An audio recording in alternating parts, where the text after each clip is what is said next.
probably seen him. Like a black guy. Just text videos. I don't think I've seen a black guy before. Panda. Panda. Sit down. Yeah. You are a black guy. No, I've never seen that. You probably don't own a mirror. Saki says, Panda, you can't say those Now things. you're a ninja. Why not? You can't say those things, Panda. There's nothing wrong with that. Nah, Sock is right. You can't stop it. It's fine. You can You say. might. No. He's right, dude. You went too far this time.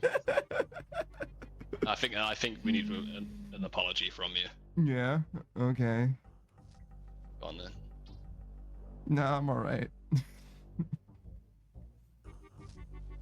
Okay, well, do anything for 3 minutes. Redeem's looking pretty cool. Oh shit. You're welcome, Uwu. I'm not used to them. Do I have to unnote them in order to do this, Uwu? Ash. God fucking damn it, Uwu. You'll need about 10,000 of each paste. Oh, I still had some of these, Uwu. Yeah. Just get 10,000 of each paste. It should be. Okay, 10,000 of each, Uwu. And then we just do these one at a time, That's basically, Uwu. Yeah. Do I just like let this happen naturally, Uwu? Do I do it Just manually? you can spam it if you want. You can just click on the box. It'll be a bit faster, but I don't care. It's whatever you want. But I don't care. I don't care, you know. Yeah, Uwu. Yeah, Uwu. Tell him. Ari says, I need this on my YouTube page. I can't clip, Uwu. She's like, please, Uwu. Someone clip it, Uwu. Please, God, please.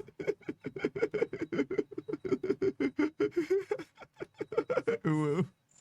I murder. What a ridiculous assertion. I may be a thief, but I've never killed someone. Starts to kill you. I mean, Fuck her up, dude. Adala, this is really Use unnecessary. Spidey. I mean, like, Adala, you're really embarrassing yourself at this point. You haven't even hit one yet, Adala. Adala, do you... Seriously, I think we can talk about this. I don't think we... All right, bitch. Yeah, fuck her up, dude. Full fucking offensive prayers, dude. Yeah. Switch to kick. Switch to kick. Yeah, it's like... Disrespect for disrespect. There you go. It's like, whoa, wait a minute. You did 3 damage to me. Nah, get the fuck out of here. I'm gonna need so many goddamn points. I'm literally 3 or 4 orders of magnitude short of how many points I need. It's not gonna matter for the most. No, it's, to me, it seems so It's insane. obvious that it should be when you do the 3, you get, even if it's not a huge bonus, just you can give me 50% bonus when I do all 3 of them, right? All 3 of the potions, Yeah. I get 50% extra credit, and that would be huge for how big this fucking grind is. Like, what the fuck? What It's fuck is this? insane. It's an insane grind, bro. And I play RuneScape, where I don't mind an insane grind, but this, for what it is, it's pointless. You're never gonna get your time back with a pre-put device. Never. Oh yeah, no shot. Well, maybe if you do cock 30 on repeat for the rest of your life, it's possible. for the rest of fucking maybe, dude. Because some people do like literally raid nonstop, but the thing is the people that raid nonstop, they're not doing this. Savage with us right at the start. Oh, I'm sorry, you're in a jar. Let me fix that. Sorry, brother. I'm in a jar. Let me have the. No, you're good. You're good. Don't worry about it. Why don't you put helium in here? Oh, hey guys, how you doing? I thought you liked it. It was funny for the first hour. No, it's for you. I'm lightheaded. No, it's beautiful. It's beautiful. You're welcome. You're welcome. Right now, yeah, I'm moisting it up right now.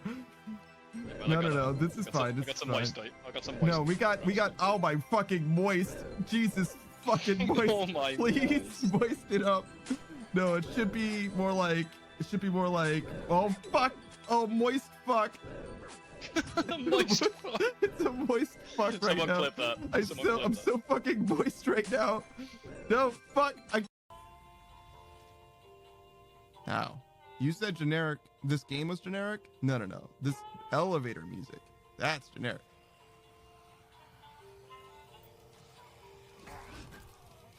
Damn it. Oh my god. It's... Oh my god, dude. Yeah.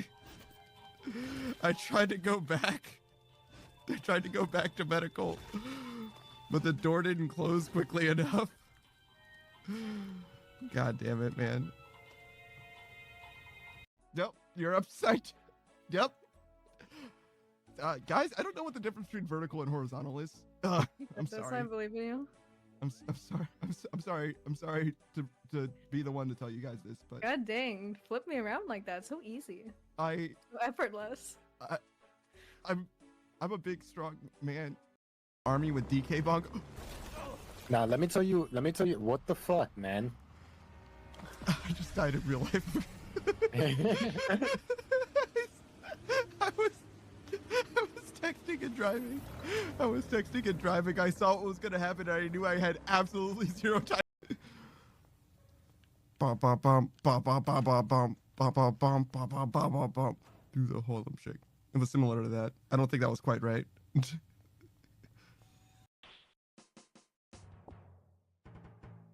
definitely picked up. I stepped over here for no reason. Are they not guzzling the rock? Do they not know? Yeah, they don't know. Don't worry, I got it. Zeros. Yeah, I got it. Don't worry, it's fine. Thank you. Put that guy in the dirt too. Get some bonus ranged experience for your 200 mil.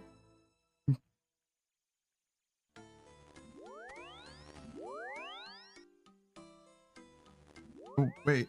Where's my rock cake? Batman's like, yes! Yes! Yes, queen. Yes! Truth!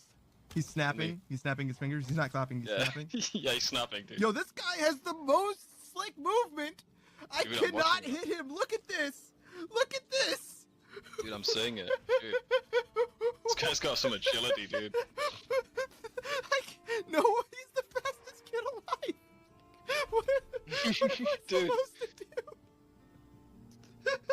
I think you just leave him alone, bro. Oh my god, now he's gonna come back stronger. There's no way anyone can hit that shot. That's crazy. That dude's too powerful. You want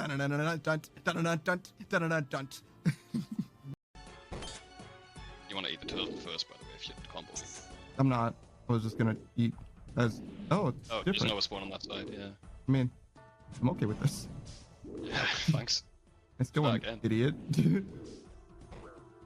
Oh, I didn't get a ticket. He did. I'm not gay. I'm not gay. I'm a bottom, sir. With the whisper or whatever. But why is there a whole town? Like, but why? It's like a very cool set piece, but it doesn't. It'd be nice if it had things instead of just being the place where you fight the whisperer. It's just a big ass loading zone that you can teleport from one end to the other for, and that's literally it, right? So that would be the pushback that I would offer with regards to like new content. Like, is it bad that they did that? No, not necessarily, but it would be better if they either did less or used it more, one or the other, I would say. Because like it might as well have been in like an instance instead. I don't know what the difference of development time is, to be fair, if it's an instance area versus an area that you can come back to whenever you want to, but it just seems wasteful to me. And I think I'm also doing it wrong. Yeah, I am a little bit, but it's okay. A little bit. Get in there.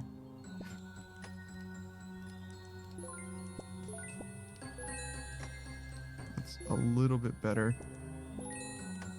Or there it was for like half a cycle. Good lord. 25 more efficient than you thought I'd be.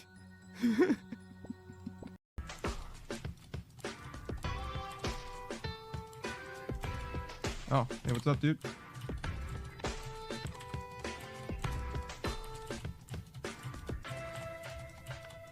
Later, man.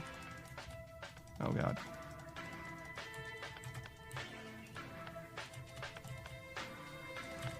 Later, man. You want some too? Later, man. You have no idea how good I touch chicken butt. Ah. You know, I just missed it. All right, guys, everyone, listen. I know you're here to listen to me talk, but instead of listening to me talk, look at this. Look at the new hotness. Are you ready? Oh, there should be music playing for this. Shit, I just realized. That's okay. But like, it's awesome. The chroma key's not quite there. And it's also perfectly silent right now. But it does look great. It looks fantastic. So we're going to figure that out. We're in the process right now of figuring that out. Hold on. I just realized I have... There we go. There's a little bit of a chroma key involved that I was trying to figure out. I could see... It's a funny thing is... Hold on. Let me turn it back on. I don't know if you guys noticed. I saw it in my eyes rather than my chest, but obviously my chest is way more different than my eyes are. But I saw my eyes were weird, and as soon as I turned it off, I was like, oh wait, shit, my chest was weird too. What's going on, everybody? Hello, Kolya, Snake. How's it going, guys? We're gonna do dailies real quick. I think that's what we're gonna start with.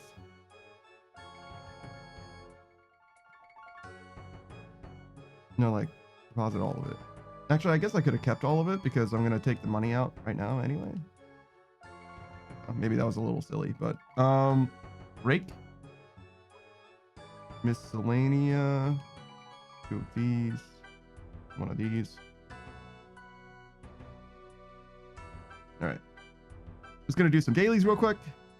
Kolya says, going well, just chilling. Weekends are very dull since most went home and there was nothing on the schedule. How about you? I see. That's actually very upsetting, to be honest. If it's that boring, to be honest. It is what it is. At least you have access to the entire internet. That's like nice, because you definitely can find some rabbit hole to go down, right? Thanks is good. I bought Balatro and I can see how my life for the next week is about to be. Yeah, people like that game a lot. I haven't played it myself at all, but it is very addictive and also very interesting, as far as I understand it, at least. I don't think I necessarily am going to play it. Seems like kind of a lot. Like, I could probably do it and all that, but, like, seems like a lot. I would rather just, like, stick with what I'm doing at the moment, I think. Kolya says, I heard yesterday from someone after a losing streak or something that they'll uninstall Balatro. What even is that? It's like a roguelike deck builder poker game.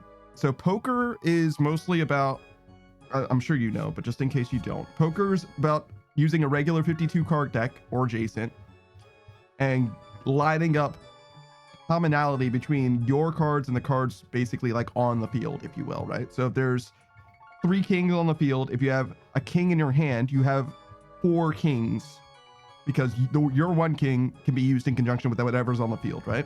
Similarly, if it goes, like 10 jack, queen, king, then you could add an ace in your hand of the same suit to get like a flush, as opposed to like a straight, which is just if they're of different suits or whatever.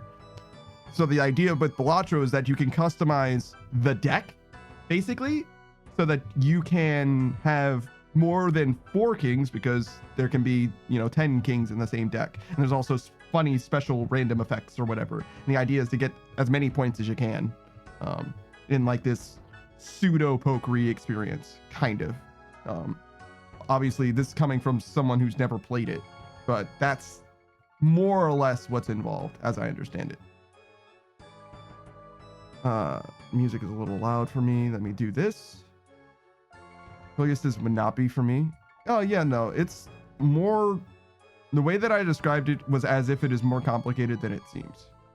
I think it's a little more intuitive than I gave it credit, but other than that, maybe not. People really like roguelikes, and also like particularly deck building roguelikes, because roguelikes can be hard mechanically, and they often are, but deck based games mechanically are almost never hard. They just challenge your mind.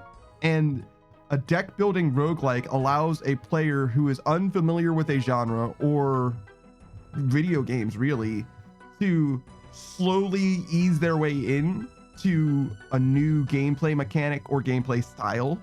So you could literally learn how to play poker from Balatro, I imagine, and it wouldn't be, the barrier to entry wouldn't be that high as a lot of other video games, at least, if that makes sense. I don't know how good the tutorial is, but you know, presuming that there is a half shit tutorial, you'll be just fine, like getting in there literally from nothing. But that's just like my opinion, man. That's like strictly like, I'm like 4 layers deep on speculation on Balatro at the moment right now. But I know that people have really high opinions on it, and to me that doesn't come from nowhere, which means that it's probably doing something right and not it doesn't just have a good idea.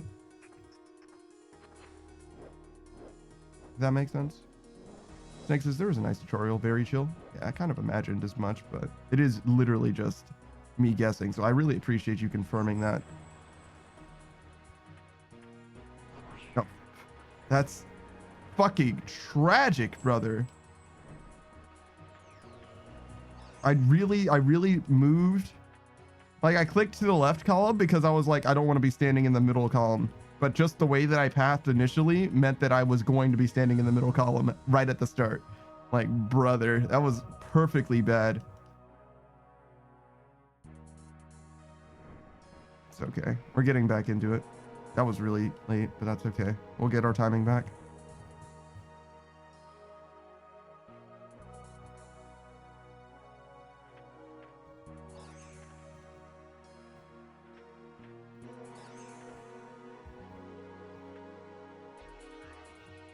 There are people who play this game and only move the camera with the arrow keys or lost or whatever, which is crazy to me. I mean, you could see I move the camera like this, like way faster than you can do it with lost, which is like so necessary sometimes to me. Like, I want to be able to see from this angle instantly. I don't want to have to like transition from one angle to another. I can show you, hold on. Like, the difference is like massive, right? For quality of life. Like, that's what the arrow keys look like. Which isn't like unplayably bad, don't get it twisted. Like, you can do this, but rather than using this to turn, I would already finish the entire movement. Like, by the time, like, if I'm doing this at full speed, Hollow Sepulchre or whatever, by the time I finish the obstacle, or by the time I finish adjusting my vision, I'm already done with the obstacle that I was adjusting my vision for. Oh god, I'm not making that, yeah. One more tick might not even have been enough, but it would have been close. Dude. Stepping there is fucking tragic. Which means, again, I was like 1 tick short.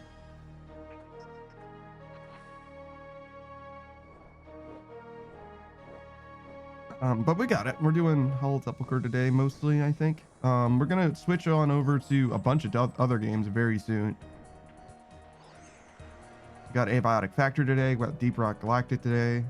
I obviously wasn't able to quite figure out that new transition, that little stinger that I have. I guess I was way too slow there. Whoops.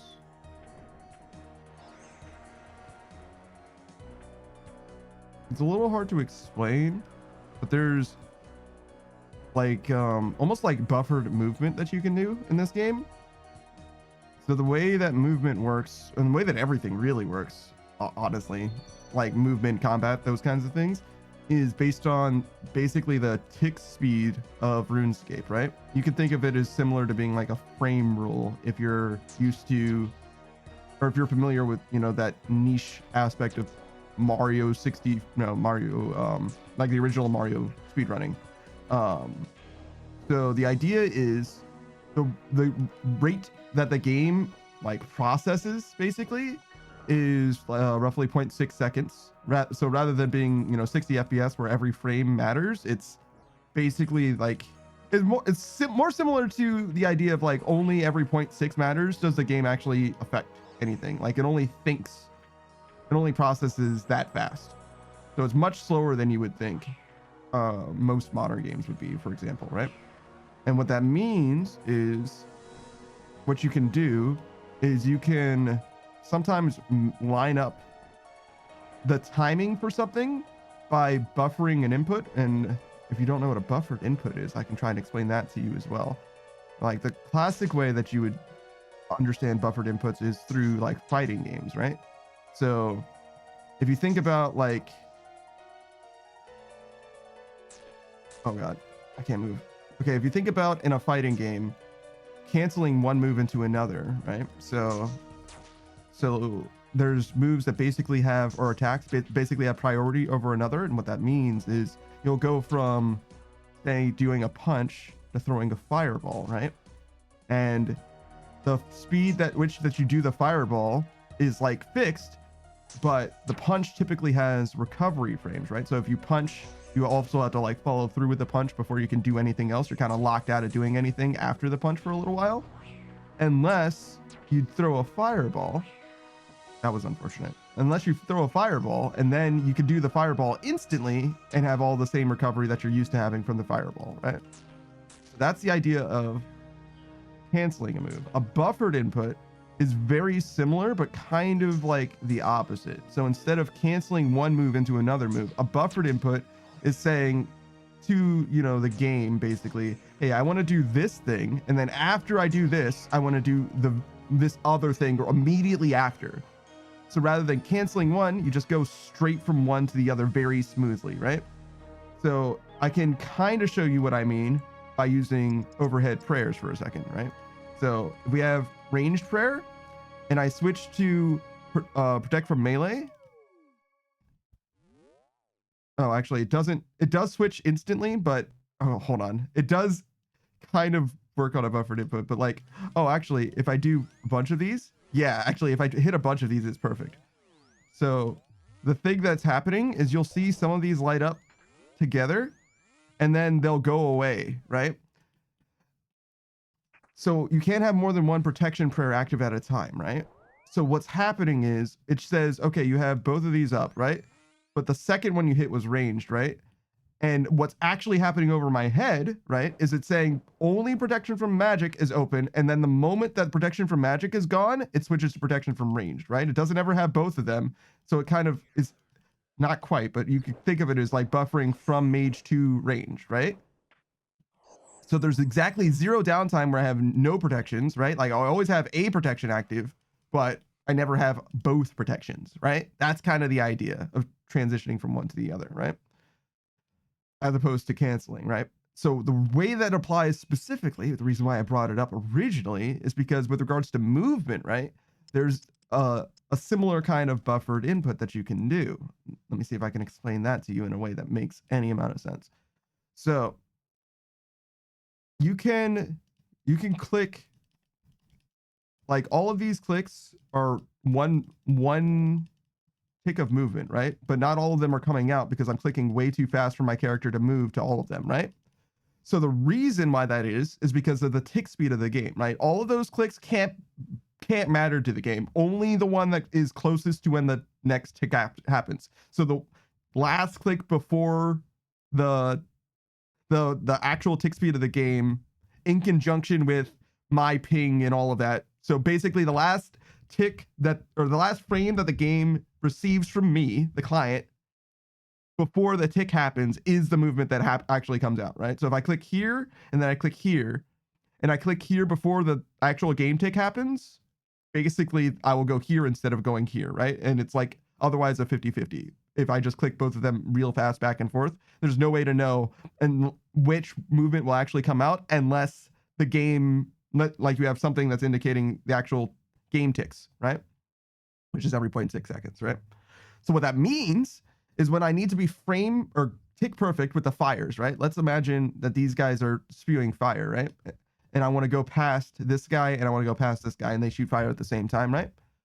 So I can just wait and time it so when this flame is going to disappear, I click, right?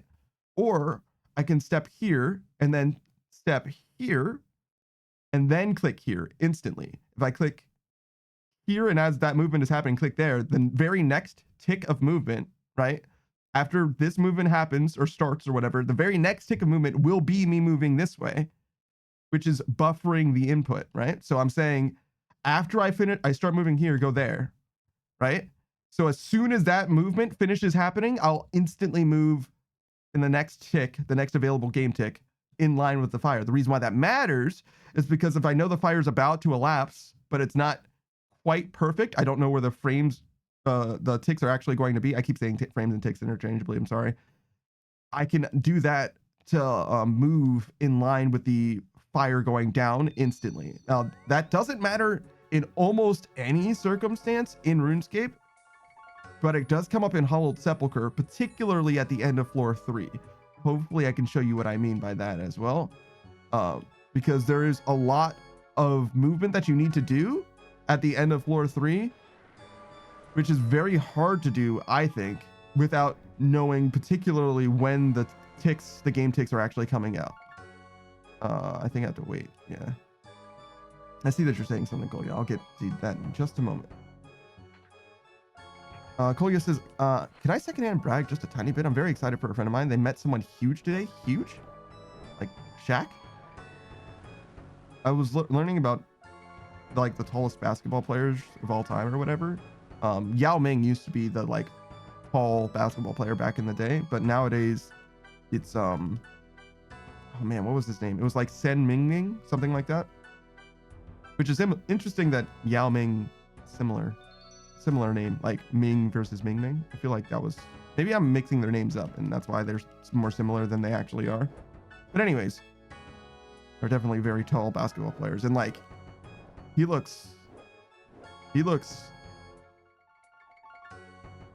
only 7'7" or something like that, which is huge. Like that's a tall person, right? But he looks like he was like twice as tall as a guy who's like 5'6". He looks like massive, like 5'10" versus 6 foot. It's fucking huge. Well, I guess he's not in height, although I think he's rather tall. So not in height, but also in height. Yeah, go ahead, hit me with it. Who is it? What's going on? Someone huge, huh? I've never really met anyone famous, if you will. Closest I've gotten was I did interact with Devin Mack of Sonic Prime fame. He's also the voice of Raccoon and a few other very notable characters in media or whatever. Oh yes, this either way. Friend met Matt Mercer today. I'm a bit envious. Matt Mercer is a very, very big deal in like the D&D role play voice acting spaces. Like he's definitely a very prominent figure. I could definitely see that being very exciting. I've never really seen too much from him. I literally saw like the first episode of Critical Role and then was like, this is fantastic. I totally get why people love this.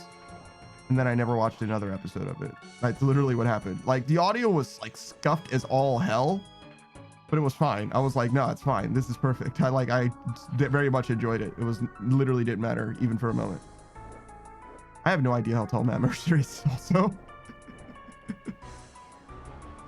Tanu.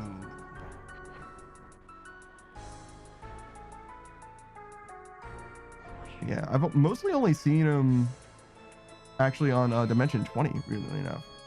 Brendan Lee Mulligan is like one of my favorite people on the internet, and he did a campaign with Matt Mercer.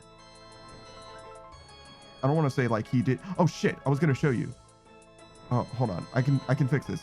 I literally just did it like right in that moment, but I want to explain rather than just doing it. All right, so I timed that. I just timed the movement, right? But I can step. Actually, okay, that's exactly perfect. So I didn't buffer my input, but I tried to, and it didn't work because the game tick came out too fast just now.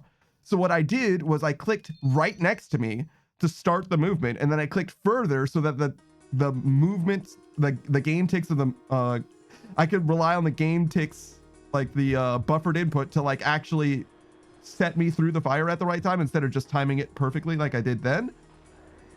And I did it so late that my click that was the long move came out in time with the actual game's tick speed, which means that my long move was the thing that it actually interpreted it as being my actual movement rather than the short step to line up the buffered input. I think I missed that, which is okay. I'll just go through following the sword. Oh, I walked into the sword. That's embarrassing. But yeah, I failed into what I was trying to show you, just in like the opposite kind of way. But it does kind of explain why I would even do it to begin with. You can kind of do the input earlier, basically, is the idea behind a buffered input in RuneScape, at least. So there's a little bit more of a window to like doing it, basically, as opposed to having to just do it within the 0.6 seconds, which is really plenty of time, right? Half a second is like, I really wanted to click there, but I just imagined that I was going to, I guess, instead of clicking there on purpose. That's cool. Purposefully clicking there, it's fine. But yeah, it's very interesting, and I think that's something that you only really learn from Hollow Sepulchre, to be honest. Well, he says, I didn't watch Critical Role, but I know him from Final Fantasy 15 and now Tears of the Kingdom. Really? Fantasy 15. Yeah, I don't know who he is in Final Fantasy 15. I've never played Tears of the Kingdom, and I don't know as much about that. I just know about the creative death robots and shit like that, like the crazy machinations that people actually manufacture or whatever.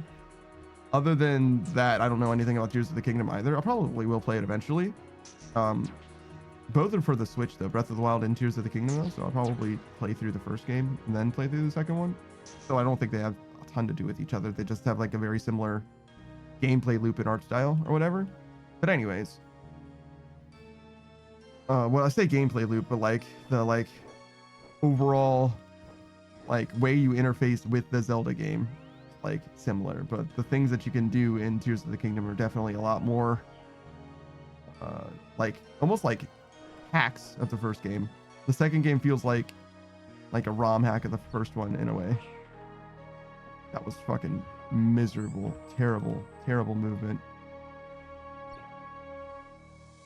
All right, but yeah, very exciting for sure. I don't like going places is like the main thing for me. So I wouldn't really want to like meet people on the real. I went to an anime convention once, and Jessica Nigri was there. Jessica Nigri's pretty well-known cosplayer. Also the VA for Cinder and Ruby, which is a huge deal for me. Well, Ruby is a huge deal. I don't necessarily care about Cinder in particular. Like, Cinder's fine, I guess. I don't love Cinder or anything. Like, she's kind of a bad guy. I don't know if you're aware. She's not a nice person, but that doesn't have anything to do with Jessica Nigri necessarily. She's like not the inspiration for Cinder's actions. At least I hope not, because Cinder's very much a murderer. But anyways, Golia says, my friends are at a con today, and apparently he's there. That makes a ton of sense. That's basically how you would meet someone like that, right? Like if you want to meet, you know, Connor, Sea-Dog VA, you want to meet Moist Critical, you want to meet like any of those guys or whatever, anybody who's like an influencer, you got to go to a convention or whatever, which is interesting because like most people who are like similarly or comparably famous, if you will, tend to be like politicians or actors, celebrities, you know what I mean? And really politicians, I suppose you could meet whenever they're doing like campaigns or whatever, but it's be pretty weird, pretty unlikely to meet them like in one-on-one in any way, to like ever have a personal conversation with them, unless you have like some cause for that. Like if you're just a person that just wants to meet them, it's pretty unlikely that's going to go down, I think. Obviously politicians have a little bit less demand than most celebrities though, I guess. So maybe you could just make that happen if you wanted to. I don't know. But regardless, compared to like celebrities, like just Hollywood celebrities, if you will, like The Rock, for example, right? The only way that you're going to meet The Rock is by going to like a very specific convention that they just happen to attend. Whereas I feel like every other like voice actor type celebrity, you know what I mean? Like those guys, I guess B-list maybe would be the way of describing it. I don't know. To me, A-list, B-list, C-list, all that has to do with like importance and prestige rather than the field that they're in and the like the subculture associated with that, right? I'm mostly talking about like a subculture thing, which is to say voice actors and the like, you know, people in like the anime space or the internet space tend to be much more engaged directly with their actual audience, which is to say, like, you know, it's much more likely that you're going to meet Matt Mercer than you're going to meet, you know, any other kind of celebrity, right? You're going to meet Matt Mercer before you meet The Rock, probably, right? Because I don't know, various different things. Definitely, you know, the YouTuber space, voice acting space tends to have a lot more like direct relations with people. Like they feel closer to regular people. Like you're more likely to interact with them as opposed to being like on this like pedestal of Hollywood or whatever, right? Where it's like, well, you're not supposed to like really like the untouchable elite or whatever. I think I missed that. Yeah, I did. It's okay. And then we go here. Turn the music on.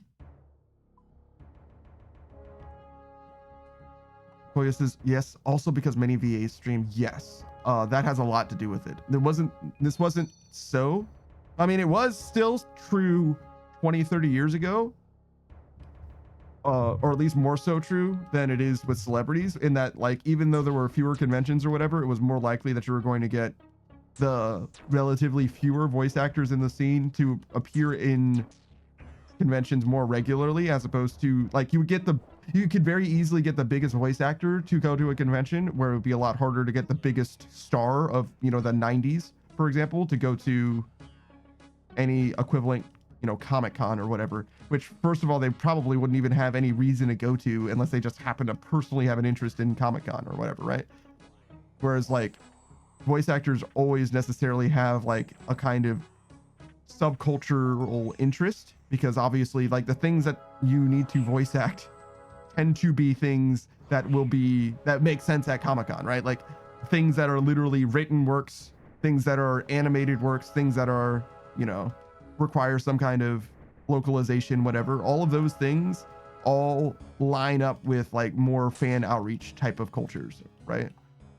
So I could totally see somebody wanting to be like an actor, but like caring about people, like making an impact on individuals and being like, oh, well, I should be a voice actor instead, because while I can be prestigious, right? I can be known as a, you know, regular flesh actor. The way that I can engage with people more, the way that people do engage with people more, tends to happen through voice acting, right? Especially in today's day and age, where being an actor doesn't really line up with being a streamer in any way. Not saying that they can't, they just choose not to, right? Like you'd be hard pressed to find a streamer that is an actor, or, you know what I mean? Like an actor first, then becomes a streamer, with the exception of like Jack Black, who is like a YouTuber or whatever. And also I guess like Will Smith, but he's like a corporate YouTuber. It's not quite the same. But you get what I'm saying. Whereas like, basically every voice actor that you could think of, not necessarily, but a lot of them are like also streamers and also hobbyists, and also like in the like greater space. It seems like there's definitely a difference in like not necessarily the prestige, but like the perceived, I want to say like personal ownership of the subculture, if that makes sense. Like it seems like people who are in the voice acting space generally tend to be more involved in outreach type of, you know what I mean? Like they're a fan of the thing and they're also making the thing, as opposed to just like getting a check. And I don't know if that's literally just like my personal like predisposition showing or whatever. If I'm like going mask off, like I like voice acting stuff more than I like live action stuff. But I think that there's actually genuinely some truth to that. I think that like it's not coming from nowhere, but I'm not sure. Mostly just like, you know, shooting at the hip and thinking out loud. You know, Ed Sheeran. Koya says, then there's my friend, both actress and voice actress and streamer. Oh, well, yeah. The difference between being an actor and a voice actor is relatively small when it comes to the actual, like, I want to say like the job, like doing the job part of it, because a voice actor or whatever has to act, right? That's what you have to do, right? You have to, it's just that what you're capturing with one is just the voice. So you have to sell the voice very well. Whereas with a regular actor, there's more to it than just that. You can have the charisma that you can have as an actor can be more varied, right? Like you can convey yourself in more subtle ways than a voice actor can, right? So like they're very, very similar career paths, right? In that way, but they have different like physical requirements, and they also have different like associated expectations with regards to like, I want to say like fandom or like outreach, you know, things that they would expect you to do. Like I wouldn't say that you need to do these things as a voice actor. Like you don't necessarily need to go to conventions or whatever, but it is certainly much more prevalent in the voice acting space that, you know, guests would be voice actors, right? As opposed to actors, right? And if there's an actor that shows up, they're going to be like a star, you know, a headliner of the convention or whatever. Whereas like a voice actor very well could be a headliner as well. Don't get it twisted. It's just implies like the prestige, I almost want to say, of the convention. Like the space that the convention is operating in is necessarily like more niche, if that makes sense. Like rather than like one a convention celebrating animated media, it's like specifically anime or whatever. I'm very unfortunate in my life. I think it's very sad that I am like this. All right, let's get out of here. I was very sad about running into that dart. But yeah, no, I'm not saying that it's like crazy, but it is definitely uncommon, right? Like your friend is definitely doing something that most people don't do. And some people just are built different, to be honest. There's a bunch of reasons why that could be the case. Some people just like work so hard all the time. Some people are just like so incredibly multi-talented. Like sure, they're also working hard. Like never get that twisted, right? They're also working hard, but like they just, the way that they're able to do things is as if they have more time in the day than everyone else or whatever. You know what I'm saying? Like that definitely happens sometimes. That's that buffered input that I was talking about again. Nailed it. Perfect. But yeah, you can, there's a bunch of ways that you can end up doing a bunch of different jobs like that. But most common is that somebody's just like immensely talented, to be honest. Because like there are all kind, like my favorite way of describing it is like art, right? So with regards to art, right, you can have an extremely talented artist, right, that is just like relatively slow at making art. Like that just happens sometimes, right? Like you just can't make art like incredibly quickly, right? But the quality art is there, right? That's all that really matters in like like with regards to the quality of an artist or like the things that they can output. It's the finished product that really matters, right? Which isn't to say that's all that matters about an artist, but you get what I'm saying. It's like, I would say that it's fair to measure the prestige of an artist or the ability for the artist to create by the quality of their finished products. Basically, not in isolation, but very nearly in isolation. Because like speed does technically matter and expense does technically matter, but like not in a way that like people will appreciate, right? Like you'll look at something that is a finished work and you'll be like, wow, this is fantastic. I love this. You're not going to say, wow, how long did this take? Right? That's just not a thing that people like classically do. Some people do, I'm sure, but you get what I'm saying. Is like, that's not the first thing that comes to mind.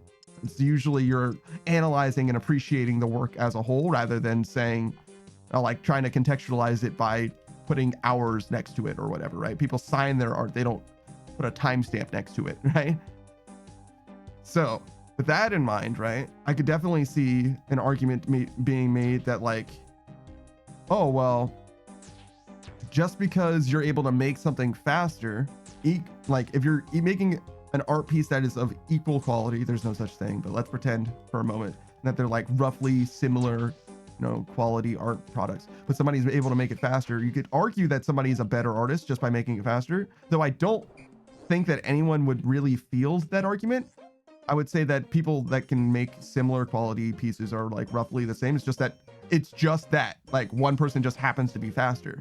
And in the world that is this world where your time is finite, the faster you can do something, the more you can do. Which is to say, if you just happen to have like the natural or acquired ability to do things quicker, then you can do more things, which very well could be all that is involved, right? Like your friend is just a talented person who also just has the time by virtue of their, you know, circumstances personally, professionally, and also their ability, right, to do so much more than some other people could with a similar amount of time. Or maybe they just don't have a relationship or a dog, right? And because of that, they can put their time into their work, right? That could also be a thing.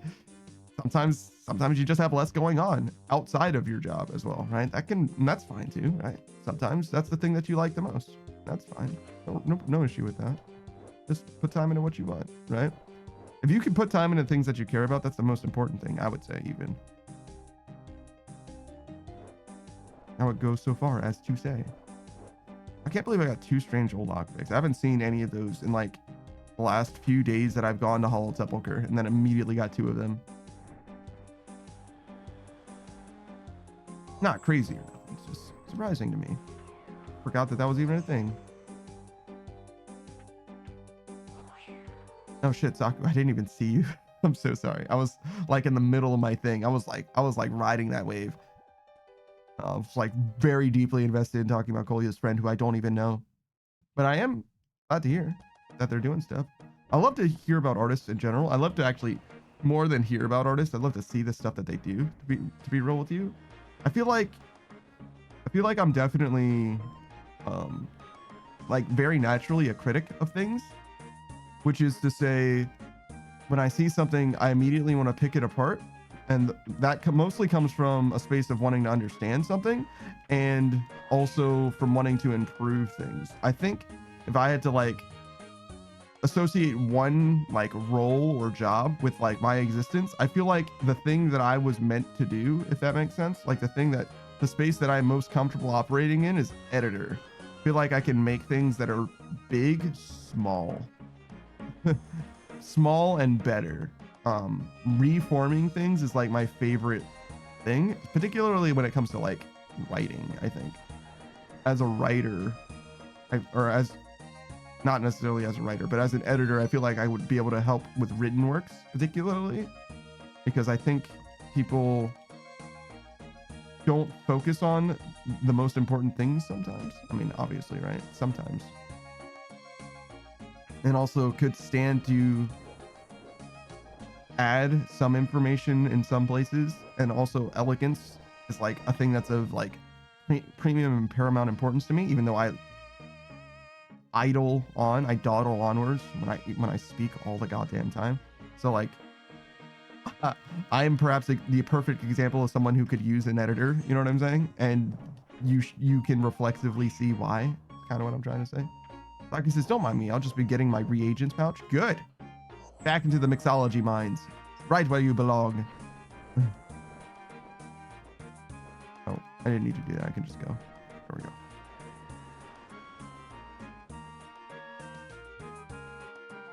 All right.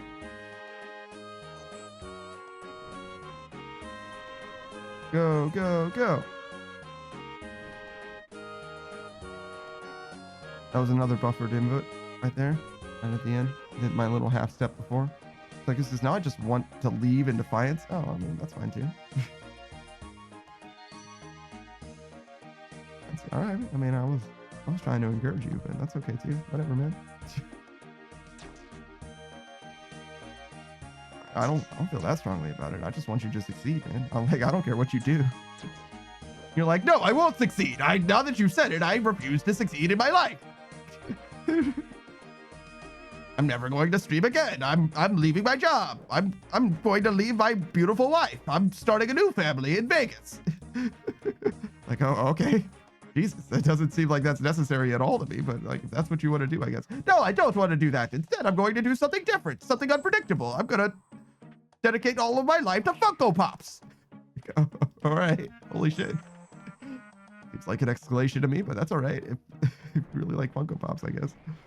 No, I hate them. I'm doing it for the memes. It's an investment opportunity. Jesus Christ. I don't know why I decided to characterize Saku this way, but someone was here right at the start of stream, right? Kolya, of course. Yeah, I was like, I'm supposed to do a shout out for someone literally right at the start. Yeah, so we'll do a shout out for you and then a shout out for Saku. I'm a little bit bad at doing shout outs, I've noticed, in collabs, which isn't terribly surprising because I kind of don't want to like detract from the experience that other people are having. And often, especially in Zomboid, like it's like super fucking real time, man. Like I can't just like stop whenever. Kolya says, huh? What? Oh. Kolya's like, oh yeah, I'm a streamer. I forgot about that. Like, yeah, you are. Congratulations. You're a streamer just like the rest of us. We're all streamers.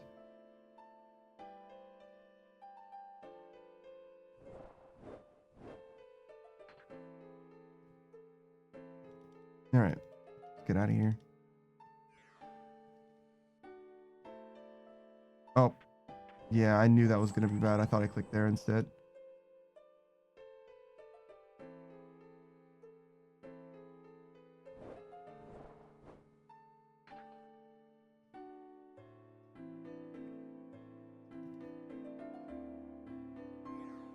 All right, we're good. We did it. We did not do it. We did not do it at all. We nearly did it though. We were close. You were close.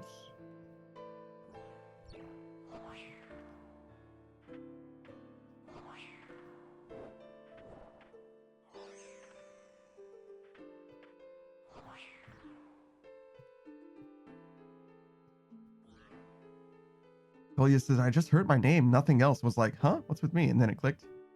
Yeah, see? See? You just forgot yourself. You lost yourself for a moment. You were like, who, me? Yes, you. Yes, you! You! Tonight. You! All right. Let's get out of here.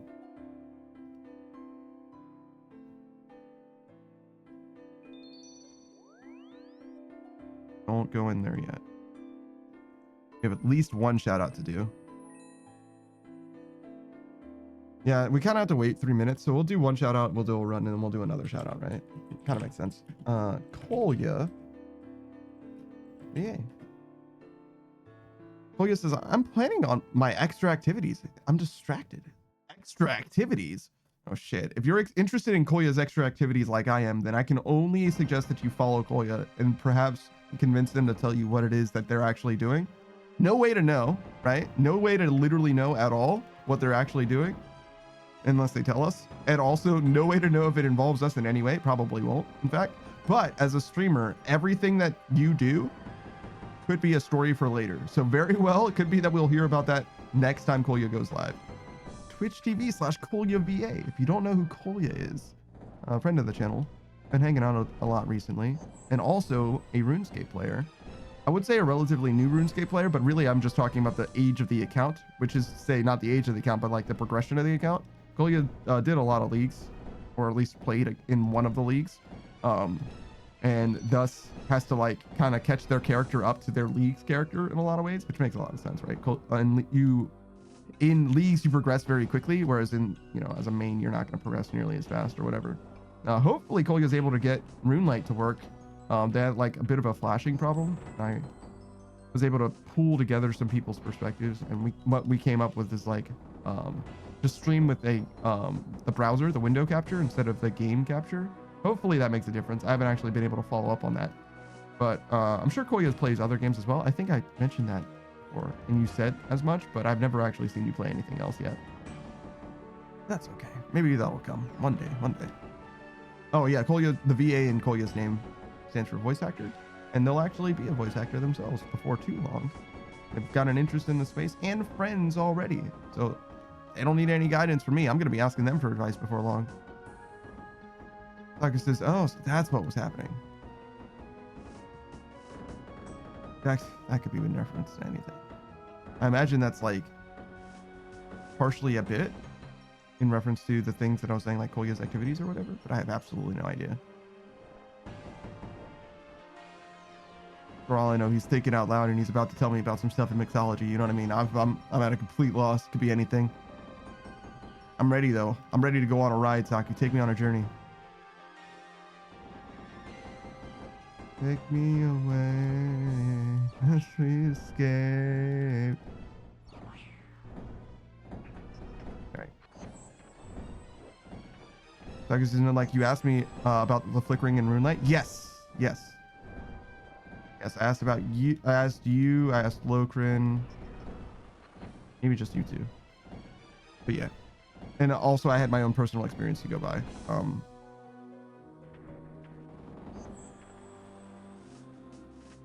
Yeah. I was like, maybe you guys will have experienced that, because I've never experienced that before. But I only have a window capture for RuneScape, and I was like, I did have a game capture at one point, but I stopped using it, and I don't know why I stopped using it. But I felt like I had problems with the game capture, and I was like, and that could be, you know, because the game went black or whatever, and I just switched to a window capture, and I never had the problem again. So I was like, I remembered having an issue with game capture, but I didn't know what it was. Maybe the screen was black, maybe not, I don't know. And I was just comparing notes or whatever, and it seemed to crystallize in my mind. It was like, it was probably that I had a very similar problem, and I just moved to window capture and just never had the problem again. Taki says, I had issues in a game capture. I also didn't remember what it was. Yeah, exactly. Literally the same pipeline where it's like the two of us did exactly the same thing, just started using window capture and just never thought about it again. So I imagine that will solve Kolya's problem, but I do want to know if it doesn't. Obviously, it'll be a while before I find out. Kolya's presently predisposed and very bored.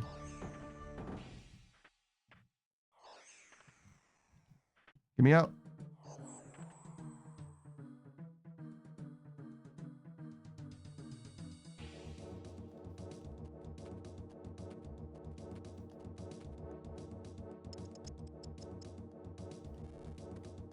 Kolya says, maybe we'll know better next weekend. Yeah, sure. Maybe so. Oh, so I mentioned we were playing Abiotic Factor today, and we're playing Deep Rock Galactic today. I probably will go live for them. I don't know. Maybe. We're definitely going to play those games today. And I plan on ending stream and raiding into GDQ, Games Done Quick, today, because Astrava's going to be playing Sly 2 100% today. And I want to be there for that. I want to support the homie or whatever. That'll happen at around 2:30 EST, and the Abiotic Factor collab will start around 4 p.m., so an hour and a half after that.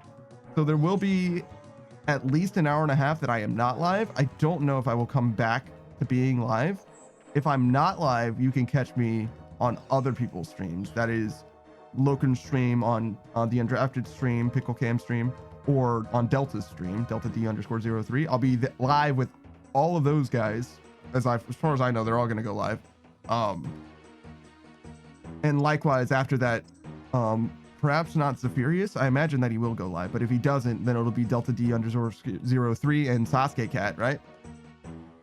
Underscore. I said that a little bit wrong, but it's fine. But yeah, you get the idea. I'll be on their streams. Worst case scenario. Let's do another shout out while I'm thinking about it. As soon as I entered this, or was about to enter this, I was like, oh, okay. Kolya says, I'm able to leave on weekends. What's today? Sunday. Today's Sunday. What are you talking about? You can leave on weekends. You just chose not to this weekend. Is that what you're saying? Or maybe from this weekend onwards, or next weekend onwards, I guess. Yo, the Bob Ross Twitch channel is on right now. Oh shit. What an excellent idea.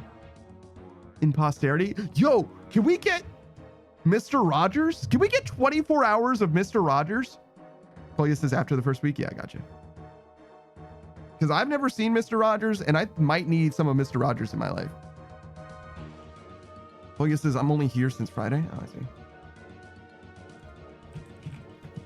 What's your name? Saku Kanpaku. What is up, Saku Kanpaku? Let me guys tell you. Hello? Let me tell you guys about Saku Kanpaku for a second. So he's a soul mage VTuber, which is to say that he has magics that have to do with souls. He manipulates souls. That's like his sphere of influence. He's not a fire mage. He's a soul mage, right? He happens to have frog theming because he was he was resurrected at a frog shrine. I'm not supposed to run into that fire. That's not supposed to do that. He plays a variety of different games. Most specifically, I keep saying this, but that's because he's about to finish like 3 different games all at the same time, right? He's approaching the end game in his Skyblock Minecraft playthrough. So he's doing all the mods in Skyblock. All the mods is a mod pack, and he's like very, very close to the end, I think. He's like pushing on end game materials, right? And he's also like gone through an entire mod packs where he's like gotten the end game stuff, but it's a little hard to see where like the overall quest line actually resolves or anything. I couldn't like parse where exactly his goal is. I just know that he needs some of the things that he already has for like the final product thing, which is like basically like turning survival into creative. But anyways, that's what he's doing in Minecraft, but he's playing a bunch of other games as well. He's finishing up Elden Ring. There's just a few things left, I imagine, at this point. He already beat Millennia, right? So he's got to be close to the end, unless he's doing Shadow of the Erd Tree. I know that in Borderlands 3 he's doing the DLC already. That's like the current space where he's at. He's playing that with Kitsune as well, his friend. I don't think Kitsune streams or anything like that, but he's going to be playing another game, Pokemon, Scarlet and Violet, I believe, with Kitsune as well, following that. So those playthroughs will go like cleanly into one, from one into the other probably. Because I haven't really been focusing on the main quest. I've done a lot of setting up to prepare for that. I see. That's in Skyblock. Besides those 3 things, the other main game that he plays, and this is like a long-term, obviously, investment, is RuneScape. He's been playing RuneScape for years and years and years, like way OG player. Like he knows about RS3 firsthand, not because he plays it anymore, because he likes good video games. Instead he's got an iron going on right now, a very late game iron, where he has just a few things that he needs to do in order to like finish maxing. He's got all of God War's dungeon to grind out, really. He's got all the Corrupted Gauntlet left, and then just like basically just rares and ultra rares from raids. It's kind of like all he really needs anymore in order to, do the last grinds that he has. So he still needs Dragon Warhammer. He still needs a Bandos Godsword. So he obviously hasn't done any Corp, or not a substantial amount of Corp. There's like that kind of stuff, but he's obviously progressed his account dramatically. He's already finished with Zulrah, for example. Well, not finished because he still needs scales, but other than scales, he's done with Zulrah. He finished Serb. He finished all kinds of different bosses in conjunction with just Moons of Peril and Barrows, for example. So he's definitely approaching a bit of a content horizon for RuneScape, where like soon he's going to be only doing stuff that like obviously and substantially benefits him, unless he's just pet hunting, which you can make him do, by the way. One of his channel redeems is perhaps one of the most interesting, like, I want to say integration type redeems that I've seen on Twitch, is you can make Saku fight bosses, and he'll do those bosses off stream, and he'll report the findings, the drops from those bosses in his Discord channel. So you can encourage him to do bosses that are good or bad if you'd like. I suggest the ones that are good and will help him progress his account, but you can do what you want.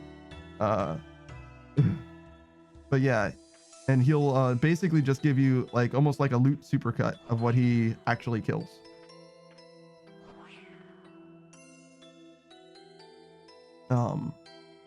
There is a limit to that though. It's like 30 redeems a stream, something like that, and then like 10 redeems per person. So you do have to be just a little bit selective. You can only give him more KC on individual bosses as well, which isn't a huge deal. You can like re-roll what boss you and everyone else would be contributing to, if you'd like. And that's what I do when it's bad. Because you'll get like a wilderness boss, like Crazy Archaeologist or whatever, and I'm like, bruh, ain't nobody wants a fucking odium ward. So he says, one of those recently got a piece of the Soul Reaper axe. Indeed. Indeed. Huge.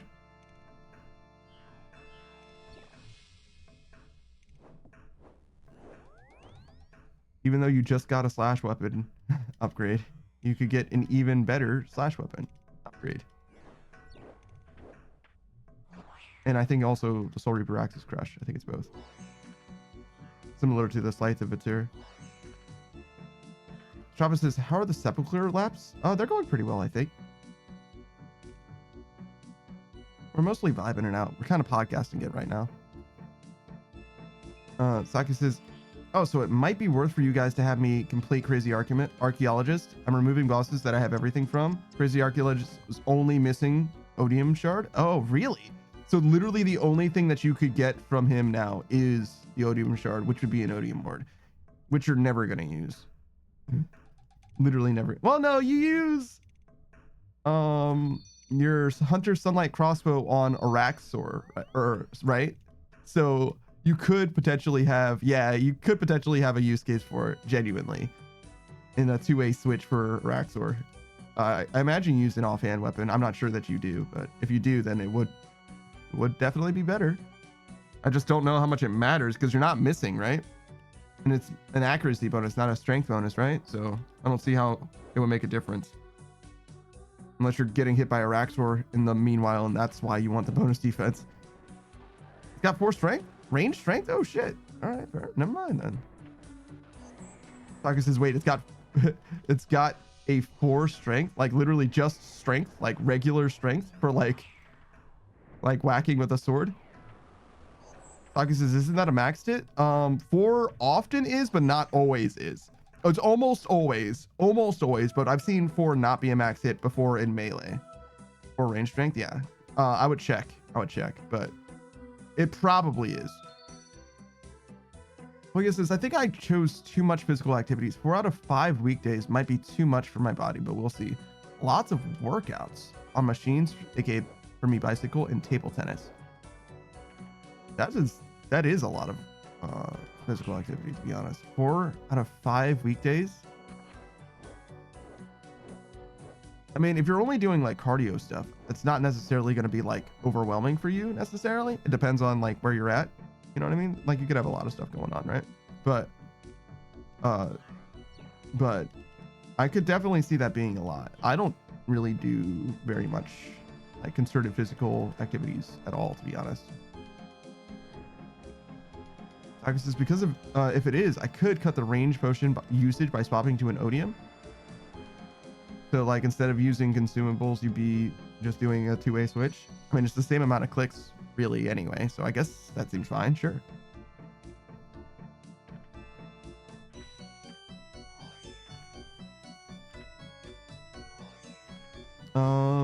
Yeah, sure. I would wait, do you only get 1? Wait, do ranged potions give you range strength? It must, I guess. Range strength is such a weird stat. It doesn't like convey in the game in any way, almost. Like every now and then you'll see something that like directly affects your range strength or whatever. Same with mage strength, right? Like they're like usually doesn't, it's like more hidden stat than it is anything else. It's kind of like an exclusive stat. There aren't that many things that actually affect it. Koya says, my body is exhausted from doing grocery shopping. The pain goes burr, so it might be too much. I got you. That's okay. If it doesn't kill you, then it makes you stronger. That's sort of. true.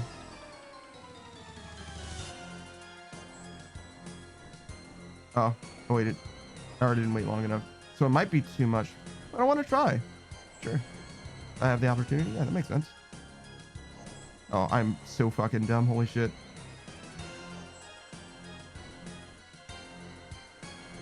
I'm as dumb as goddamn bricks, bro. Again. Keep walking into the bullshit. I just don't remember which one that I just dodged.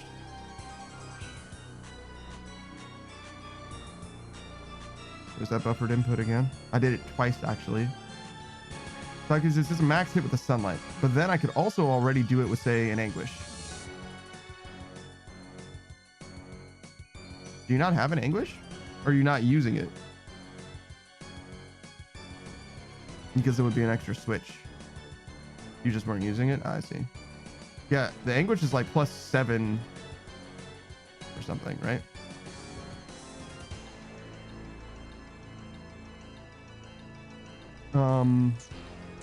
What melee weapon are you using?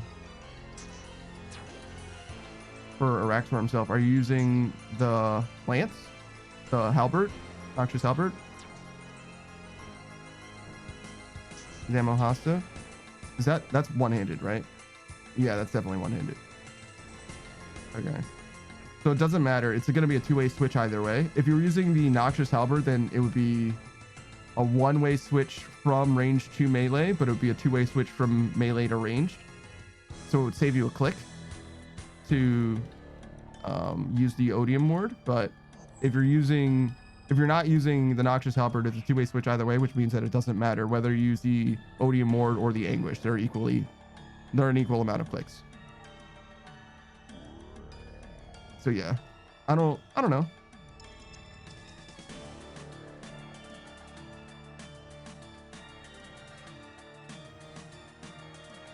Doesn't seem huge to me either way. I guess you wouldn't use the Odium Ward though, because there's no reason to. You would be better off using. Actually, is there a difference? I bet there isn't. I was gonna say you'd be better off using the Anguish, but the Anguish actually doesn't give you anything that the Odium Ward wouldn't give you. Because the Odium Ward, all it needs to do is give you max hit, because you're never gonna miss. So your accuracy bonus just literally doesn't matter.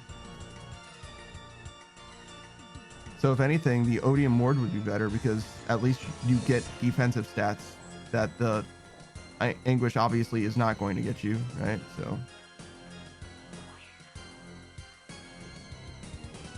I don't know how much you really need those defensive stats anyway, but surely they're better than nothing, which is what you are getting from the Anguish.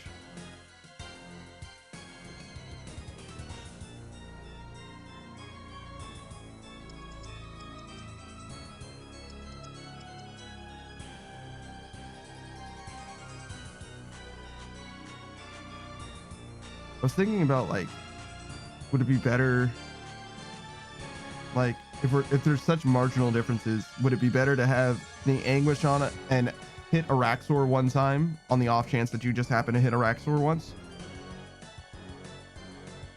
And I'm like, I just don't imagine that mattering. I think you would rather just, like, AFK with the Odium Ward for a second. If you just happen to be slow with your switches or whatever, you'd rather just the Odium Ward be helping with your defenses for a little while. I think that's just what it comes down to. I don't think the Anguish is doing anything for you ever.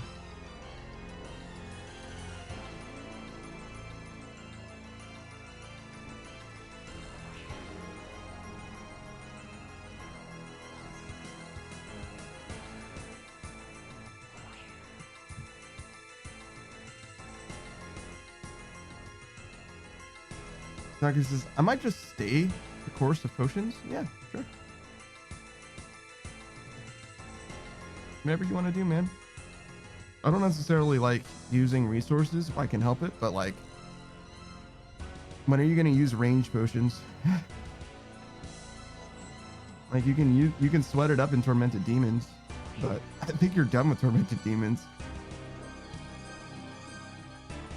So like, what are you going to use range potions on? Like, actually.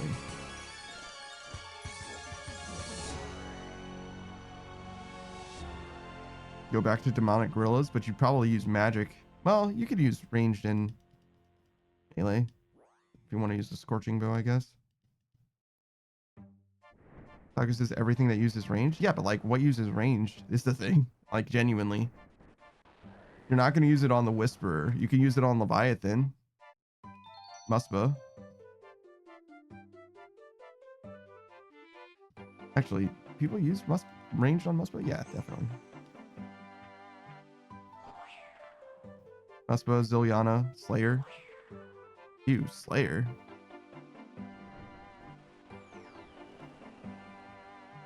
Like Hydra? Yeah, I guess Hydra.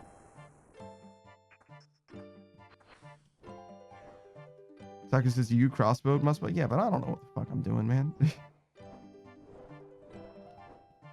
I use fucking ruby bolts, man. Like, that doesn't mean that's good. That just means that's what I use. And also, that was ages ago, man. Shit. Can I fucking live? Why you gotta live in the past, man? Walk me to the future. Shit.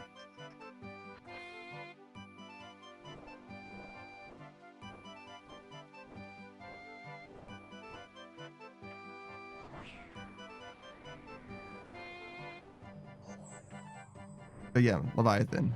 Leviathan and Ziliana for sure.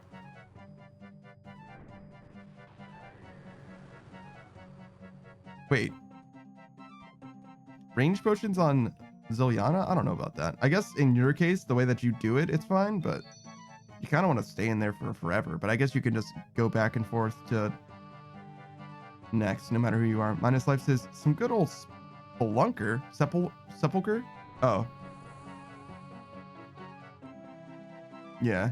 Yeah, you spelled it with a K-E-R, so it felt weird to me. But yeah, it's Sepulcher. Got it. I guess, does that bring 3 potions? Yeah, I got you. It's just, I don't know. I don't know if I'd ever use range potions against Ziliana.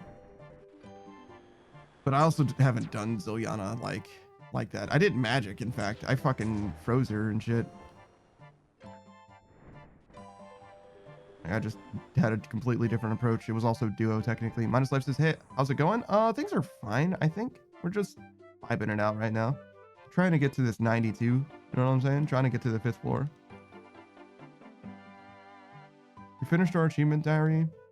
So really all that we have left is like maxing and just one-off goals. You know, max, do Inferno, do Coliseum, learn Gauntlet. Probably not in that order. I think Gauntlet, then Inferno, then Coliseum, probably. Because I don't have that luxury of using magic just yet.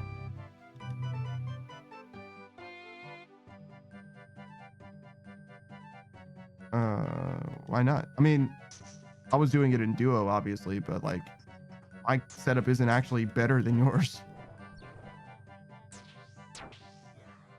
Because you have a Trident of the Swamp. In fact, your Trident of the Swamp's technically better than mine. I guess I have the Duke Crystal for my freeze. So she would be frozen for longer for me, and my accuracy would be higher. But other than that, you and I are, like, I think actually in equal spots for Ziliana. Taka says, you were the one freezing? Both of us were trying to freeze. It was like a competitive freezing environment. Whenever she was moving, you were trying to freeze her. And that applies to like all the bosses, as I recall. Obviously, Savage's accuracy with freezes is better than mine because he would just use the shadow or whatever, right? But my freezes lasted for longer, so it's like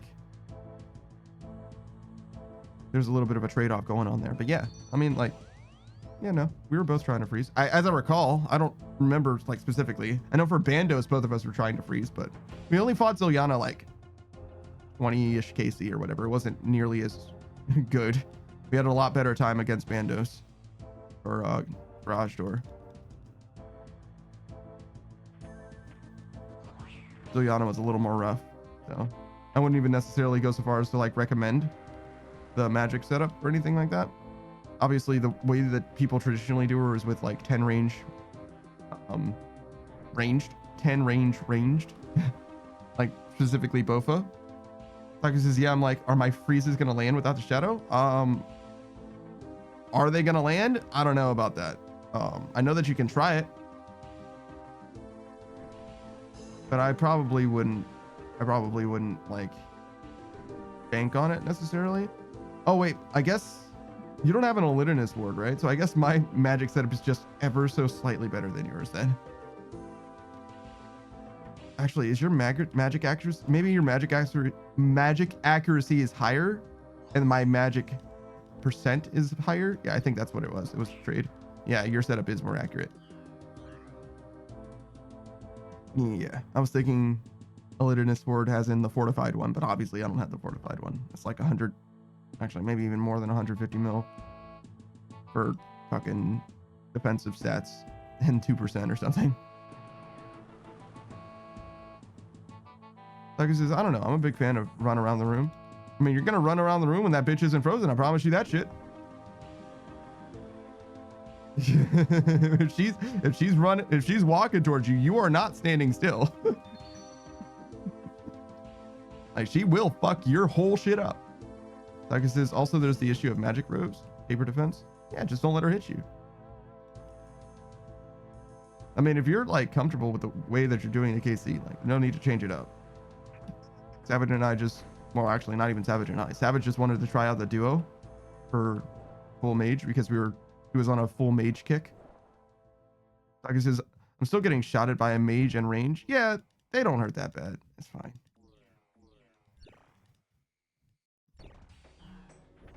I mean, they hurt, but like they don't hurt like Ziliana hurts.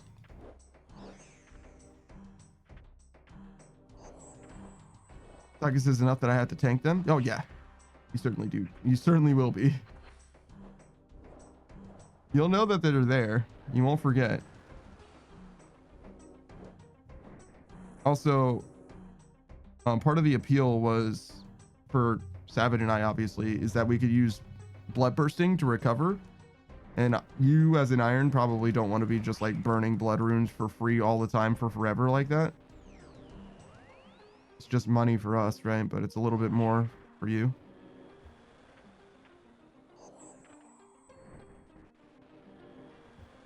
Taku says, I can burn blood runes, but again, mage robes. Oh yeah, that's the thing. It's like, even if you're comfortable burning blood runes, that doesn't mean that you should be burning them for forever, actually, because you're just going to be taking a ton of damage that you wouldn't otherwise be taking, that you wouldn't necessarily need to recover to begin with, if not for, you know what I'm saying? So you can only burn the resources until you don't have them to burn anymore, and then you can't burn them.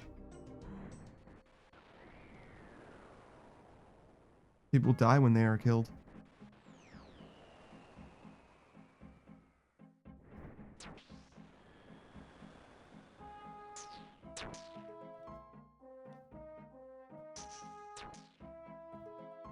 Taku says, I'm content with bringing bones to Peaches.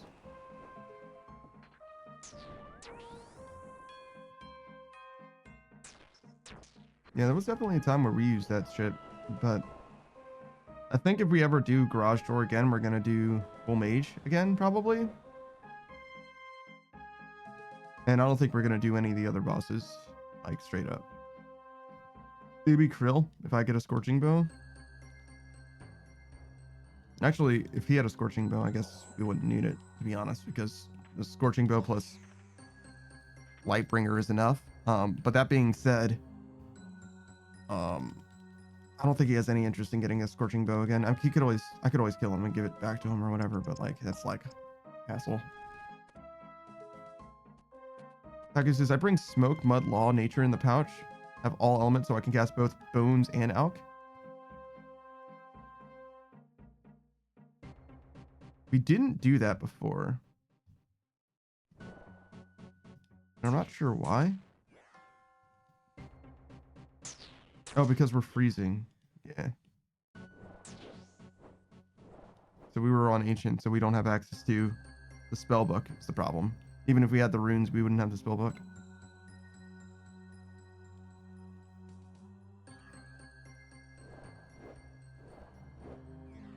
Because you can bring the tablets themselves. Yeah, for Bones and Peaches.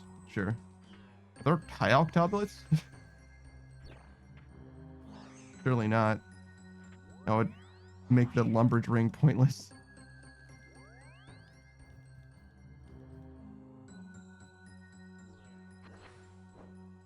You can't make high alk tablets because if you tried to cast the spell to make it, you would be high alking the clay mold or whatever. That would be like the funniest in-game explanation for why that doesn't work to me. Like every time you just try to cast it, it just instantly makes the thing into gold, and you're like, shit. Yeah, I think we just did lumberjack, basically. And it wasn't even that big of a problem. The only time it was ever an issue was when I was doing Slayer at the time, too.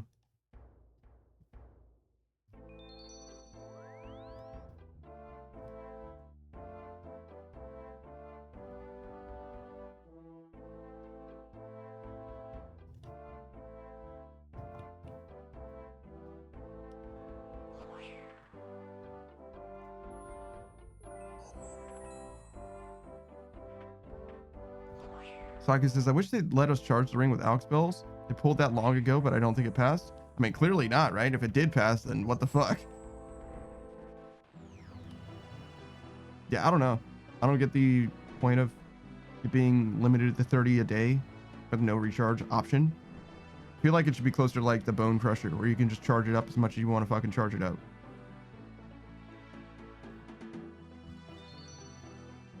And just charge up however you want to charge it. Like fucking 20,000 fire runes and 10,000 nature runes or whatever.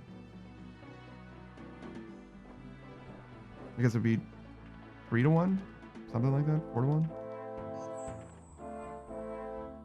I think it's actually 2 to 5. Hayok. 1 to 5. Okay. You get the idea though. I don't see why not. Like fucking right now it's 30 a day and it's free, and then spending money so that it's more than that doesn't seem unreasonable to me, but I'm just a fucking guy.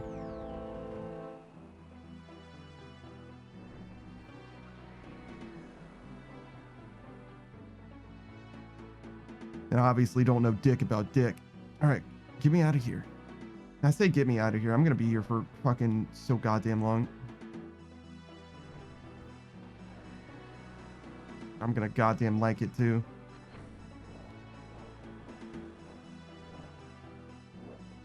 Is it weird to say that Hall Sepulchre is chill? Because it's kind of chill. I guess it's brain dead more than it is chill. Like mostly just like not paying attention. Just vibing it out podcast style. Waiting until something of note happens.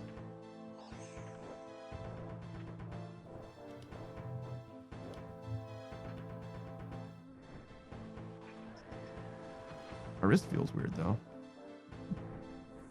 That's not good. That doesn't seem like the right thing that would happen.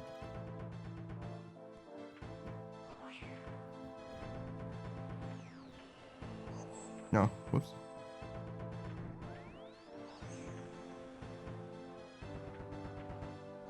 What? Oh, fuck.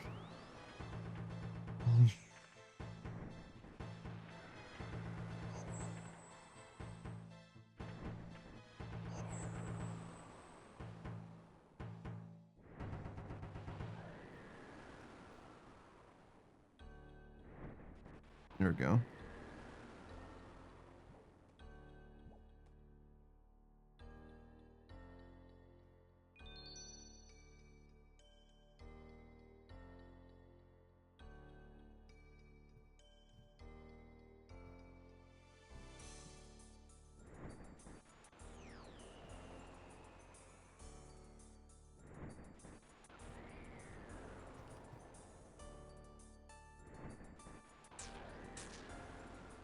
Man, I gotta get back into Ultima. What is that game called? Overworld Zero? I gotta beat that game. Should I list that separately from System Shock 2? Probably. That mini game is a whole ass game, like Loki. I put enough time in it for it to be a game. A completed game on my stream, to be honest. The mini game is like fucking real. Beatrice says, hey, Smelly. What are you talking about? You're so rude. I literally just took a shower. Like, literally yesterday. Like, just before I went to sleep. Shower. Sleep. Now I'm here. I'm fresh as fuck right now.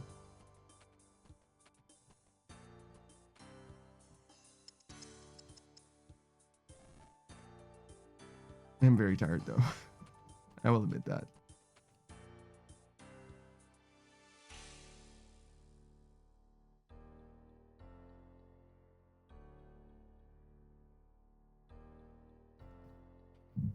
Oh my gosh. What are you doing up so early, Beatrice? Shouldn't you be sleeping in? Okay, well, we just got absolutely fucked, I guess. Beatrice is, it's because your soul is smelly? That's just messed up, man. Even if it is true. Beatrice is, bro, me sleeping till 9 is me sleeping in? Damn. Saki says, I don't sense. Like anything at all? You are devoid of sense?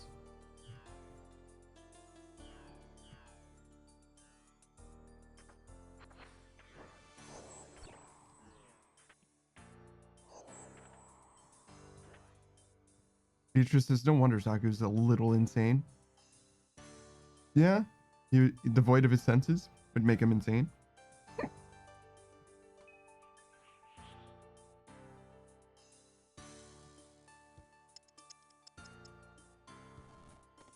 Saku says, I don't have sense soul smell?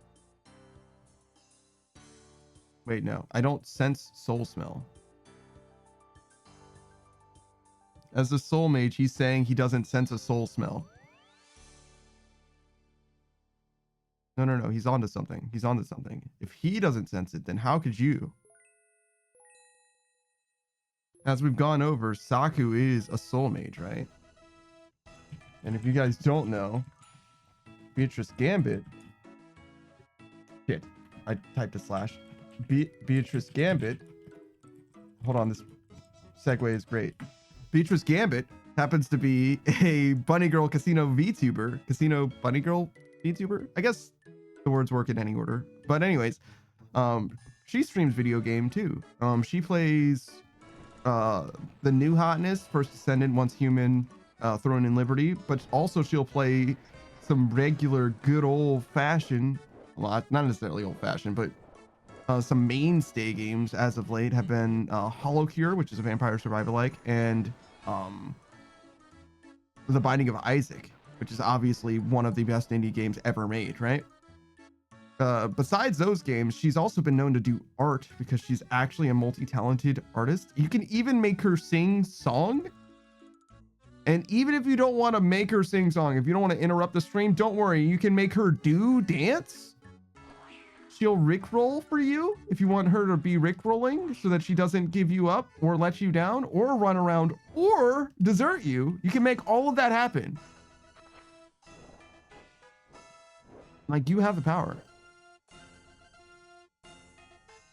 Is there anything else I need to say about Beatrice? I don't think I could sell her any more than that. I think that's... If you're not convinced by that, then I don't know what to tell you, man. Like, what more could you ask for in life? Beatrice says, well, Saku isn't a very good soul mage then, I guess. Man, that's very rude. Coming for his literal job, man. Making this dude reclass and shit. It's fucked up. No, that was a terrible step. I actually don't feel that cold today. I'm still terrible at movement. Is it less cold today, maybe? I thought it was cold before, but I feel much less so now. I mean, like, it is cold, I guess, but I feel much better than I have prior days.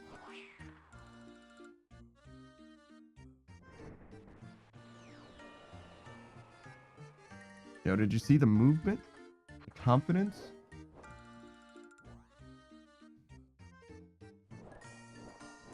Oh my God. I can't believe that worked. That was like tick perfect for a second. That was crazy. That was very, very close to going wrong.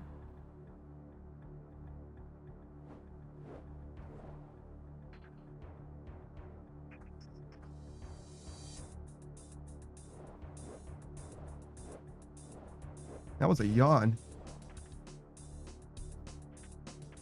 Or a roar, if you prefer. It can be a roar instead.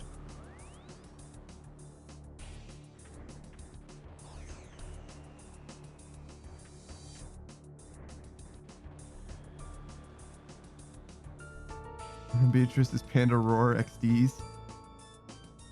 Damn, Sakis is top of my class, the only one of the class? Yeah. The bottom of the class as well. I feel like Roar is like a little bit out of my expertise, but I would expect Ellie, Bunking Ellie, to like 100% Roar. Like, he gives me the impression of a guy who roars like privately in his life. Because he definitely fucking do be growling, bro. He 100% be growling. That motherfucker be playing Minecraft and just growls sometimes. Which is fine, except like you be hearing zombies and shit growl in Minecraft, so like I don't even notice if it's him or the game.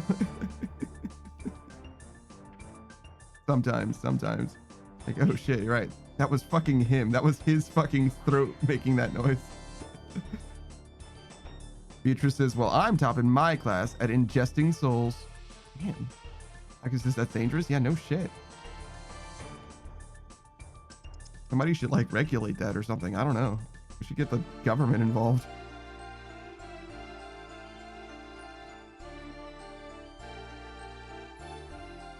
Taka says, you don't know where those souls have been.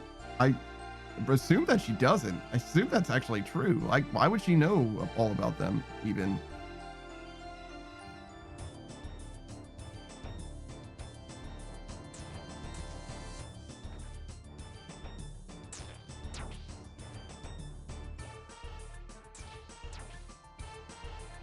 Beatrice says, I don't take just any soul, okay? Taka says, there's no 5-second rule. Yeah, no shit. You don't take just any soul. You only consume the souls that you've thoroughly vetted and sourced. You make sure they were ethically sourced souls. Free range souls. Farm fed. Beatrice says, yeah. Oh my God. E-boy souls. Delicious. Taku says all bio. I think souls are necessarily not biological, right? Surely.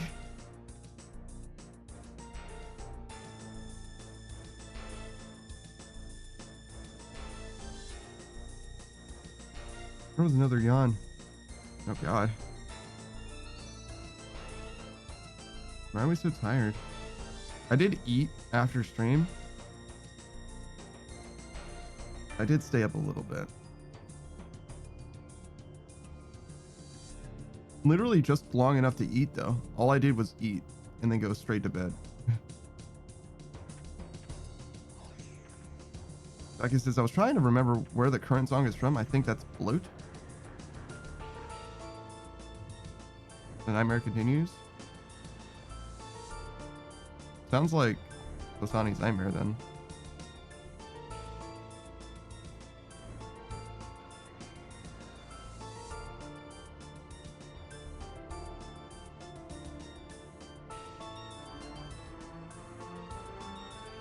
Fear to Blood, so yeah, sounds like Bloat then.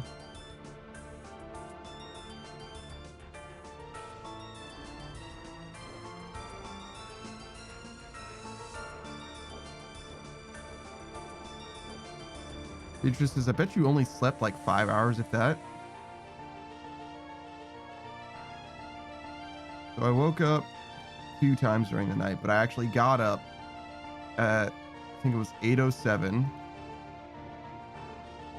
And and I went to sleep at... The last time I remember seeing was 2:27, but Laurie was complaining to me just before I went to sleep. Let's see, what did Laurie say? 3:06. So like,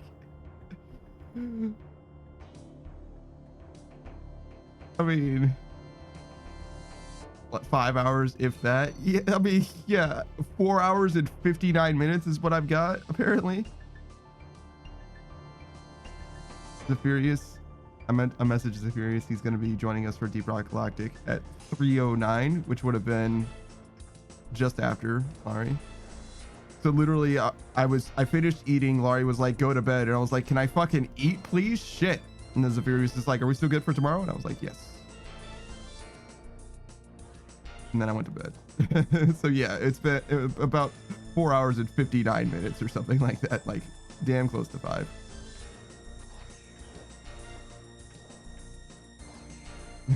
Chloe says, Lamau, how accurate? Yeah, no, Beatrice like fucking nailed it. I'm gonna be honest. Beatrice says, even though I'm right, I still feel like I lost. Lost? Oh no. Saku knows the meme.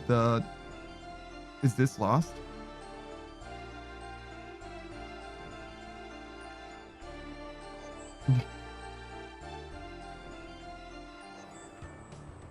That's actually like gotta be one of my favorite memes, to be honest. Overly simplified lost. Maximally simplified lost. Saku says, the game? Oh no, I was thinking of a different kind of I lost the game.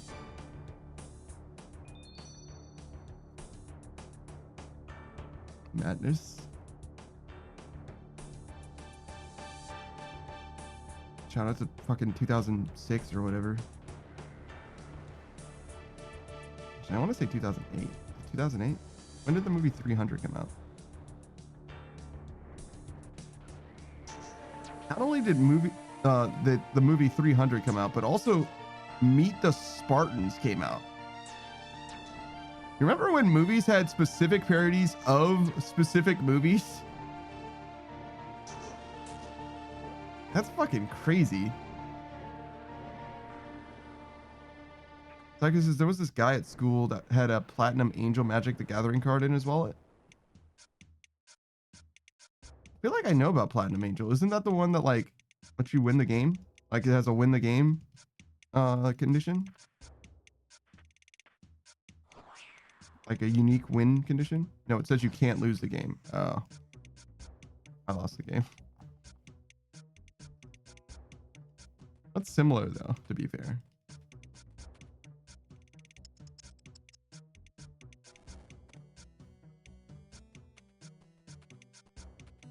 Does it need to be on the field though? So having it in your wallet doesn't seem like it would help you.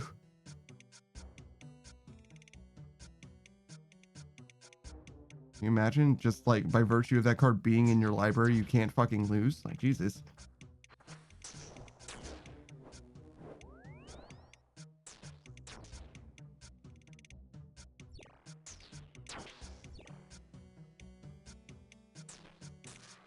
Like, this has to be fielded? Yeah.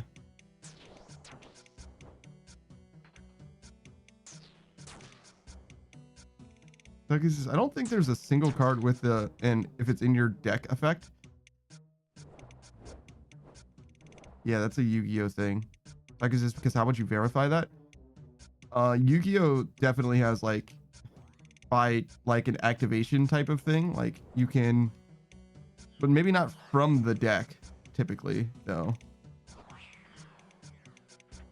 like it'll be a card that's like you can sacrifice this from your deck to do or whatever. You can't just activate something straight from your deck, to be fair. But yeah. Oh shit. I'm out of dust.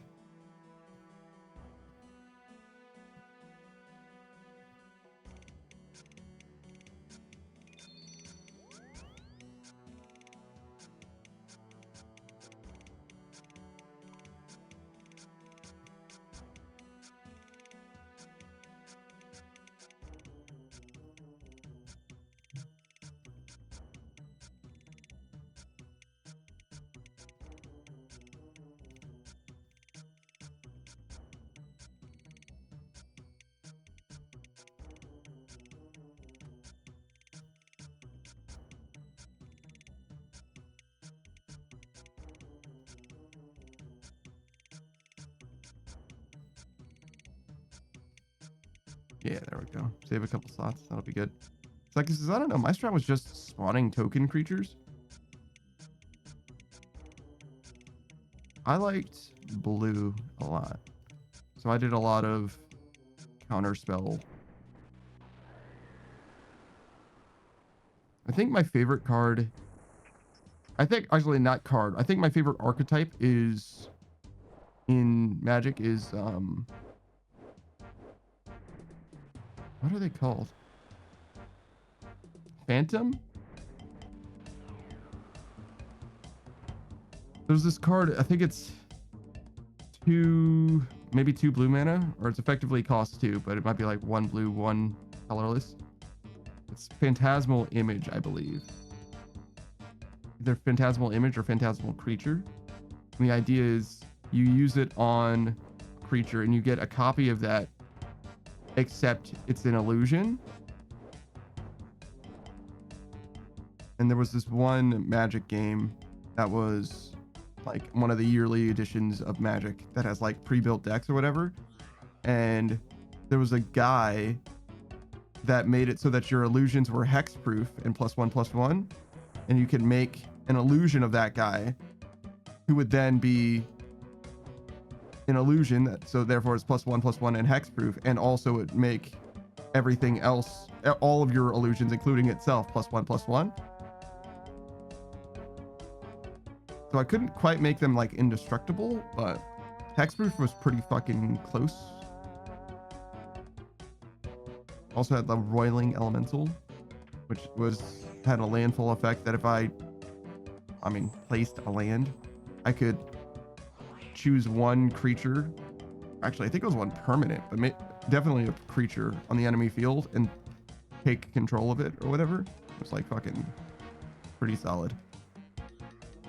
So there were like 2 separate things that were going on in the deck, maybe even a few other things in addition, but the Phantom, the illusion creature aspect was like the thing that I was like really feeling. I like the synergy.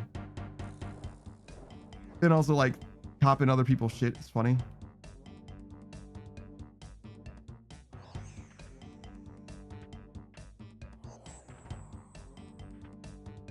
Which I guess is like the through line, right? There's 2 different ways to cop other people's shit. You can directly take it or you can make a copy of it.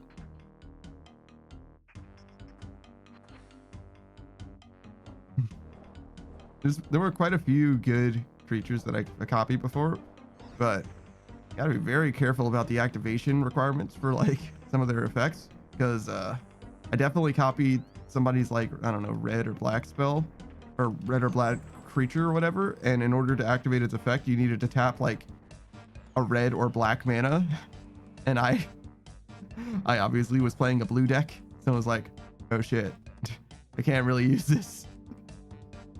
I may have made a tactical blunder here. This is actually not as helpful to me as I thought it was going to be. But, you know, we all make mistakes. It's fine. I got baited.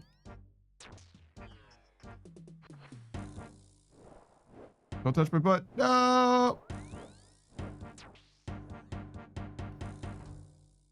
Oh my god. I stopped just short. No. Yeah, I'm getting absolutely fucking rocked by this. Decker says, I don't play anymore though. No opportunity to. Yeah, I only ever played Magic in the video game form. I don't really like deck building. Like, I don't really like, over the course of like an entire card game's life, you know, like assembling a deck out of any pieces that you like. I really don't like that. It's too much. It's too much. Similar to like Pokemon, I don't really like competitively playing Pokemon such that I like build a team. That's like too much work to me. I don't want to do all that. Instead of doing that, I would much rather, I think I can still do this. I would just use somebody else's like deck, or, oh shit, that was close, but no. instead of doing that, I would just use somebody else's like pre-built team and like optimize it to whatever I wanted. Or in Pokemon, oh my fucking god. In Pokemon, I would just do random battles. I like the idea of using things to their fullest, but not necessarily like optimizing things against, you know, the infinite possibilities of the world or whatever. That's too much to me. I don't care about that.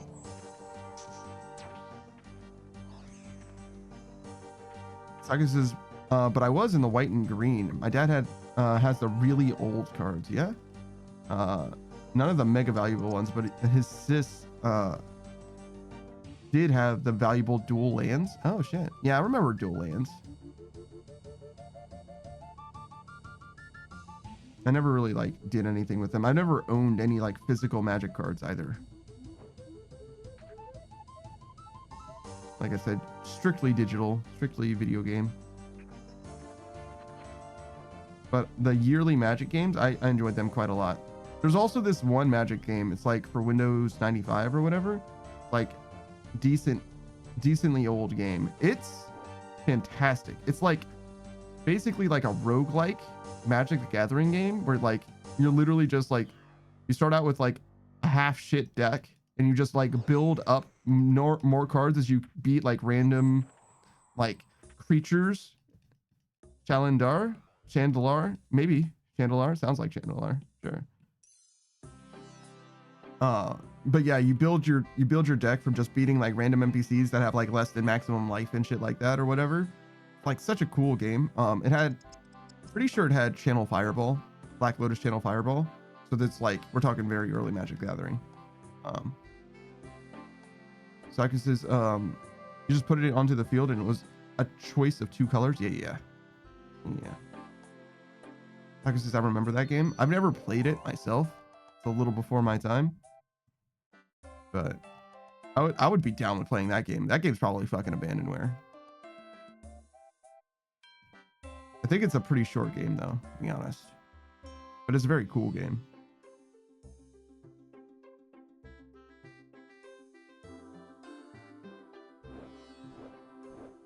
Taku says, I think it is, but gotta make it work on modern computers. Yeah. I wasn't able to figure out how to make Wishbone or Madeline work either, fortunately.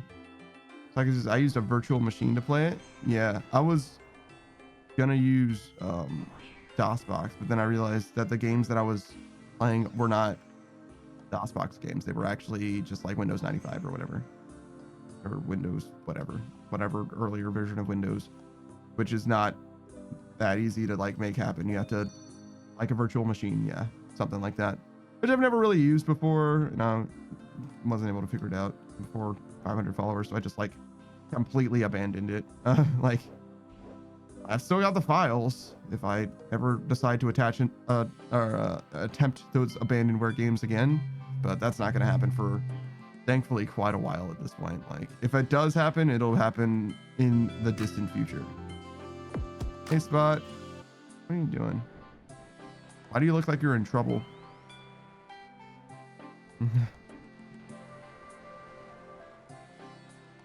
Like it says, could probably be able to help setting up.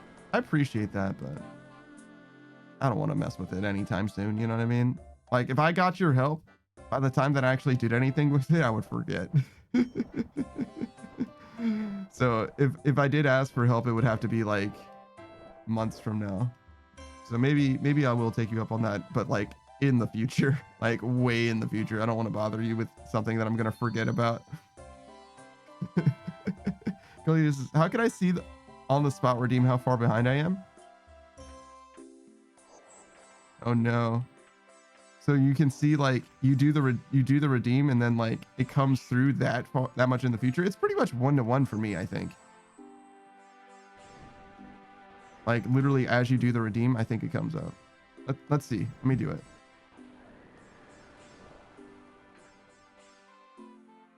I'm doing it now. Oh yeah. It's like 1-to-1 for me. Yeah. It's like right in there for me. Like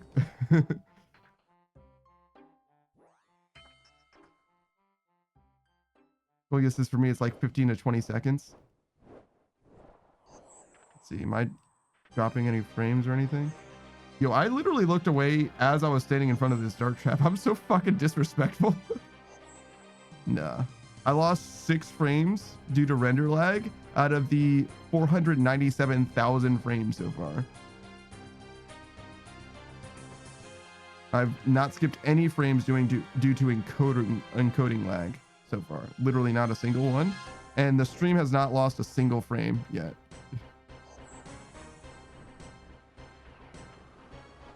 Oh, that was a little late. Out of 417,000. Weird that those numbers are different, I guess, but whatever.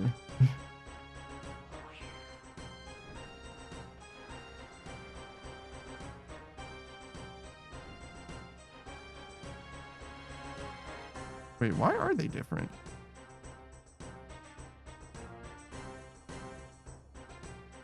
The number of frames that I'm rendering and encoding.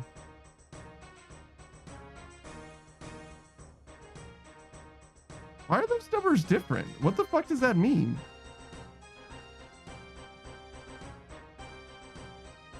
Koya says doing the buffering over here because of Wi-Fi. Yeah, I got you. I understand. I wish you the best.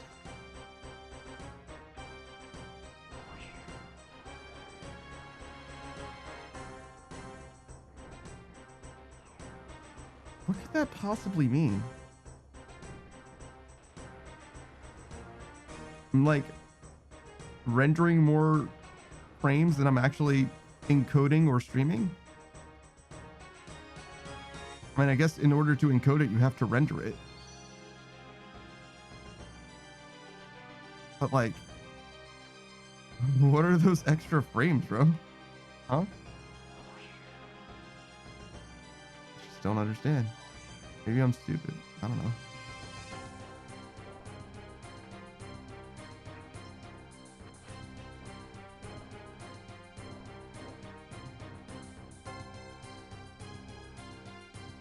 Anything else I should be looking at? I don't think so.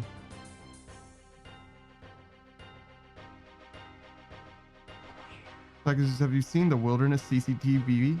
CCTV? No. Is that like a live stream of Wilderness over like an old television filter? Like, some dude made a live feed of people going into the wilderness and it tracks their location across worlds. So yeah, kind of. I kind of nailed it. Interesting. That seems like it would be helpful to PKers. Like, is this like there's a map where it shows people like where people are going, their prayers, and their visible HP? I don't know.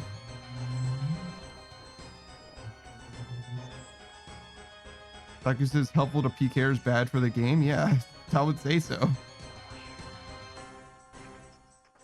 I was like, I don't think such a thing can exist without it being a problem for people.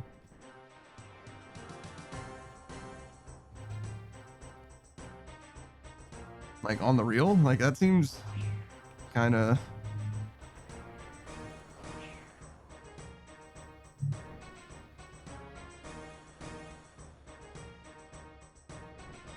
I don't know. Like, this is, you aren't meant to know where everybody is. Yeah.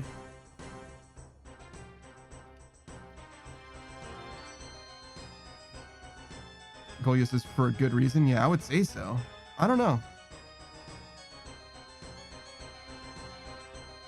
I guess it's not like technically a problem. Like, it's not against the rules, right? Technically. What is he doing that's against the rules, unless he's like exporting the data in a way that's like against the terms of use or something like that, right? Sans that, I guess he's not like doing anything that's like rule breaking. It just seems bad for the game, or bad for people, really. I mean, it's hard to be bad for people without being bad for the game, right? Like if it's bad for people, like all people that it is associated with, well, not all of them, right? PKers are probably going to benefit from it, I guess. But even would they? Because like you can anti-PK them just as easily, right? And just imagine that most people in the wilderness are not PKers, right?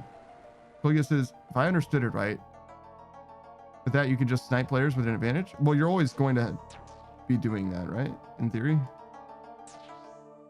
Any player that you encounter in the wilderness that isn't there to kill other players, you will have an advantage against. It's just like the nature of the beast, right? Like there's two types of players in the wilderness. Those who are trying to kill players and those that are just trying to get some other shit done and don't really want to fight. So because PKers are not going to benefit. People will see this and be like, well, I guess I'm not going to bring anything for the PKers to get. Oh yeah, no, I get that. It's just that people don't necessarily know things as they come up, right? Like there are definitely people that could just be completely oblivious. Some people don't even use rune light, you know what I mean, Saku? So like there are definitely people out there who are going to be had by this that otherwise wouldn't have been in nearly as precarious a position, right?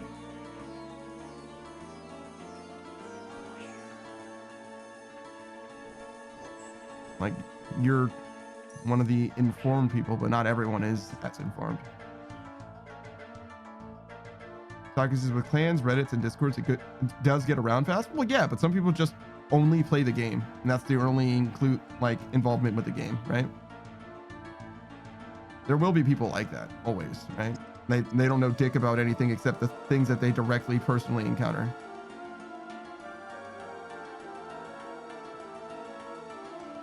So, but yeah, no, I get what you're. Oh, that went in my herb sack. Wow, that's very helpful. Why didn't you do that originally? Wow, what are you doing? Well, I guess this played mostly via stream until recently. I feel called out. Mostly via Steam, excuse me. Yeah, that's kind of what I'm saying. It's like some people just aren't going to know about the goings on in the game, right? Saku says, and YouTube recommendations. I get that. I understand what you're saying. I'm not saying that it's impossible for them to like discover this, right? But like, it's just not necessarily as like one-to-one. Like, I think you can, like, let me put it this way, right? There's a pretty well-known scam, like the Nigerian prince or whatever, right? Everybody knows that that's a scam. But the reason why it's an existent thing is because it still gets people somehow, even though everyone already knows about it, right? Because not everyone does know about it, or because some people choose to be, I don't know, willfully ignorant or whatever, it doesn't matter, right? Despite it being well known, it still is a thing that exists, that is like occurring. And maybe that's not a great example because I don't know that that's like presently happening, but you get what I'm saying. I'm sure it probably is actually, but you know, regardless. That's all that I really mean, which is to say, just because there are a good amount of informed people doesn't mean that everybody's going to be able to dodge it by virtue of that. Like, it's because out of the thousands of people that they try it on, they'll find at least 5 idiots. Yeah, exactly. That's kind of what I'm saying, is the 5 idiots in the wilderness, basically. And Saku says, and for them it's profit. Yeah, but it applies perfectly to this situation, I think, by exactly the same token. Sorry, Kolya, I think you're the idiot in this situation. Don't go to the wilderness. So you're not the idiot. Congratulations, you're good. You're good. Saku says TLDR wilderness is a scam. It kind of is. Kind of a scam, but it's also kind of worth.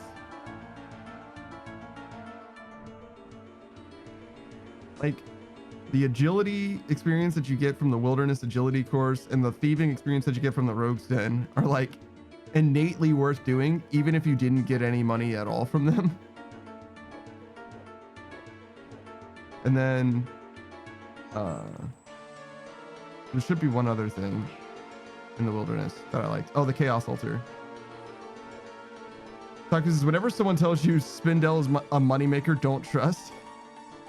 It is kind of, though. I actually didn't mind it. That was fine.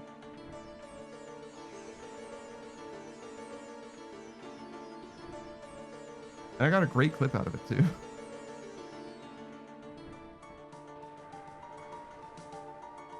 I didn't get anything good out of Spindel, but like the loot that I did get out of it was like well worth the time that I put into it. I only got like 20 or 30 KC or something, but it was fine. It was fine money.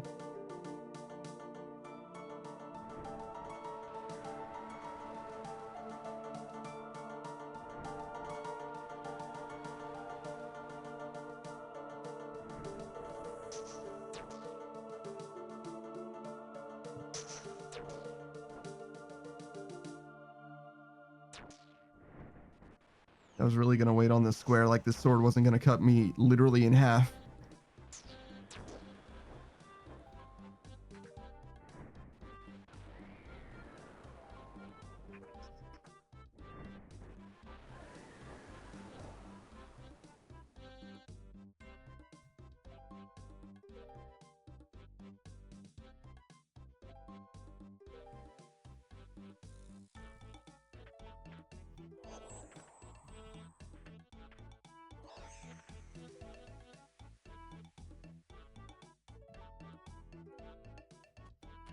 I think Calvarian is my favorite wilderness boss though.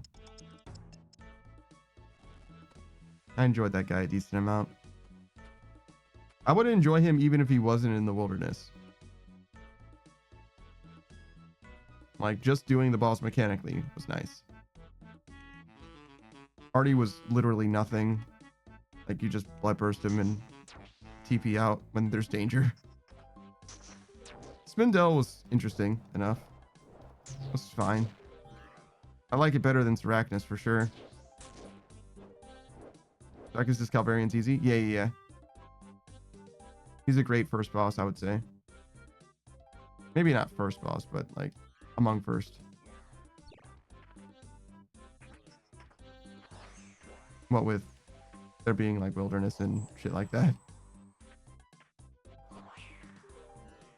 Sarachnis is a bit too close to the Enclave though. Yeah, I think that's kind of part of it, fortunately. Julia says, I'm passively learning more about OSRS here. That's very efficient. That's kind of the way it goes though, right? Like the best way to learn about something is to learn from someone who knows better than you. Learn from someone else's experiences, right? Like it says, see, Cole, you'll learn about the wilderness CCTV. Jesus. It's true. You're right.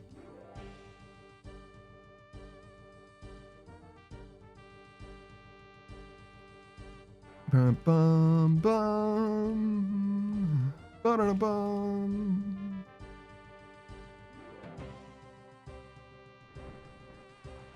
Sounds like fucking RuneScape in this bitch.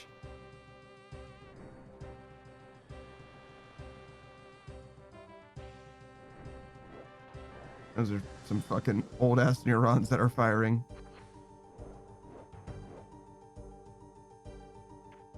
I don't know if Suck does this on purpose, but her redeems are so fucking loud. She would have like this RuneScape theme or whatever, and it would fucking blow up your goddamn eardrums. Which is like so real to like the RuneScape experience, to be honest. Like it's perfect for like what it was like to log into RuneScape in 2004 or whatever. You're just like, oh yeah, I'm gonna log into RuneScape. Let me open the website. Like, oh god. It's so loud, please. Because the thing is, even if they get taken down, I feel like it's just gonna be taken out of the eyes of the people. Yeah.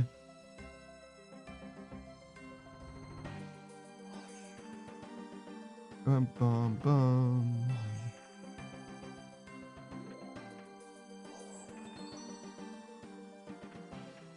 No, my Rogue's Den activity, or still not called the Rogue's Den, my Rogue's Castle thieving method. So I guess it's basically just a proof of concept, yeah.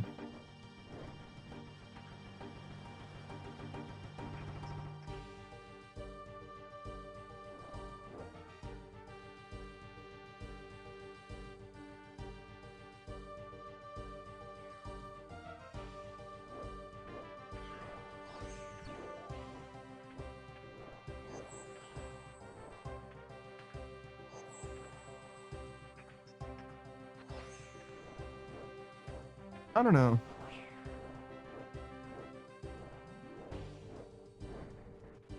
I don't have any suggestions or anything. I don't have too many thoughts on it. Just sounds shitty to me.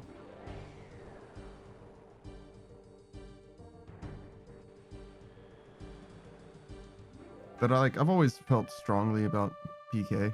Like, I just don't really like it.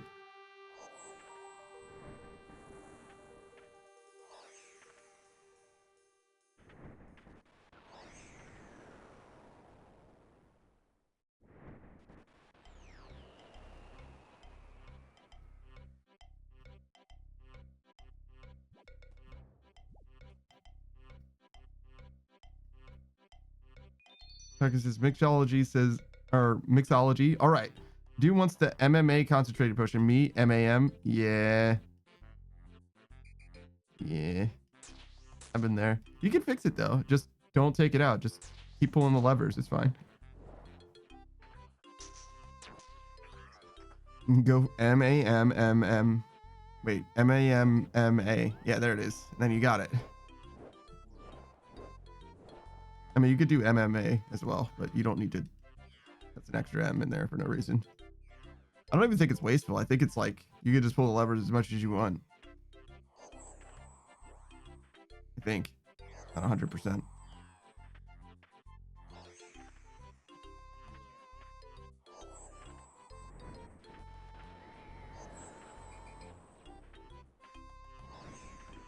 Like it says, also order doesn't matter? Oh shit, it doesn't? Damn, I really thought it did. I mean, I guess that kind of does make sense. You are like literally mixing it. Like it's a salad, bro. Like what difference does it make the order you add the ingredients?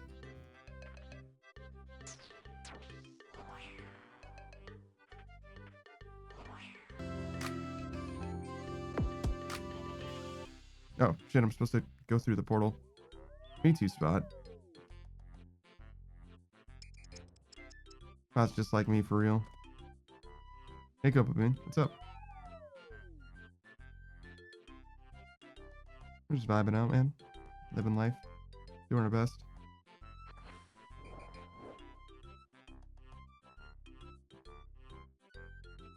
Trying our best to sleep, brother. That's what mostly was happening. I've got to be honest. Oh! Well, there's the long sleep for me. We acquired a long sleep.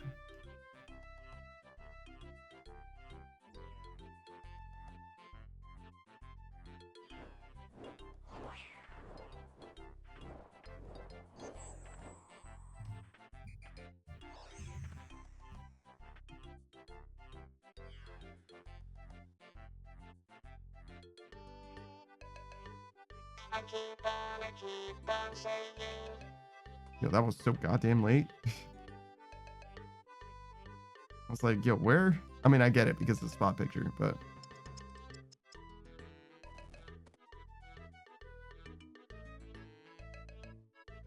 Should I set that up differently? Maybe I should, like, split those up. So the spot pictures can, like, happen parallel to everything else. Because what do you use to display spot pictures? Just the straight up regular Twitch alerts. Which is why it's delayed by a minute, because it tries to do every alert in the same queue.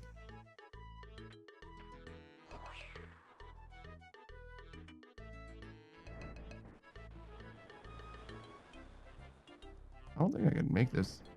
Yeah. Oh, there was a dead zone in there. Oh, what? The fuck? You can spawn there? Oh, okay. Well,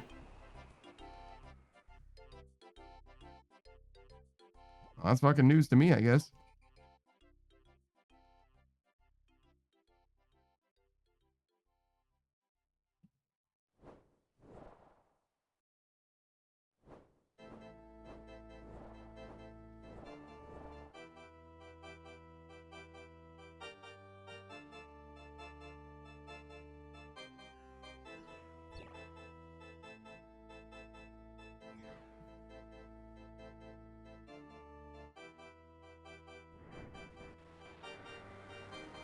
Why am I looking over there?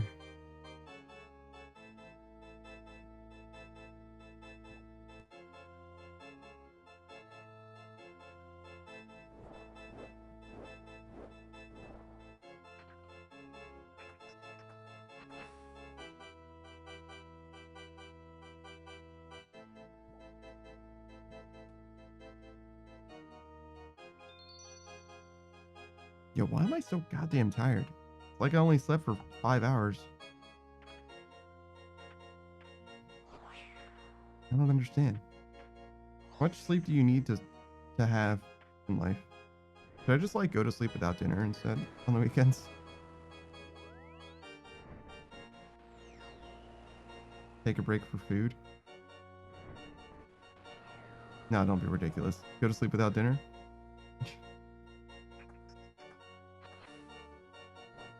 I feel like it takes so long to eat. That's like mostly what it is.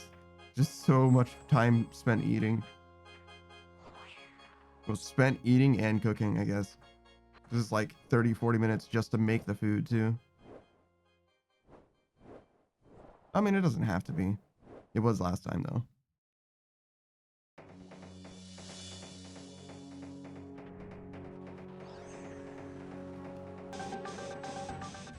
Bum, bum, bum, bum, bum, bum, bum, bum.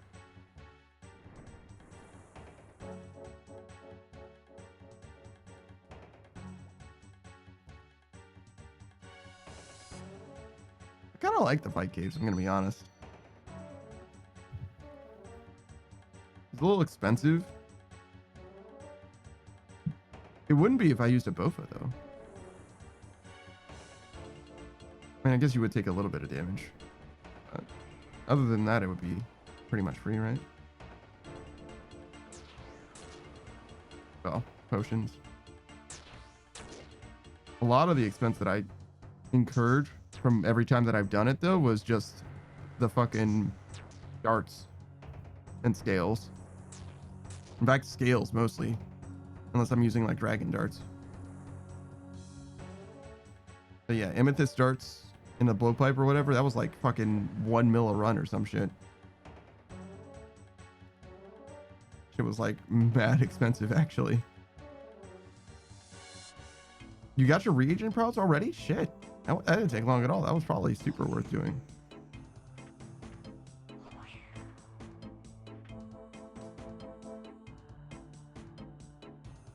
Maybe I should do that shit too then. Kolia says, all right, I counted. It's half a minute for me. Okay. Take it over not being able to watch it all. Yeah, for sure, for sure. The delay usually doesn't matter all that much. Oh, thank you for the hydrate as well, by the way. Sorry. Okay, so there's 535,000 Herblore to max banked. It's only like 1 or 2 levels, right?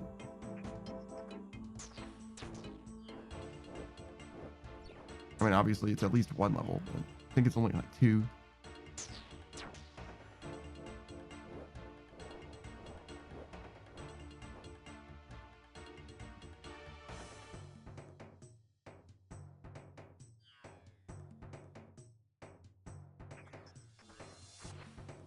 Not that I guess it matters all that much, like how many levels it is to max. You're either maxing or you're not, really.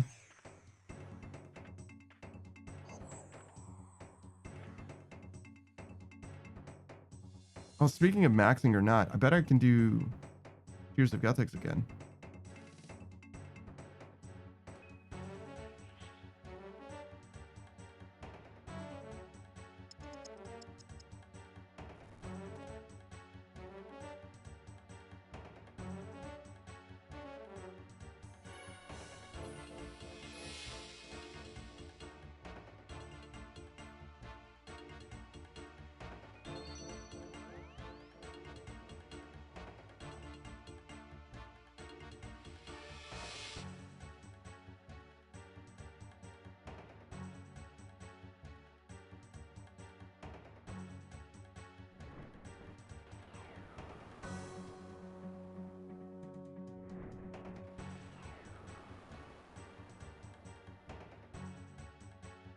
You know, I was way more scared of the fight caves than I probably needed to be, or than I probably needed to be. Certainly than I needed to be. You don't need to be scared of it at all. Like, literally just pray mage. You're good. Chill. I mean, yeah, you do get hit by those range dudes, I guess, but like, it's fine. They don't hurt that bad.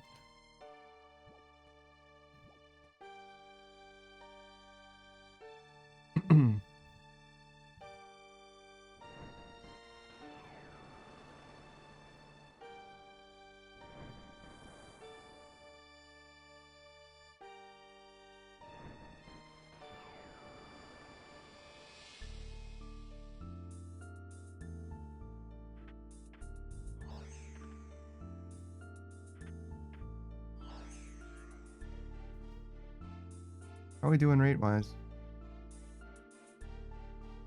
Better than normal? Oh shit. I literally stopped to do shout outs and shit, and it's still better than normal. Polio says, yo, can I stop falling down? I mean, I would suggest it, yeah. Falling down is not good. Unless it's falling down onto a bed and then sleeping 4 hours. In which case, falling down is very goddamn good, and I highly recommend it. In fact, once a day, I would say, falling down is probably pretty good.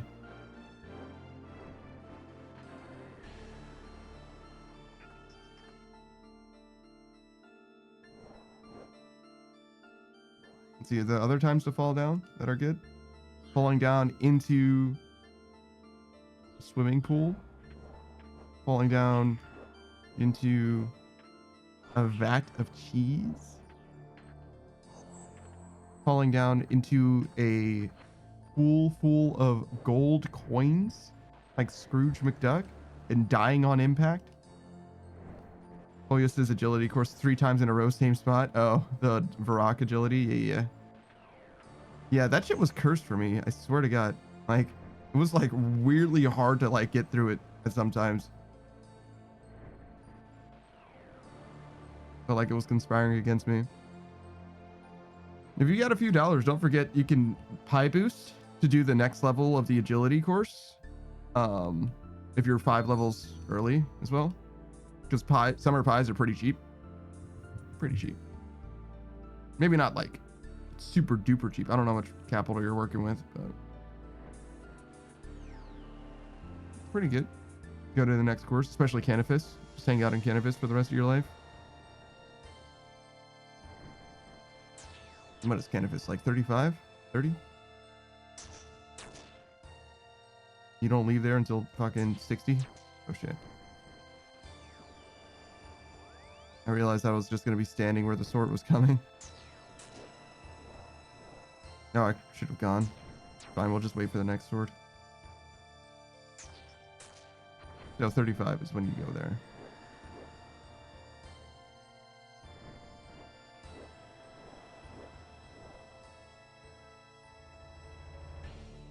Polio says, I couldn't listen due to buffering. What did you say? So the Canifis agility course is like the best course for you to, well, for rate at the time that you can unlock it, it is the best rate for agility, but also for Marks of Grace. Kind of forever. It's like always, it's always the best for Marks of Grace, basically. And you can go there 5 levels early if you buy summer pies off of the GE. Because I think you're a main. They're pretty cheap, but I don't know how much money you're working with. So I don't know. I don't know if you can just afford it, but I also like Canifis better than Varrock. I feel like I failed way less in Canifis.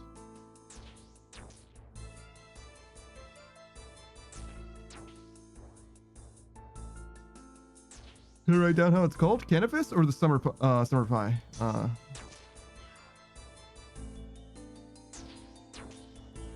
So it's Canifis. You need to do a quest to get there, and it's summer pies that you want to buy. Those are the food that boosts your agility by 5. But Canifis, you got to do, what is it? Priest in Peril or something like that. To unlock Mauritania.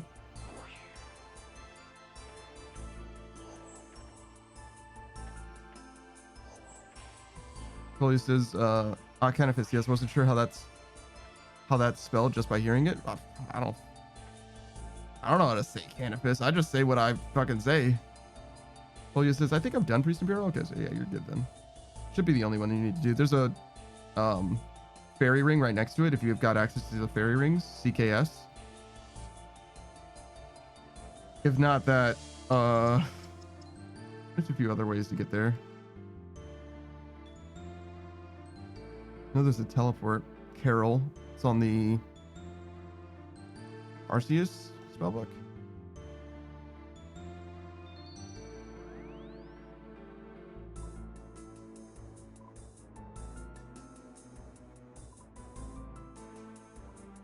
Oh, no. Ancient spellbook. There's a spellbook. Arceus has the South Graveyard, which is right there.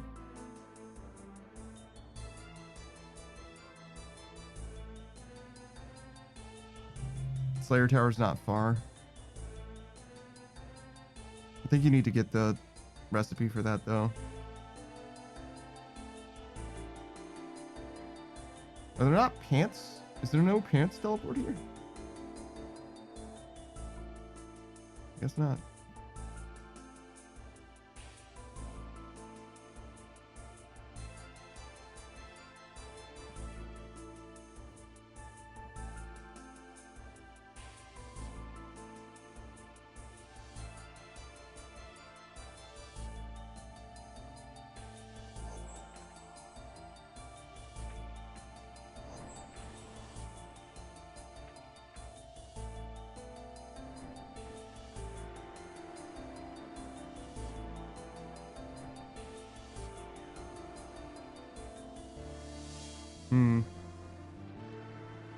These monkfish really aren't doing anything for me, I'm gonna be honest. I think I could do without them. They're fine, but they're not for me.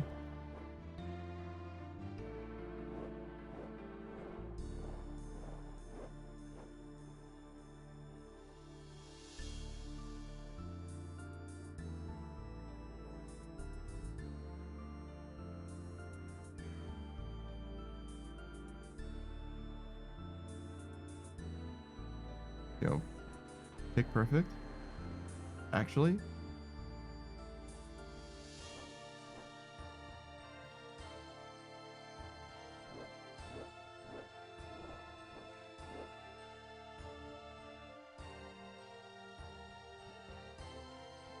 oh, I never did a shout out for Strava.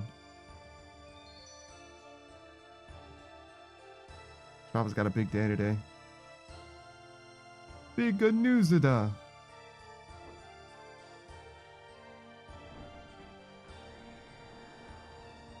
I feel like I probably shouldn't do an impression of that guy because I haven't seen. I don't know if I've ever heard. Well, no, I've heard him speak before, but I've never seen the episodes where he speaks or whatever. So like, I don't know what he speaks like very well. I just know him from the manga, really. Oh, yes, this never mind. I did not do that. It's not a hard quest. Or a long quest. You have to fight a dog.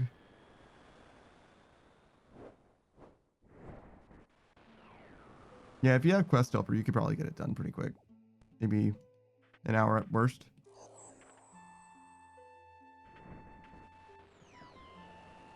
Bro, I was already through it. But I don't really know.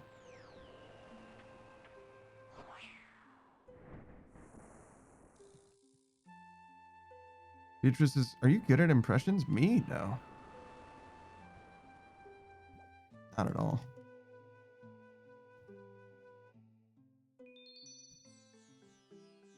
I'm not good at very much, I would say. I would go so far as to say that I'm not good at very many things.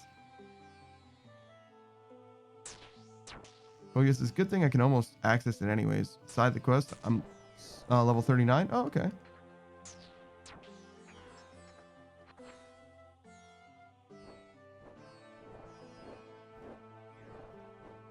What was it? 35? I think Varrock was 30, so you might already be able to do it, right? Or was it 40 and it does 35 plus 5?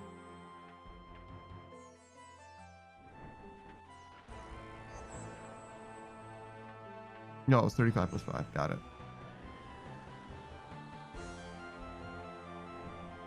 That's fine. Beatrice, is you good at yap? Not right now. I'm sleeping, bro. I'm sleeping. I'm snoozing right now. I do feel like I actually am kind of like fading fast. Like, oh no. Maybe I actually do need to sleep. Not good. We got too much happening today for me to be sleeping.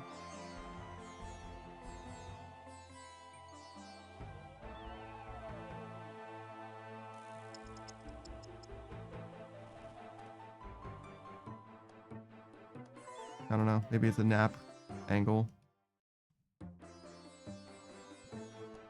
do want to see a Strava play though, so I don't want to just like go to like raid out and go to sleep.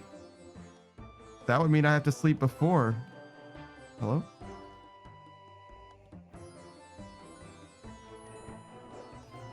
I guess I could though. Still.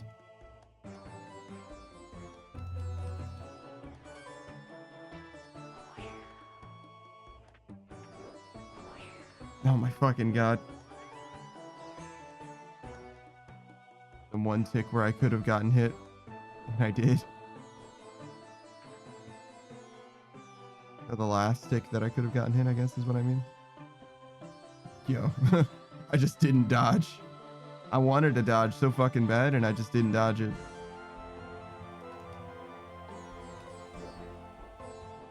Damn. I was so close. No.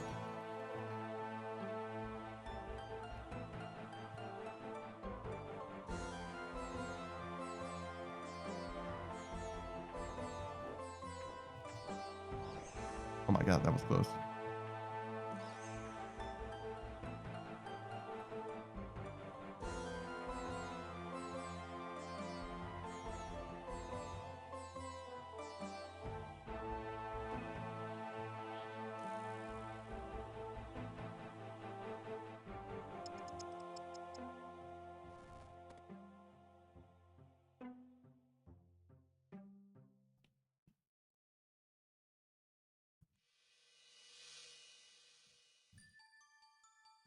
Let's see. Where are we at?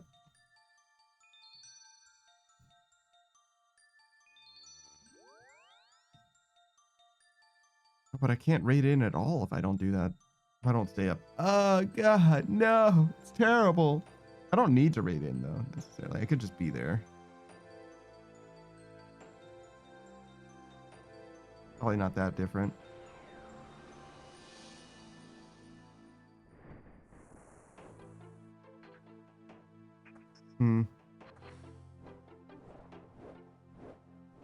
Just struggle through. Get caffeine. I don't have caffeine. I don't drink caffeine. Just struggle, I think, is the answer. It'll be fine. Mondays are for sleeping.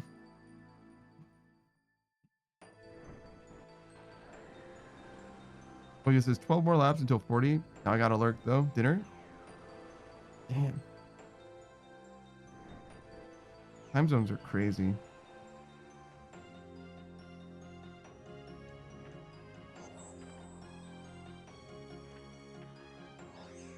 Oh my god, I can't believe I made that. I thought I was definitely going to get by that dart, but no, we're good. We're chilling.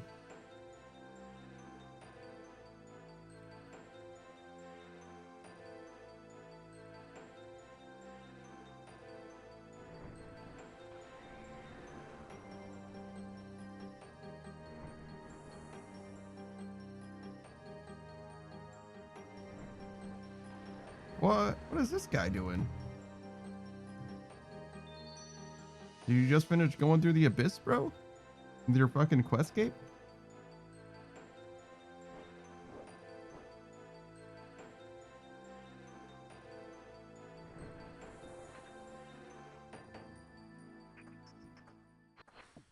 Nice. Walk directly into the path of that sword, bro. Easy.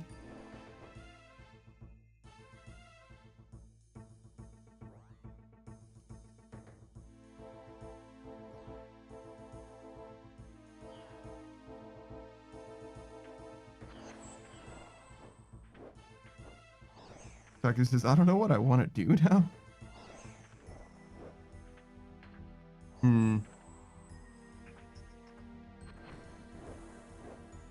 Mine amethyst?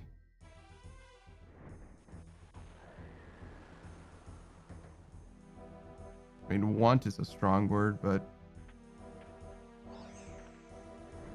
I guess I can leave that to AFK. Oh, so you're looking for something more active?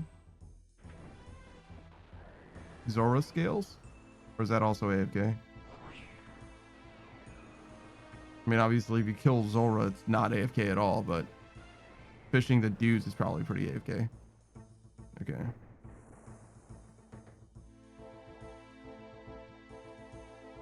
Something more active that you can do right now. Hollowed Sepulcher. That active enough for you?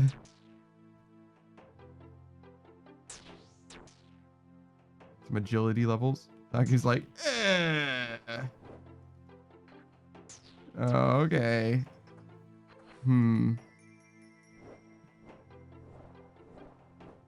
Let's see, what would Saku want to do in this moment? When Saku becomes euphoric, it's when he...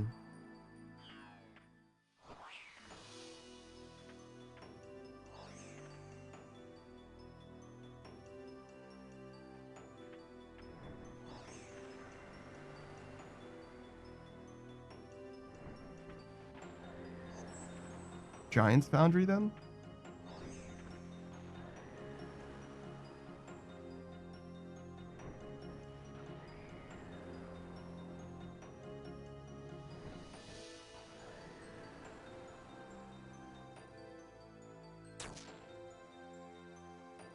That's an active-ish grind that you can just like do a little bit for. Without the intensity of Hollowed Sepulcher or whatever.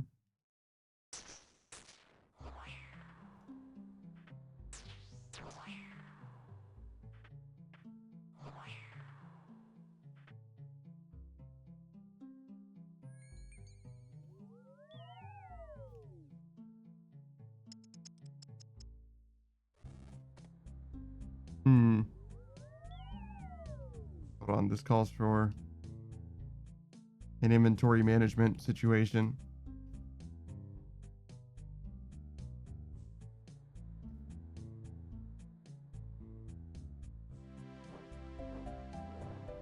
Because I actually want to farm Duke, but I want the Rancor beforehand. And I'm going dry on that.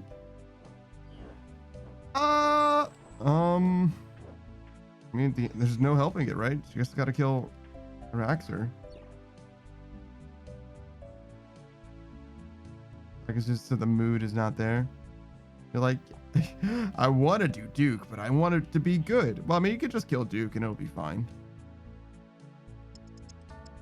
You don't need it, right? It'll help, but it's only going to be like +2 strength and like +10 hit or whatever, right? So I guess the +10 hit's probably pretty significant for you, being that you're not going to be BGS specking him or anything. And people do BGS spec that dude to make it easier.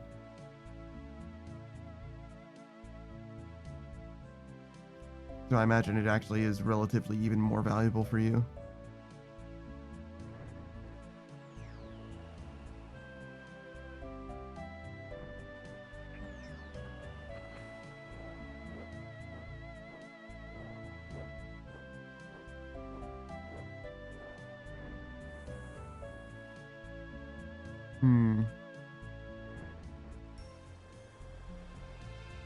What should it be then?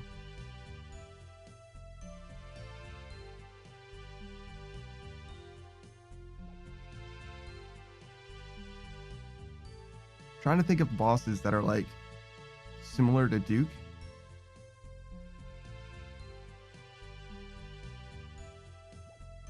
But like none of them feel as chill. Chris says, morning gamers. Oh man, it certainly is morning. Your boy's snoozing right now, Gur. I'm gonna be honest. I'm falling over, man. I'm gonna fall down. I'm gonna land in my bed, and you're not gonna see me for 2 days. And it'll just be Tuesday. I'll be like, hey, what's up, everybody? I woke up. Greetings.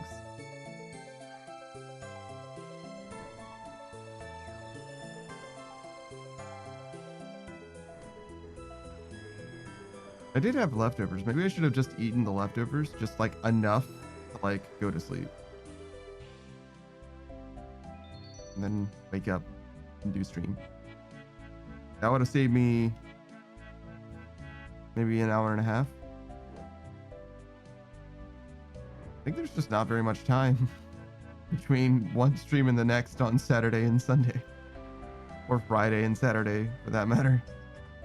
Guys, I think that my schedule just might be a little bit intense. Weird.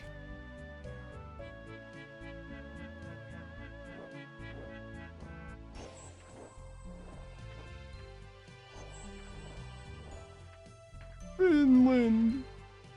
Chris is just a tad intense. Yeah.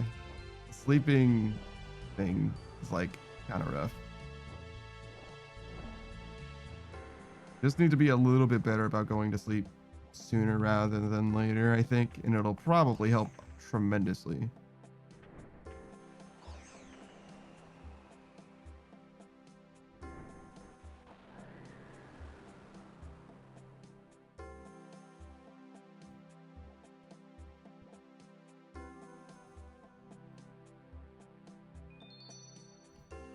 I'm holding on to these monkfish like they're gonna make a difference in my life.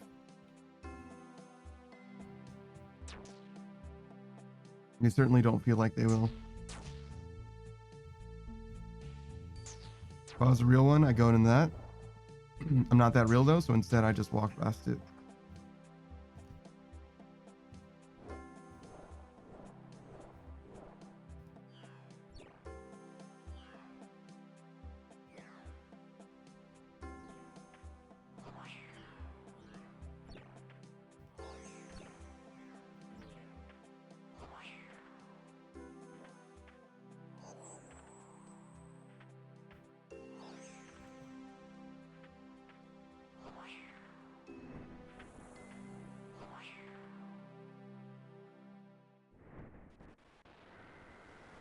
Do you guys have like, I wanted to describe it as like an intuitive, like almost like an intuitive guide rail. So when I say intuitive guide rail, maybe that doesn't mean anything to you, but like, so one thing that I find very easy is to like not click on the fire for the fire traps, right? Like these fire traps or whatever, it's pretty easy for me to not click to like enter the fire. Right? Maybe that's not a very good way of describing what I'm trying to say though. Like the idea is it's easier for me to do things that are the right thing to do, or like the way that it's like there's like a path laid out. Like it's easier mentally for me to walk along a path than it is for me to walk through, you know, like off a trail, for example. So in the case of like driving, for example, let's say driving, it's very easy for me to stay between the lines without like paying very much attention. Like I feel like I don't have to think about it and I'll just like follow the road. Right? Like as if my car is driving itself, right? It's like very intuitive, like very autopilot friendly. Maybe that's what I'm trying to say. And I feel like that applies to like many things rather than just driving. Like also RuneScape. That was just something you don't think about that just works. That's most of my life. Yeah, you could think about it that way, sure. Where it's like something about,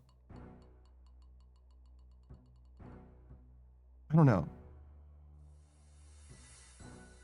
I can't place it any better than that. Yeah, it's got to be what it is. Sorry, that's the explanation I've got for you.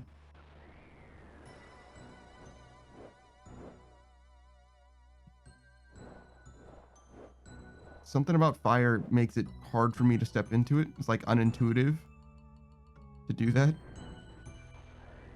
In that like inhibition, that like natural inhibition makes it just so much easier to not like awkwardly walk into it unless it's like genuinely a misclick or something like that.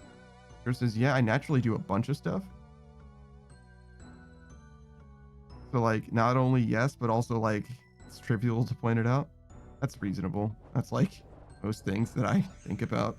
It's like, hey, do you guys not think about breathing all the time? Do you just normally breathe? Have you guys noticed that your eyes don't see that your nose is part of your vision? Versus going off the beaten path / doing the wrong thing does often take conscious effort. Yeah, exactly.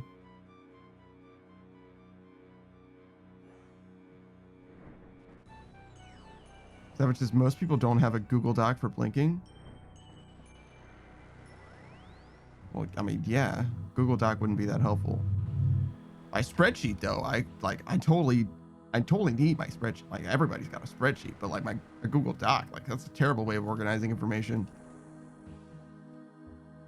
What do you do? What are you writing? Like a fucking, what are they called? What are books before they become books?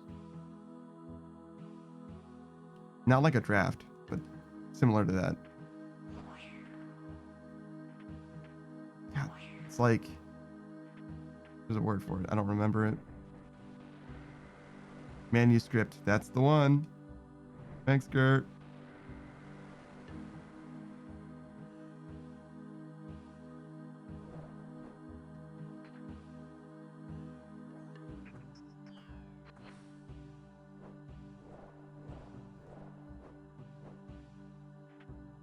I don't know why I wanted manuscripts so bad, but I was craving it. I was craving a manuscript in my life. Nothing would taste as sweet.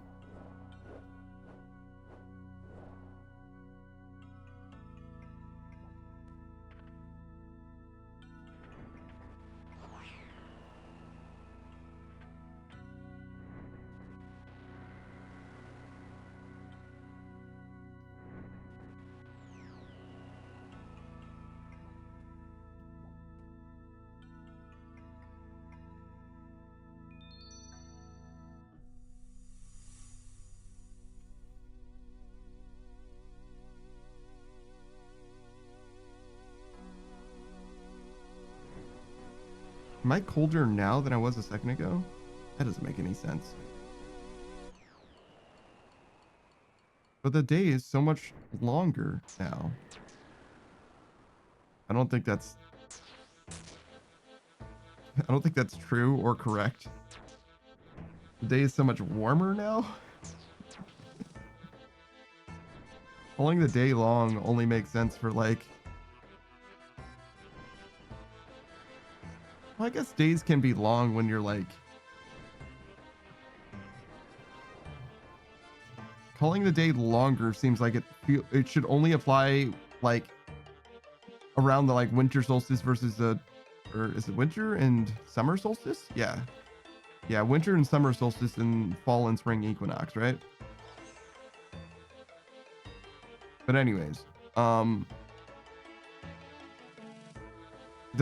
it a day long makes sense, but calling it longer feels weird to me. Like you can't say that the day is longer now than it was earlier today, but the day feels long now, but it isn't longer. Somehow that's weird and different to me. Maybe I'm freaking out.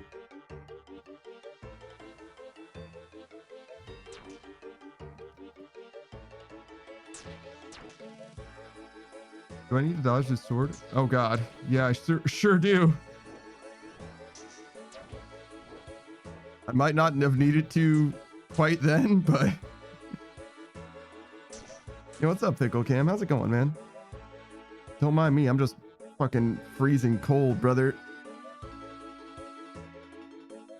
I'm trying to get my shit together. Be less of an icicle, less of a popsicle. Ah! Alright. Draftus says, I feel that. Do you? Is it cold in Texas too right now?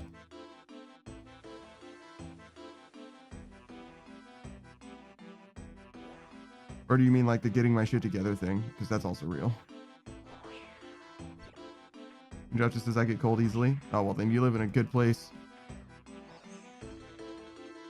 I mean, depending. There's like mountains in Texas as well, right? Maybe not. Maybe the Western Texas doesn't have any mountains, but I feel like there was a high elevation area in Texas. I know that it can snow there, but like I think it snows in most places when it's like very, very wintry. That is not what I wanted. I just wanted to walk. I literally just adjusted my body so that I would be warmer, and now I have to unadjust to do the shout out, and I'm immensely upset about it. You know, just there's no mountains, big hills near Central Texas though. I see. Yours says, it was surprisingly cold down there. Friday I even put sleeves on. Damn. Gur was just in your area. You just missed meeting Gur, you fool. Pickle Cam, how could you do something like that? Miss out on an opportunity to meet the one and only. What am I doing? Oh yeah, a shout out. What is your name? The Undrafted.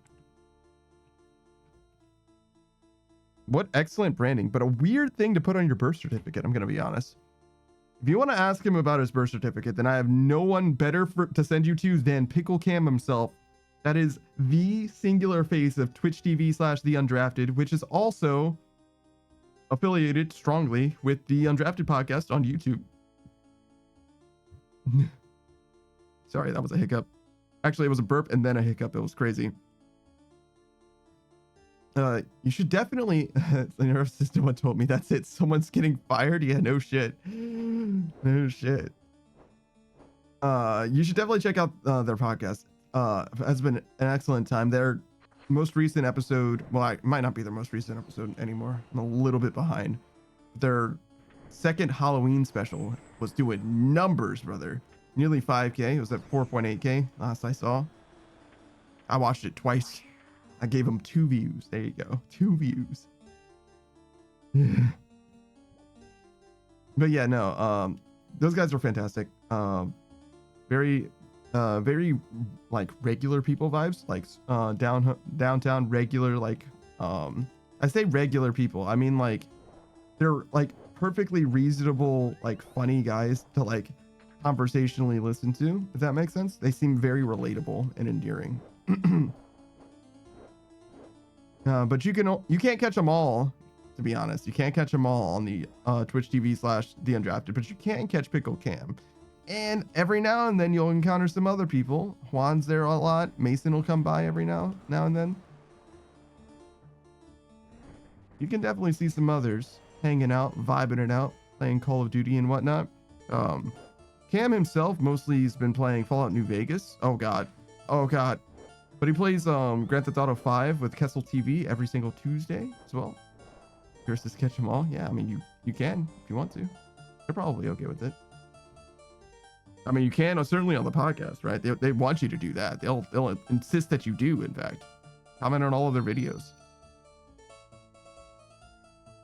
Sure, I imagine that they would want that. Why not?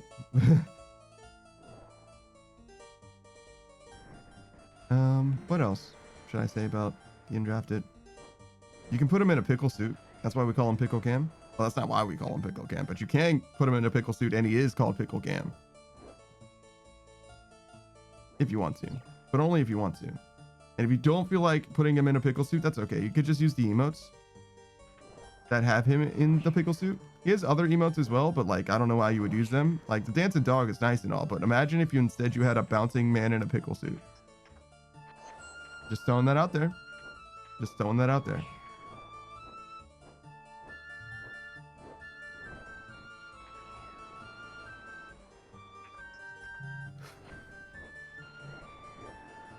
I'm doing my best to be warm.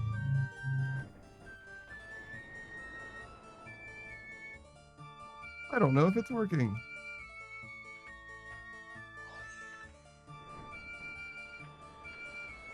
Oh shit. You know, this is definitely a great alternative to putting me in the suit. Yes. If he's not live, that's perhaps the only way that you can get Pickle Cam substitute. These guys like don't sync up super well. I think that's why it kind of freaks me out sometimes when I'm doing the end of that floor.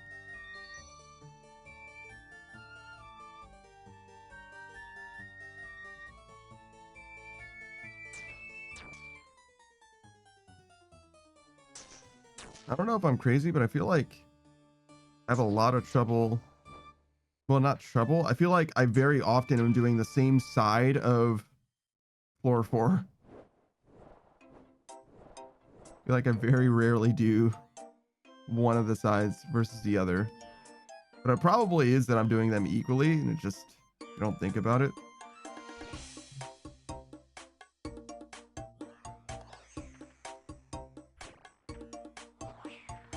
I bet if I, like, if you ask me, like, which specific obstacle in floor 4 I do the most, the number 1 would be on one side and number 2 would be on the other side. And then number 3 might be on that same side, and number 4 would be on, like, the first one again, or whatever, so it, like, ends up equaling out.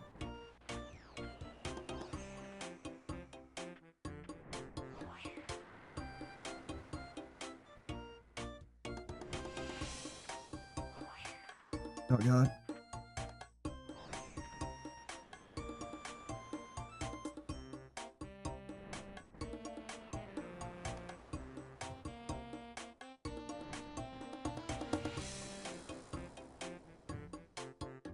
Oh, I do have new stuff or a new thing. I don't know how to like quite use it yet.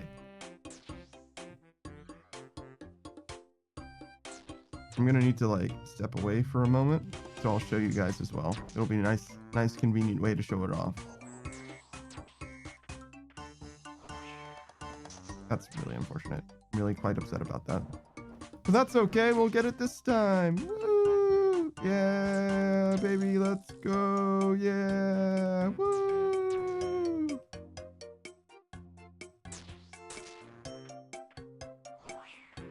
Yo. Hello? Video game? Alright, we're good. Okay, I was gonna do a shout out for Strava too. Shit. I'll do it when I get back. It's fine. I'll remember.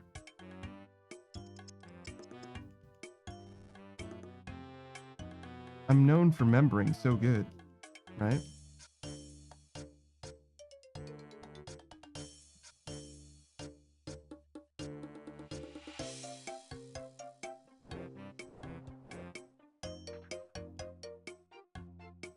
Interruptus says, Panda, have you ever flown a plane? Certainly not. No, not even close. I've driven a jet ski before. And a car. Have I ever flown in a plane? Oh, I see. Yeah, I've ridden on a plane. I've ridden on a plane a few times. Times. Yeah. Only like 3 or wait, no, it would be an equal number of times, yeah. So 4 or 6. Because obviously wherever I'm going, I come back after. So here's his rookie numbers. Yeah, for sure. I don't mind flying though. Flying's fine. You know, it just says, I'm almost 30 and never flown before. I will for the first time next year, though. It'll be fine. It is a little weird, though. There's some things that you probably will have to get used to, or might even think that are strange, but It's not that bad. You'll be fine. Bum bum bum bum bum bum bum bum bum.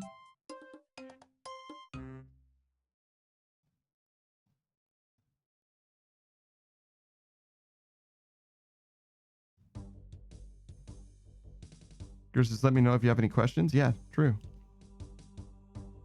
All right, so first of all, I'm going to show you guys the new shit, right? Ready?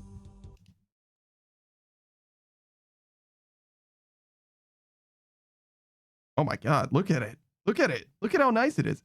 It really should have music. I realize now. But yeah, we're going to be right back as well. Give me a sec. Enjoy. It's very cool though. It's very cool. Thank you. Thank you. My guy stealth made it. He's in the description or the about page. The bubble popping with the most like that was very, very funny to me. Okay. It's just weird that it's silent. Oh, I should have used the heal. I forgot. All right, I'll be right back. 1 second. Also, I changed my mind about switching off a brawler. Nah, you're more of a He jumped all the way over there to use the bowstring. What is this guy? Oh, I'm losing it. I'm losing it. What is going on, man? He's obviously an archer, but he's not. Dude thought I was a bot. I can't believe the lion, the witch, and the nerve of this bitch. Like, you gotta be fucking kidding me. Yeah. Fuck am I, like, actually. Yeah, you're right, Mello. Gotta love a strong grip. Oh, I don't like the way that I said that. I didn't like that. Why did I do that? It was your joke, but I somehow made it worse.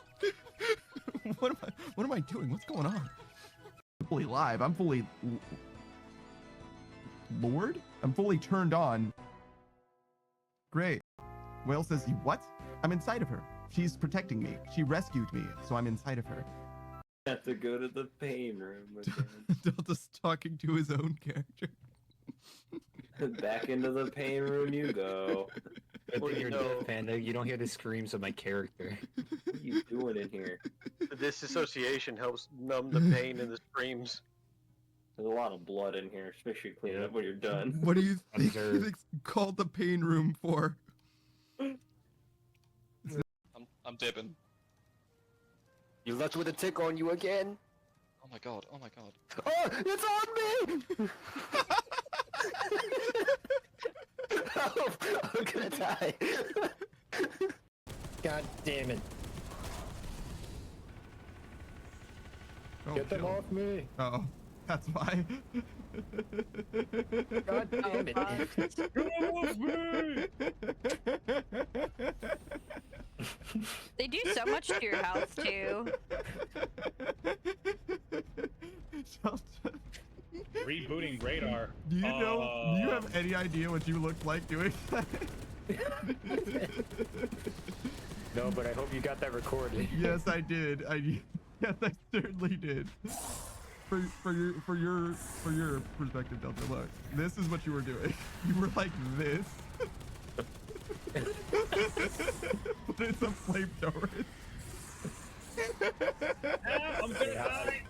You set me on fire. Yeah, later, man. Later, man. We'll say I believe them to exist, right? JFO says, I forget you can do agility without high alk. Something during chasing the... Oh, God! My legs! I knew I shouldn't have stopped to read chat. I was trying to cross a clothesline and I fell off of a fucking building.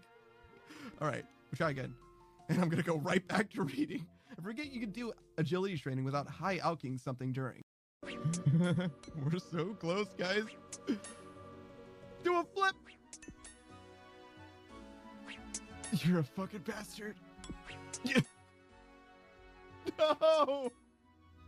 I was excited for the flip. No. I always say it with exactly the same inflection and everything.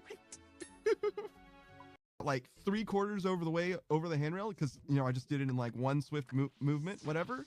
And there was a snake, like I don't know, maybe a 3 or 4 foot long black snake that was like directly where I was going to land. And the snake and I saw each other at exactly the same time. And I don't know if you guys have ever jumped over like a fence, especially like a waist tall fence or whatever.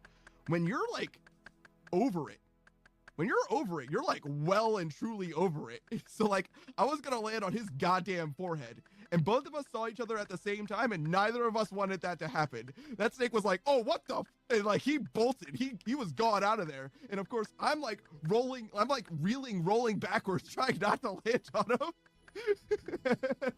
I was like, all right, I'm done for the day. Like I've had enough. I've had enough of this. We're going home. Solved, by the way. I was a little worried about all that, but Elo go block says torn player scroll plus strength pots. Next way to speed up. Yeah, you think so? I feel like I just saw someone run from here over to here and then become a crab, and then the crab started. John Smith says, I would say something about them letting me smashing their palette later. I read that again, and it's got me both times. I'm like, fuck, man, stop reading this. Oh no. All right, we're gonna move on. We're gonna quietly move on. We're gonna pretend I didn't read that twice, and also get gotten twice. Fuck. Fuck, I'm stupid. Sorry. Warren says that goes for pets.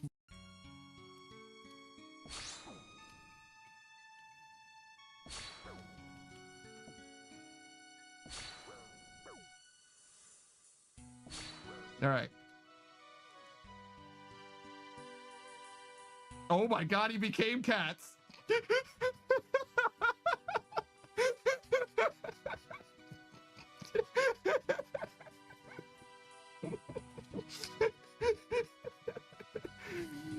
Oh my fucking God. Oh my God. I actually, now that I think about it, I think I knew that the cat thing was a thing, but I've certainly never seen. I've certainly never seen. Hey, our friend. Oh my fucking God. No, my looting bag. No. No. No. No. What? It's so sad. No. Not my looting bag. No. Why? Martin says this is a tragedy of the greatest proportions. My looting bag. My looting bag. God damn it. Damn you all to hell. All right, well. Okay, got that, dude. Okay, so careful, don't fall. Okay. God damn it. Whenever I try to slow you guys down, Savage the first one that goes. Yeah. Yeah. You want to eat the turtle first, by the way, if you combo. I'm not. I was just gonna eat as. Oh, it's oh, different. there's no spawn on that side, yeah. I mean, I'm okay with this. Yeah, thanks. It's going, idiot. Oh, I didn't get a ticket. He did. I'm not gay. I'm not gay. I'm a bottom, sir. With the whisper or whatever. But why is there a whole town? Like, but why? It's like a very cool set piece, but it doesn't. It'd be nice if it had things instead of just being the place where you fight the whisperer. It's just a big ass loading zone that you can teleport from one end to the other for, and that's literally it, right? So that would be the pushback that I would offer with regards to like new content. Like, is it bad that they did that? No, not necessarily, but it would be better if they either did less or used it more, one or the other, I would say. Because like it might as well have been in like an instance instead. I don't know what the difference of development time is, to be fair, if it's an instance area versus an area that you can come back to whenever you want to, but it just seems wasteful to me. Yo, what up? It's back. No, I'm back. And we're going to see it again. Are you ready? Are you excited? Yeah, it definitely needs a little bit. Needs a little bit. Needs like a break, a splash, and some whooshing. And that's like it. It should sound like something like that. That wasn't, it didn't super convey on the mic, but trust. Imagine how it's supposed to sound. Those are the noises that I made. If you envision in your mind, in your heart, what it's supposed to sound like, I am in there. I'm there. I'm inside of your heart right now, making the noises that it should sound like. You're welcome.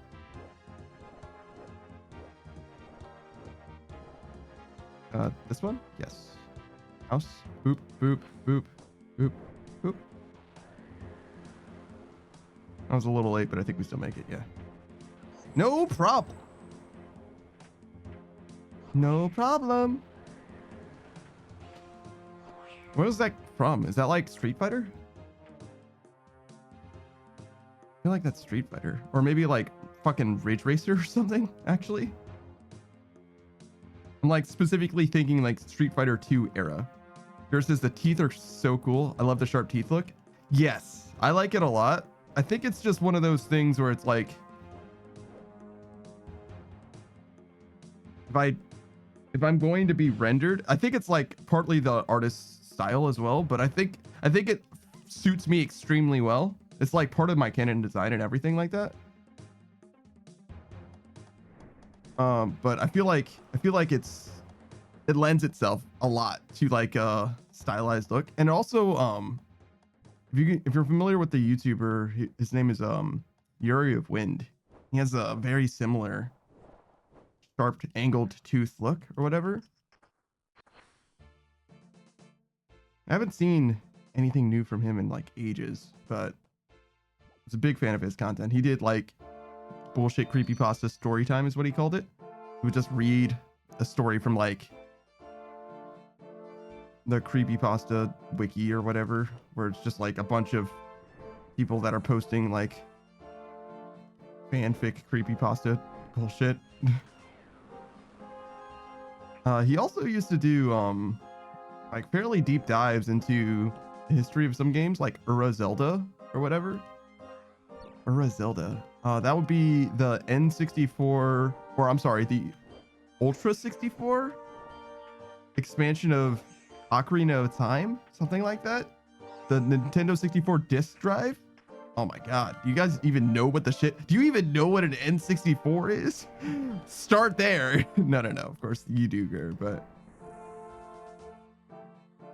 yeah, so that's basically how I came to know him, and he does have like a very similar like toothed look or whatever. I don't know if I would go so far as to say that was a design inspiration or anything like that, but maybe. I was in his Twitch chat once, and I was like, actually, I would love to see a VTuber model for you. And he was like, yeah, but why would I want that? Do I need that? And I'm like, well, no, you don't need or necessarily want anything. He just has like a persona already that represents him. You know what I mean? Like he has a face that is his branding. And it just seems like it would be, because he doesn't use like a face cam or anything. It just seems like the face that is his branding would make sense to have for his stream. But yours says it's actually about time to bust out the 64. What are you gonna do on the 64? It's gotta be Ocarina of Time or Majora's Mask, basically. Or Bomberman 64. How do you feel about Bomberman 64? That's a good ass game. Yours is my older brother, and I always Mario Kart if we get together around Christmas. Ah, I see. How do you even like connect to the N60? Do you have like a fucking CRT television still? Like I don't have hardware to like see the game, to be honest. Even if I had the console. Well, he says, I finished dinner, but I'll be gone longer. I've been invited to play board games by other patients. I have Bomberman 64. You own it? Damn. It's crazy. No, wait, I'm stupid. I don't. What the fuck, brain? Oh, okay. Well, enjoy your board game, nonetheless. Julia says, I have a different Bomberman game. No, I got you. I got you. Bomberman 64 is like very unique. Fairly unique. It's kind of like Mega Man Legends, where like no other Mega Man game except for Legends 2 is very much like it at all. It's like a very different kind of Bomberman 64 is like an action adventure platformer Bomberman game, as opposed to being a Bomberman game, which is like an arcade arena free-for-all explosion maze thing. Well, yes, I think it's for the GameCube. There could be more than one Bomberman, I guess, RPG, if you want to call it that. I think it's like it's more like a platformer than it is an RPG, I think. But there is progression in the game. But like, it's Mario 64 an RPG because it has progression? I don't think so. But you don't level up in Bomberman 64, so it's probably closer to a platformer than it is an RPG, to be honest. Like, yeah, stats. And I just watched the so Never Knows Best is a YouTuber. He does like extremely thorough deep dives on like fucking everything apparently.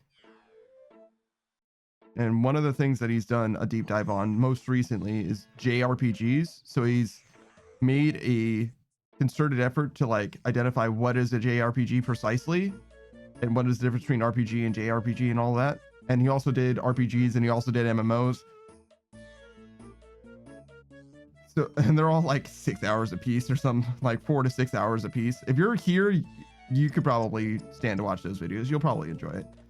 It's a long video, but it's definitely worth watching. He's a little bit dry when he reads things, but I think his voice suits the content. It's not like boring at all. I think it's fitting.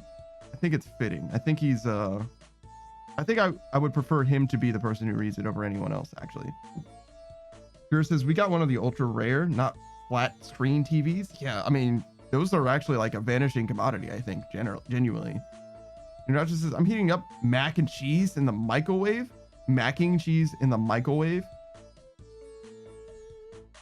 Macking Michael? Michael Macking? Michael Mack? Maybe it's just Mike Mackles. Mac Michaels. I feel like there should be a person whose name you are making fun of while making that dish in that way. Also, microwaved mac and cheese seems kind of fucked up. Are you reheating Macklemore? Michael Macklemore? I like Michael Macklemore. I like that a lot. My D&D character's name is Michael. Oh yeah? Michael what? Michael Macklemore. I'm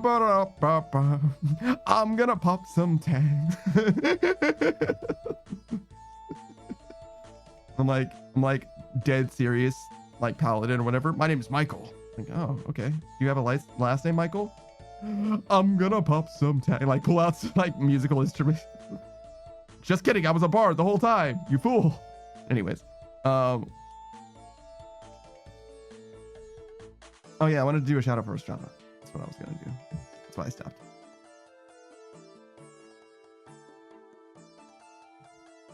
How do you do this? Shout out.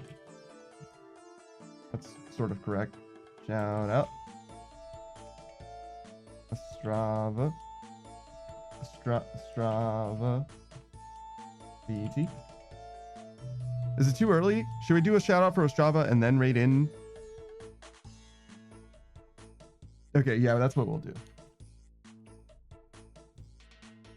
We'll come back. We'll come back to it. So that's the plan. The new plan is when we raid into Games Done Quick, GDQ. We're going to do a shout out to Ostrava, who's going to be the person playing Sly 2 today. And then and then we'll actually rate in proper, because he's not going to be doing it on his channel. Obviously, he's doing it on the Games Done Quick channel.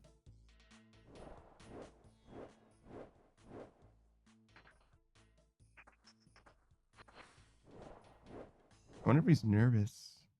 Probably. He does stream all the time though. He's even streamed to like quite a few people before.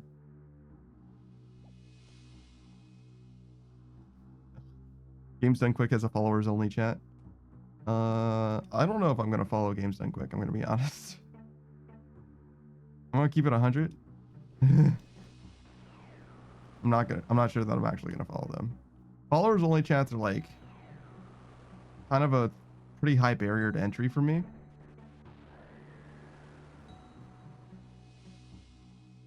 I do have a pretty good friend who has a followers only chat all the time. Just the one though, I think. It's pretty rare though to have followers only chat, I think.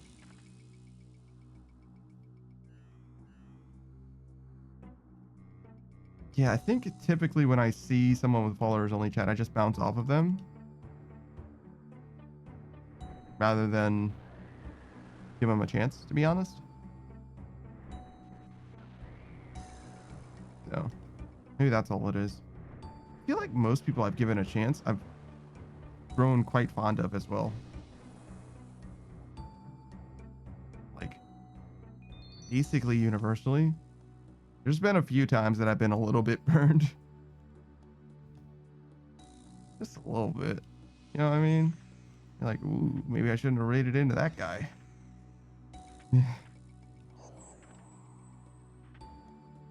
That's okay though. Sometimes you gotta make mistakes. You know, I wouldn't actually say that I made a mistake. I think it was just an unfortunate circumstance, to be honest. Yeah. I took a chance on somebody that I didn't really know. You know what I mean? And then like, it didn't pay off, which I wouldn't call that a mistake. Sometimes you just gotta take chances. It's okay. It wasn't like it blew up in any big way. It was just like, oh, okay. Just, I'm never gonna forget about this guy. Don't rate him. No, thank you. Ooh, okay, surprise. Here says, if their voice is all right, I'll stay for like a minute or two. If the content is all right, I'll stay for the stream and then I'll follow. Yeah, voice is pretty important, honestly. It's hard to say though, what exactly needs to be the way. Because I've definitely had people that I thought that their voice was annoying and I like gave it a chance, just like stayed for like 10 or 15 minutes. And I was like, actually, no, it's fine. You know what I mean? That's happened a few times. I'm not following that person now. One specific person came to mind and I'm not following them right now, but that's just because I was like, mostly I know I do a lot of collabs right now, but I gotta be honest, I genuinely kind of don't like collab content. Is that the right way to describe it? Is that fair? Almost. Like, the thing that I enjoy the most about being in Twitch chat, but also as being a streamer, I think, is engaging with chat, like talking to you guys, talking to as many people as possible, basically. And I really don't like being like super distracted, feeling like I can't talk to chat. Similar to how Suck was feeling, except less so, obviously. And then separate from that, I don't super like it when, as like a person in chat, it seems like there's a lot of people talking. It's really hard for me to like get to know someone if they're constantly talking to other people, if that makes sense. I feel like it's like really distracting and like really hard to like figure out who's who and what's going on, if that makes sense. It's a lot easier if there's other faces that I can hear the voices from, right? Like if I'm looking at one person and I can see all of the different faces around the screen or whatever, which is part of the reason why, like, whenever I'm doing collab content. It's very important to me that you can see everyone who's in the call and you see each of them responding individually, so you can kind of like associate some kind of face with the voice, so that you can kind of get an idea of, even if you don't know their names, you can get an idea of what's like who's actually talking or whatever, which is important. But that being said, I ended up not following that one person whose voice I initially thought was annoying, because I was like, oh, they do a lot of collab stuff. I don't really feel strongly about that. Separate from that, there was another person whose voice I thought was annoying. Oh, yeah. I remember who they are now. Yeah. She's fine. She's perfectly fine. I haven't really been able to check out her stream, though. Next chance I get, though. Oh, I say next chance I get, though. That's not super real. It's like when I can. Not the next chance I get, probably, because who knows, I'm going to be catching up with somebody that I like want to spend more time with, who I like already have a relationship with, as opposed to the person who I'm like interested in learning about, but I have literally zero relationship to. You know what I mean? Like, if you don't know someone and they don't know you, or better yet, if they don't know you, even if you like want to get to know them or whatever, if they don't know you, you can just put it off. It's so free. It's great. It's like, nah, it's fine. They don't know I exist. I can literally just not. Perfect.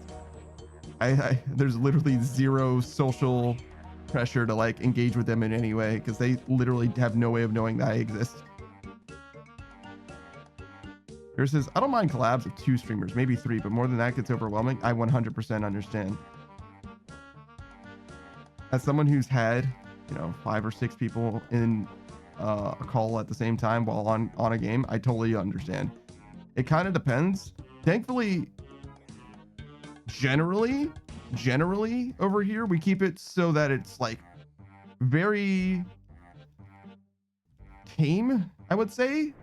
We don't really have problems where people are like talking over each other, mostly. Certainly not with the pickle pack, right? And that's kind of where I'm at, and I'm like starting to like get a feel for like how other people are, and I'm like, maybe I need to either establish some ground rules, or I need to stop collabing with other people, some people, because I don't feel super comfortable when people are like talking over each other all the time. Like, the only way to say anything is to talk over someone else. I don't really like that.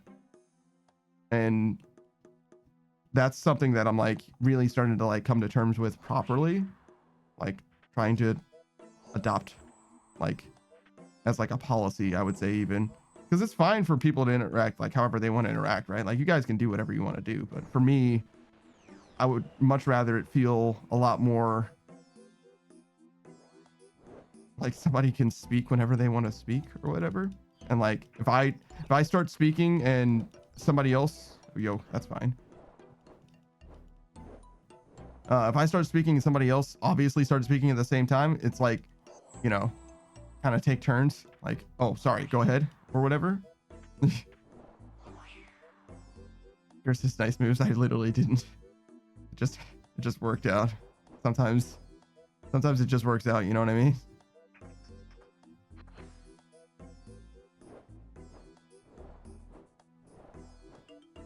But yeah, so it's something that I'm starting to like, thoughts that I'm starting to form in my mind. Oh shit.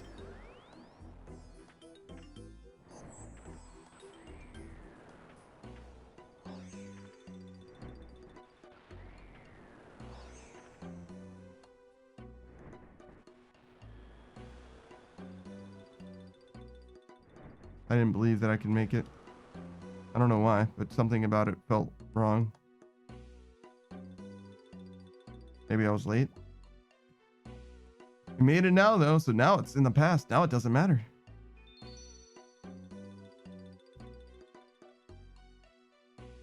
I feel like it's strange how many different creatures are associated with Ceredomin. We have lions, unicorns, and owls.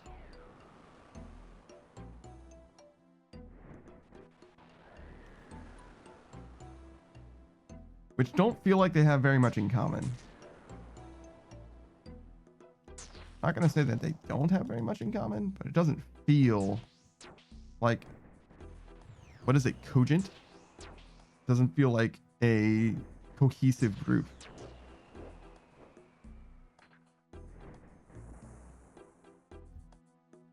Oh, I was a little late. I don't think it matters though.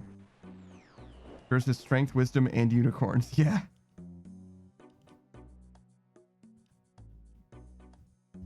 I don't really, I mean, the thing is like, I don't really feel like Saradomin has, I mean, like his branding is fine. Let me put it that way. Like I kind of have an idea what Saradomin is about, right? But if I'm going to be honest, I think that the creature that represents Saradomin best is probably like a lion. Because to me, Saradomin is like the good guy god, but he's like pride. He's like pride and justice. So like he's like the worst kind of justice. Whereas like Guthix is like, yeah, Saku says my justice. Perfect way of saying it. My justice. Yes. He's not really a bad guy, but he's not very good at being, he's surprisingly bad at being a good guy, I would say. That's my vibe from him. Whereas Guthix is like truly like, he feels like, the word is balance, right? But he feels like absolute balance. Like almost to the point of like maybe too much balance. You know what I mean? That's how I feel about Guthix. Zamorak is definitely strength to me. Strength and power. Feels a lot like might makes right. Chaos? Interesting. See, chaos to me feels more like Zaros. Which obviously I don't know like too much about like the deep lore of the gods or whatever. Because like I only know what you find out through the game and there's not a lot. Very briefly going over the others because the others just aren't that super prevalent as well. Zaros feels like chaos, anarchy, like ancient rule, that kind of shit. And then Armadil literally is law as far as I can tell. He's just like lawful neutral is how he feels. And then I guess I would say actually ironically Bandos would be the chaos guy if anything. But it's hard for me to attribute anything to Bandos except for war. Like that's literally what he does as far as I can tell. He's like, man, now we're gonna fuck these dudes up. That's what we do. Big high war god. That's literally it. That's all I got for Bandos.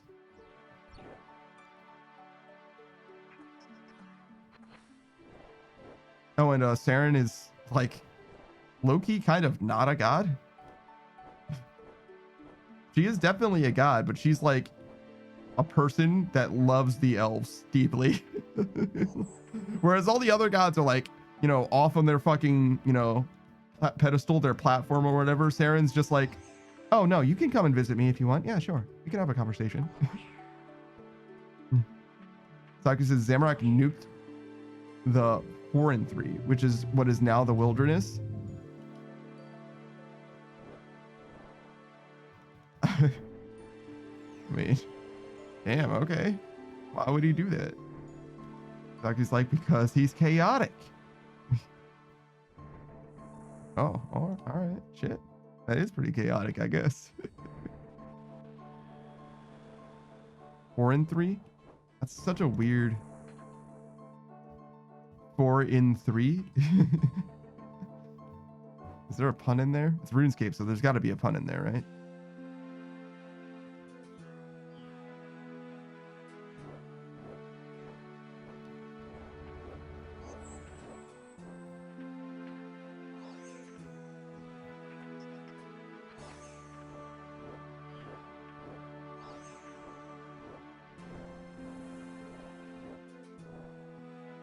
Sakus is basically Armadil, Bandos, and Saradomin got into an alliance against him, and he was backed in a corner, so he went Scorched Earth because Zamorak was in control of the Stone of Joss. Ah, I see. It's interesting that the Stone of Joss means anything to the gods. I got the impression that the gods' powers were like not absolute, but you know, approaching some kind of tier of play where they wouldn't need the Stone of Jaws, whereas a human or anyone else could use it to serve them, if that makes sense, or even to ascend to godhood. It's like enough to rival gods, but not would not be substantial to them. Gods are kind of weird in that way, though.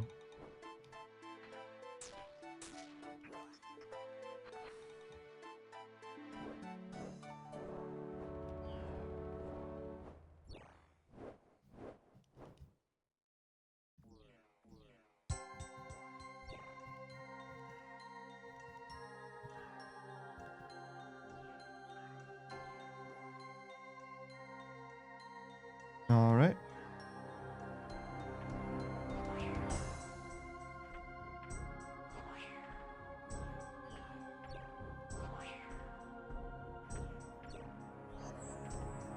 We made it. Perfect.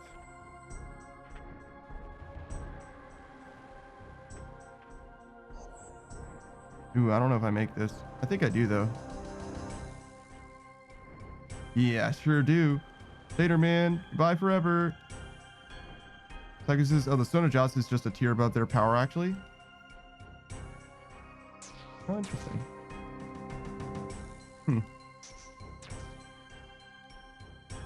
Didn't seem that strong. Like, sure, it overcapped our stats, but like, I wasn't like blown away by it or anything. I was like, oh wow, look at how strong we are. I wasn't like, oh my god, I am a god. Worship me as though I were a god. You know what I mean? Like, we're strong, but like, I guess it overcapped your stats from touching the stone. That's true, I guess. It's not like we knew what the fuck we were doing. We just kind of like rolled up and did, you know, we did the RuneScape shit. We were like, oh hey, is this where we're supposed to be? Oh shit. I'm just gonna do whatever the first person that I talk to tells me to do. Wait, you lied to me? Wait, you're a bad guy? Or better yet, when we do shit for General Khazard, do we know to be a bad guy? We're just like, yeah, sure, we'll do it. Sure.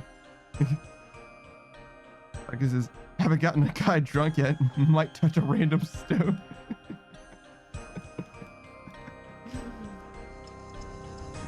Your character in RuneScape is kind of wild. He's kind of wildin', brother. You know what I mean? Like, he kind of just does shit. Literally just fucks around and finds out. Your character in RuneScape is literally savage in real life. Just less skeptical. 100% vibes.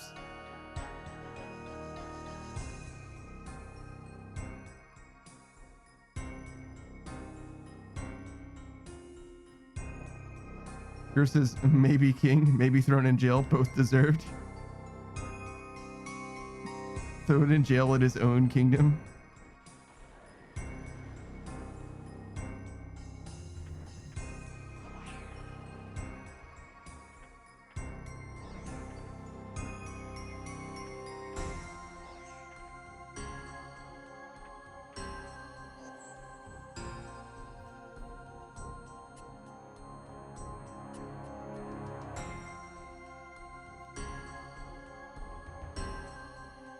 Is it nice and warm yet?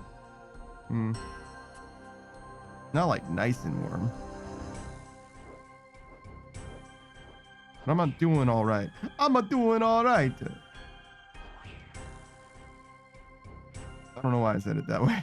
I didn't mean to say it that way, but it sounded like I accidentally said it like with any kind of accent. And I was like, well, then just go whole ham on it.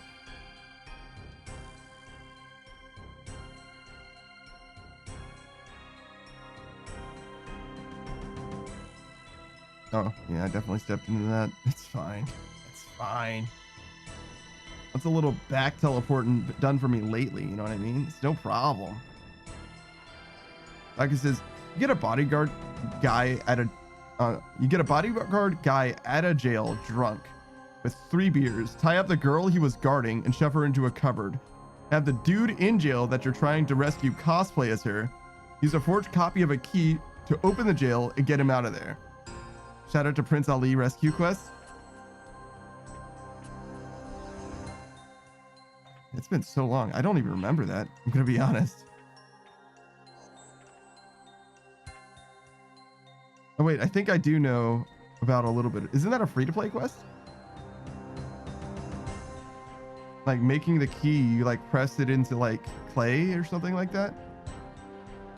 Yeah, it's been 11 months. It's the jail in Draenor Village. Yeah. Those jailers are fucking crazy, by the way, because that's like not a real jail, right? Those are like fucking like bandits or whatever, right? Like those are not, that's not legal. Stock says they fuck my skiller. They sure do, I bet. But like, that's not like, you know what I mean? Those are just like fucking outlaws, just like vibing next to this whole fucking town. Like, who's in charge of this place? Like, you guys just have no control over this? No say in the matter at all?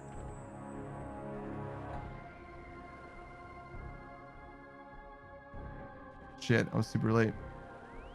Taki says they have so much aggro range too. Oh shit, that's very funny.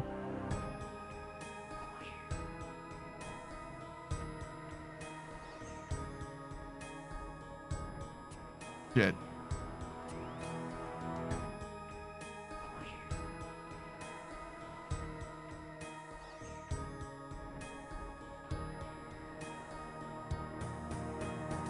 Taki says also people bring the Dark Wizards inside the Bank of Draenor Village. Yeah, they definitely do. That's a funny prank, I'm gonna be honest. Like, I don't like PKing ever, but pranks with NPCs, pretty funny. I'm gonna be honest, pretty funny.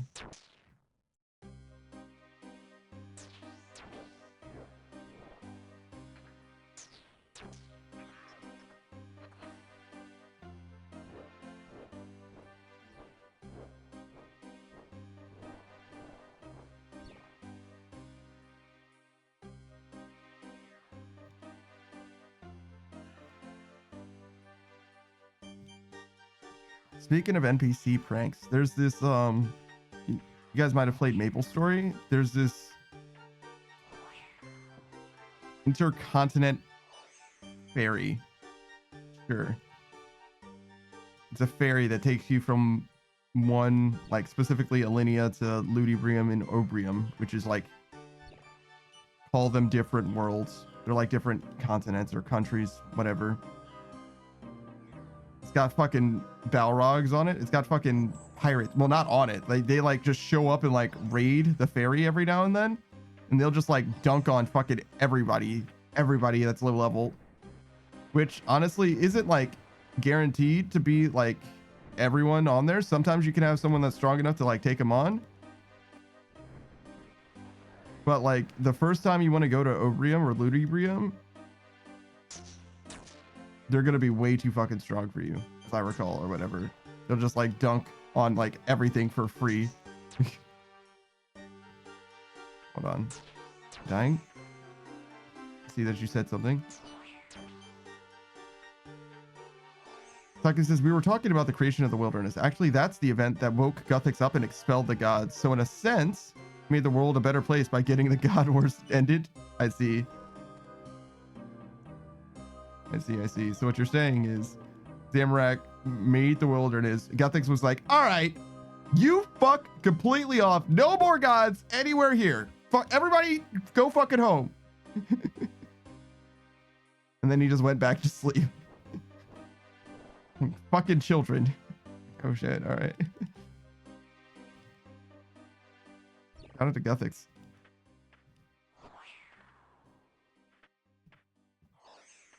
Like, this is now nobody knows where he is.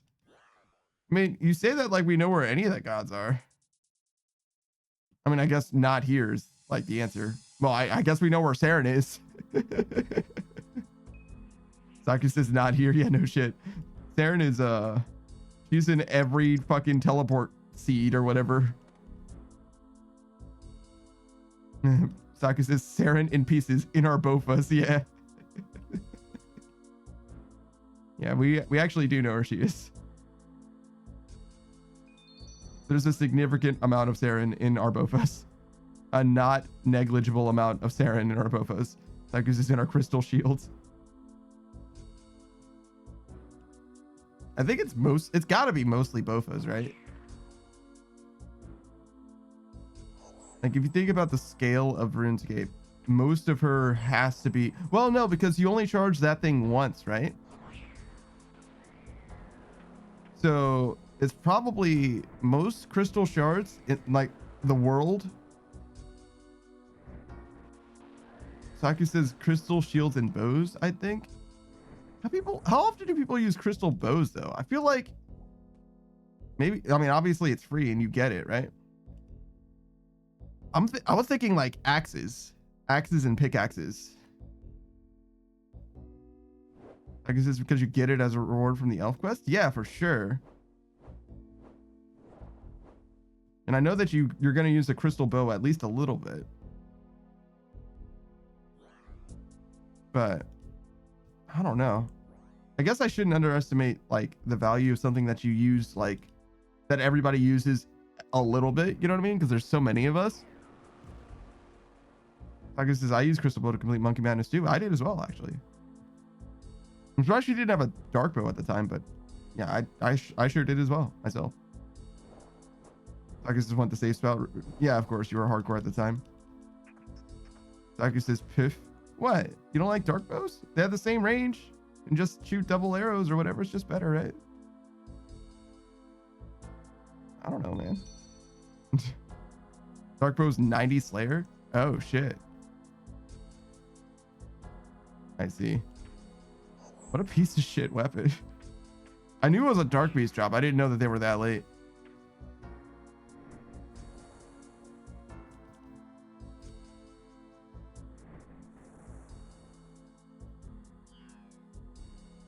$90 Slayer?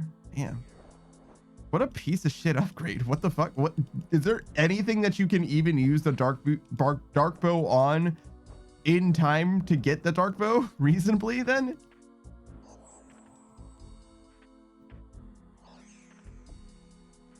Is it even an upgrade for the crystal bow?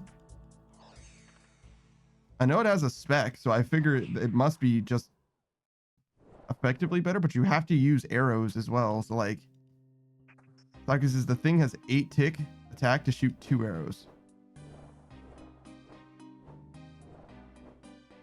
Is the crystal bow 4 tick? I have no idea. It's got 10 range, so I feel like it's gonna be more, but the Bofa I know is 4 tick. 4 tick at rapid, okay. It's not like terrible. To me, that is to me, I would describe that as upgrade question mark.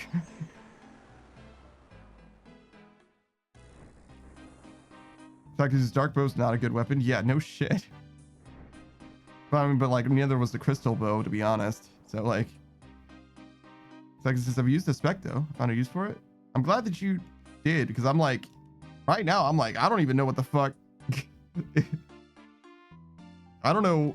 You get it so late. I genuinely don't know what you would even use it for.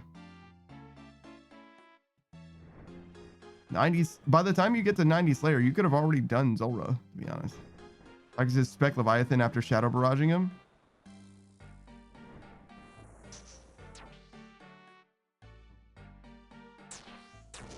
More damage for the spec. Okay, so kind of like how Savage was using the Web Weaver, except the Web Weaver's an execute.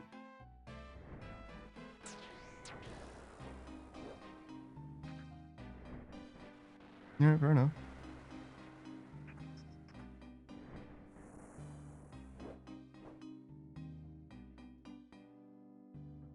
I feel like the dark bow came up in the conversation with tormented demons, but it doesn't work. Yeah, like it would be good for tormented demons if not for it being like a double arrow or something like that. Like it seems like it could be, but it isn't, unfortunately. They nearly made a use case for the dark bow, but they didn't. Instead of making it perfect. This is because the Tormented Demon is not arrow weakness, so it doesn't benefit from the damage bonus of a slow attack build. Yeah. Yeah. That's actually, maybe that's all they need to do to fix the dark bow. Make it fire javelins. That probably would change it pretty dramatically.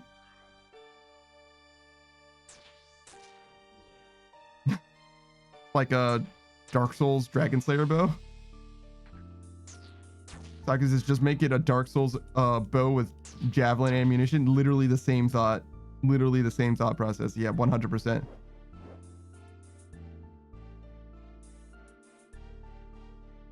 That probably would help it, to be honest.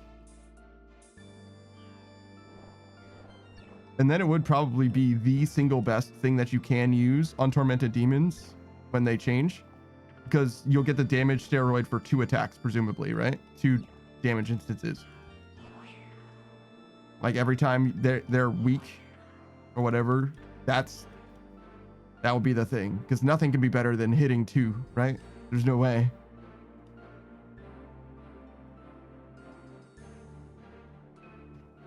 Fortunately, that does remove a use case of the heavy javelin.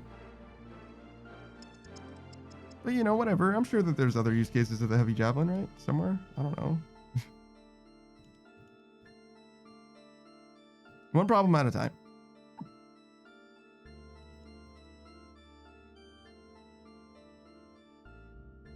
Oh, so that's the difference between exit and quick exit. I didn't do that on purpose, but since I did it, you know. Now I know.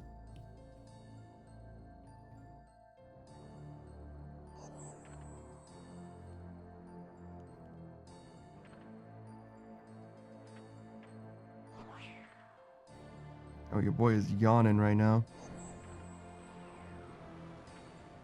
So yeah, I think I will raid out and then probably not stream again today, but I will be live on other people's channels, I think.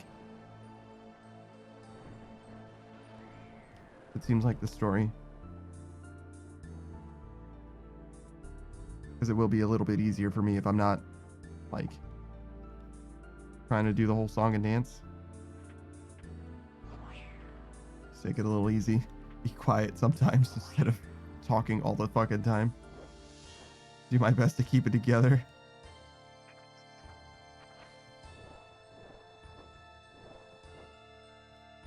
Asaki, did you see?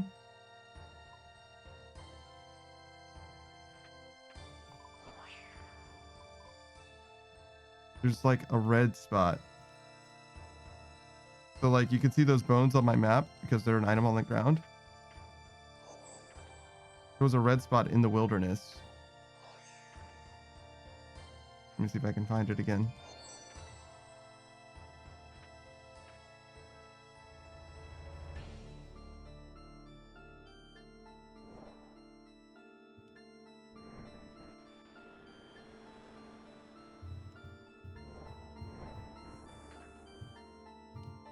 Can't really do it while doing Hull Sepulchre. I can do it in between floors, probably.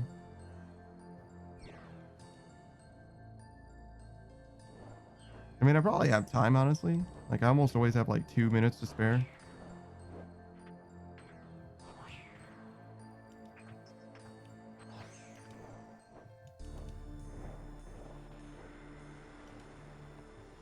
I didn't see it when I looked at it briefly, so I imagine that's because I need to look pretty closely. And also, I might need to be in the overworld instead of in this instance. Well, it's not an instance, but you get what I'm saying. Like, in this sub-loading zone or whatever the fuck.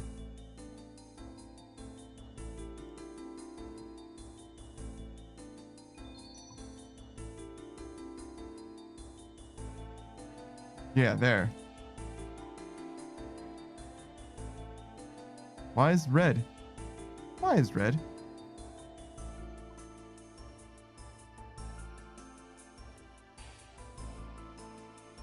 Because nothing else shows up like that, right? Is that mistake? Is mistake? Because that's what it looks like when you have shit on the map that you can like pick up. Like this gold coin. It's not on this map because that's actually a level above me. It's just foreground or whatever. Foreground element. There's also these, which to me looks like trees. And is slightly different than this one. But I don't know what these are either, I guess.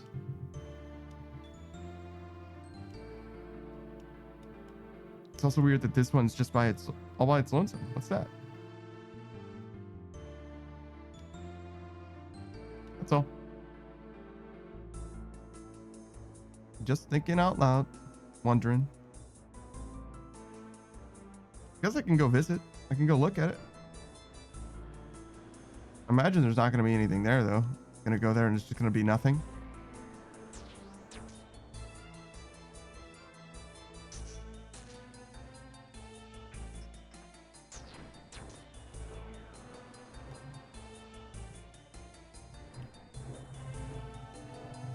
Suckers has just got back. What did I miss? There's a red spot in the wilderness.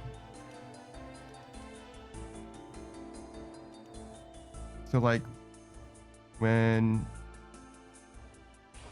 you look at stuff on your mini map, it'll show you like an item on the ground with like a red dot, like those gold coins or whatever, or on my mini map. And there's a red spot in the wilderness right there.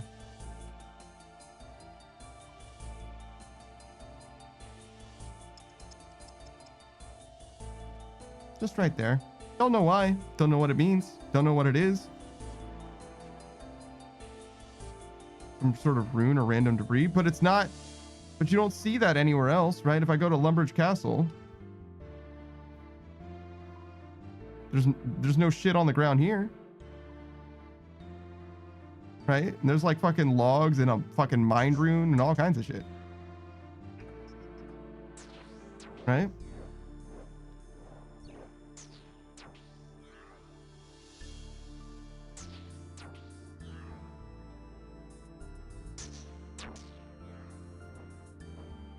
Dude, so slow.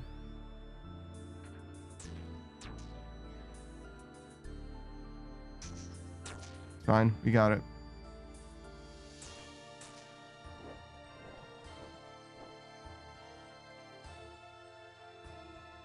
I think these are 3 of the 4 runes that I could not store in my rune pouch. The only other rune that I can't store in my rune pouch is blood runes.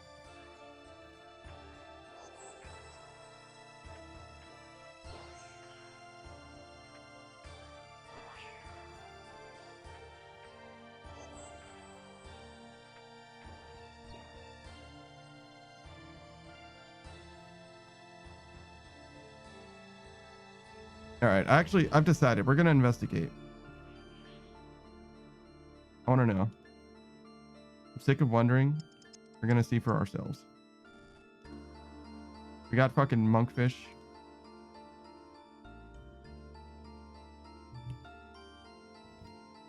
We're not gonna go straight there though, because we want to drop our shit off first.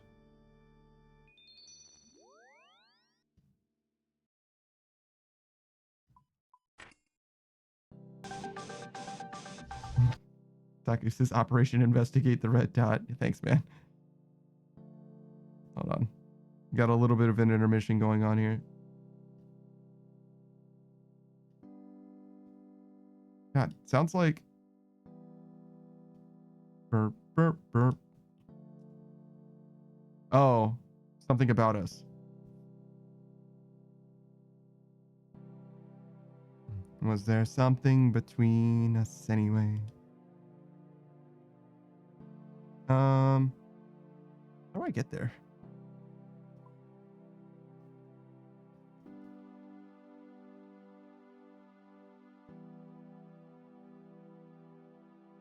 Obelisk? Sure. Wait. Obelisk 27? Yeah, sure. That'll be fine. You have that teleported in your house? Okay.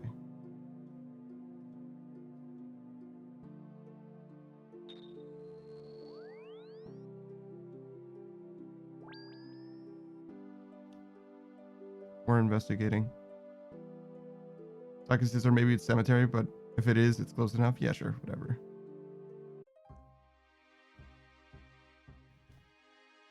There's also the... Oh wait, there's a space in your name, right? Kontaku. Probably have the thing too, right? No? Okay, it's fine. Not that. Why do you still have this set to Barrows? Tradition? I think it was like Derg Yak. Yeah, Deriak. Cemetery will do though.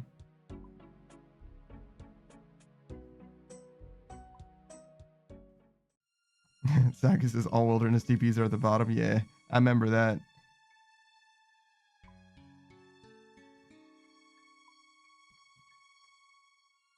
That's Artie, right? Oh no, that's Wilderness God Wars Dungeon. Okay.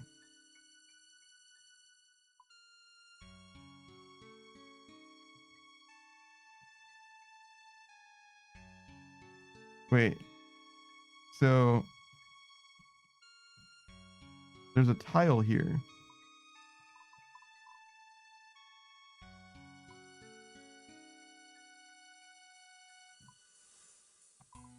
Yeah, it is not the tile, but it's very close to the tile. It's instead this small fishing net. Oh. It's like a weird, like, look at how weird that is. Like if I take these bones, I step on them and then I pick them up. And if I take the tile, I step on there. But here,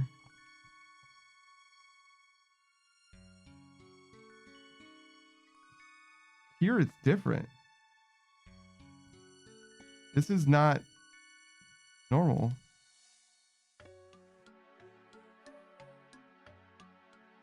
You already have plenty of them. You can only get 5?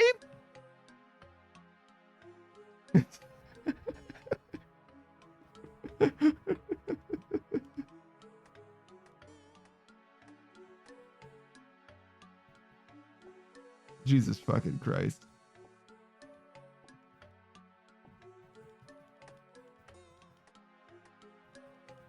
Why? Why? Why? Why? Why?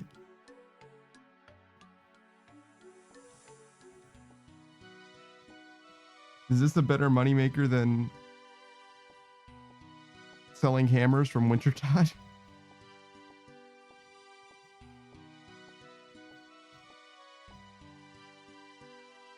I'm selling these. Actually, I'm gonna finish getting my inventory. Hold on. We're doing an entire inventory of these fishing nets.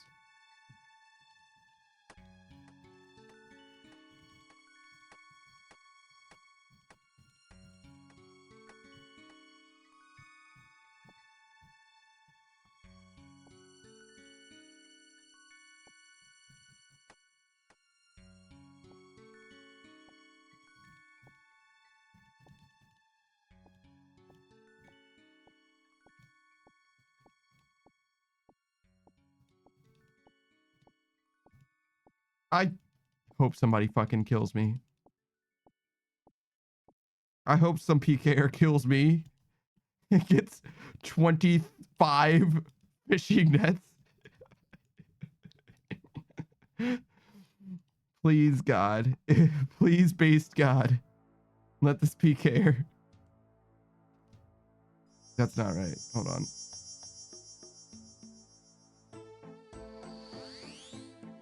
I should have brought my fucking royal seed pod.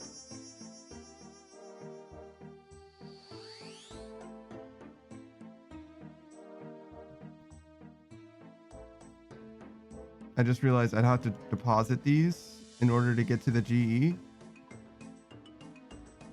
So we're just gonna run south. That was just mad loot. Yeah, no, once I go into the Enclave, how do I get to the GE from there without the banking? So I think I run south actually. Like, I don't need it to be done without banking, but I want it to be done without banking. You know what I'm saying? I want to go to the wilderness, get my fucking fishing nets, and then sell them on the GE. I'm trying to make this $6,000, brother.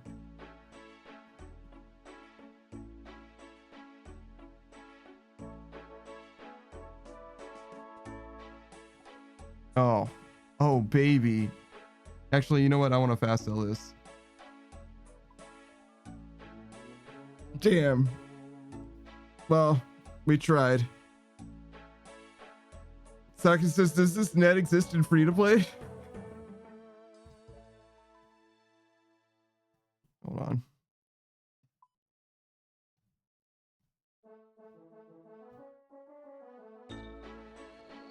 One second, brother. One moment.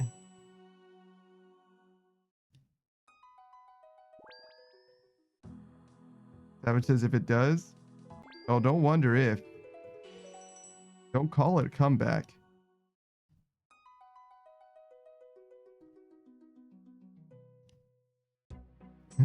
Savage says it's still useless, yeah.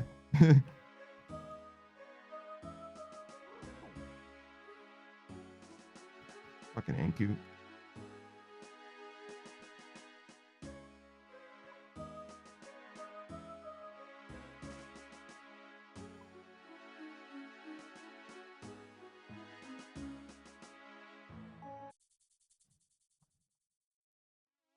Oh, there she is. There she blows.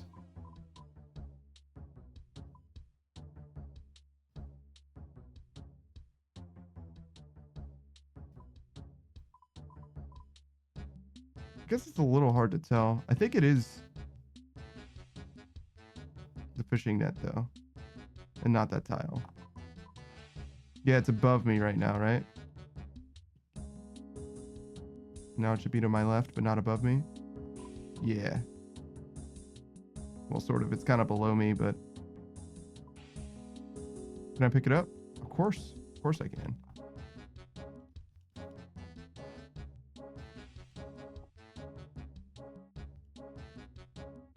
You know, only until 5, and then you have to. But yeah.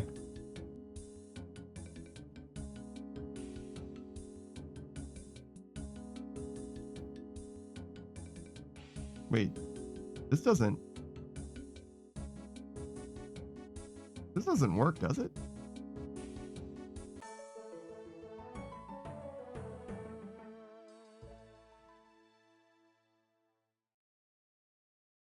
Okay, yeah.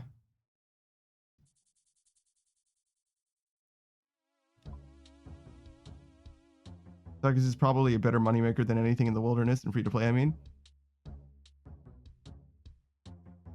Sure, I guess. I was just making sure it was not a member fishing net. I got you, bro. I got you. Member fishing net. Crazy. All right, get me out. Savage says, now there's some good shops in the wilderness. True. Drew says, does free to play have the plate bodies? Yeah, it does have steel plate bodies or whatever.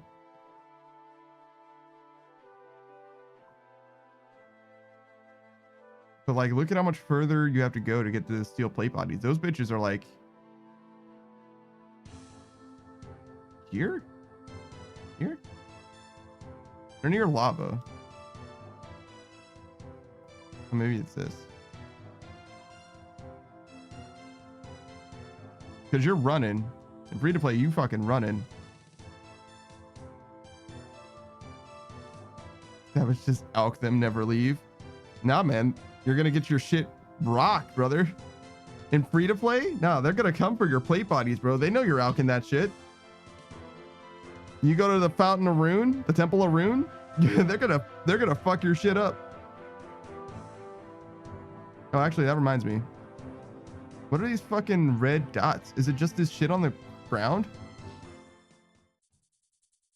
I guess it is. Don't flowers make you feel better? I guess. So these are flowers. Huh. All right. Well, that's both of those mysteries solved. What's that red dot on the map? Oh, well, that would be a small fishing net. What about all those red dots? Oh, those are flowers.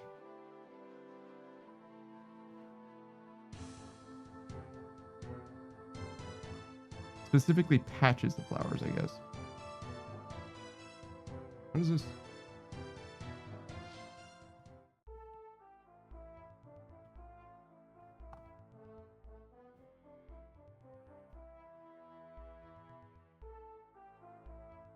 This person was of great importance.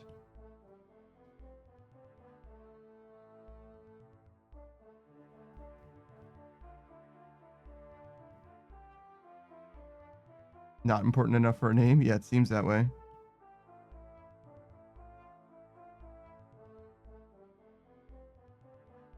The Old Knight, great guy. I mean, that is a good name for him, I'm gonna be honest. The Old Knight, great name.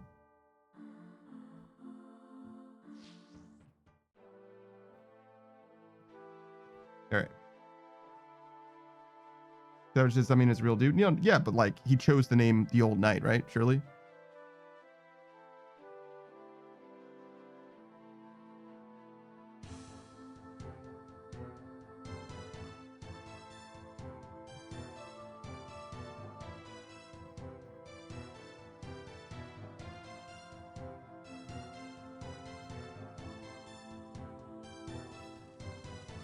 Guess I gotta sell some bolts at some point.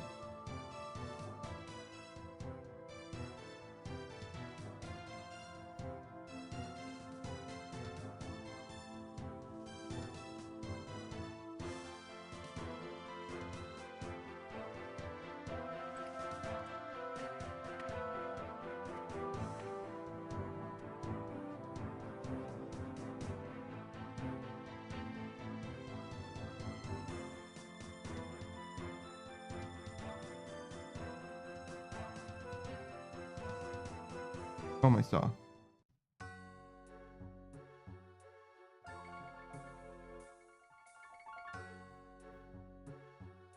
Savage is a super friendly guy. Used to help out new players. Focus is it based off a real player? Yeah, apparently. I know that Savage has told me about guys like that before, but like, it's hard to remember. Hard to remember. And also, I've never really appreciated the statue, even if you did tell me about the guy. I didn't tie the knowledge of that guy to any particular thing till now.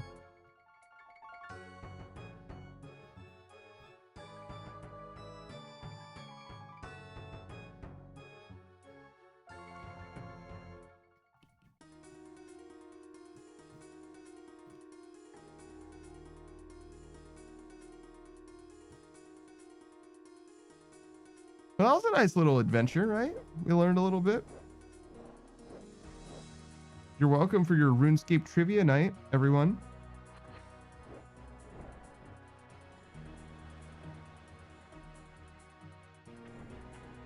Now, if ever you're like, how do I know you're the real panda?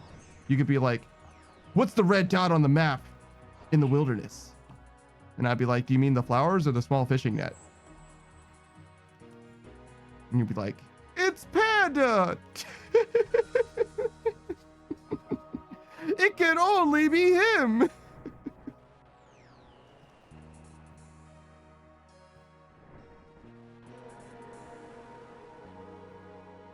That was just, I still don't know what the tile's for. Yeah, I don't know either. I don't know what's up with that. I thought it was weird, but like, I wasn't gonna make a big deal out of it, you know what I mean? Best not draw attention to that. We were already dealing with a mystery, you know what I mean, Savage? No need to add more onto the fire.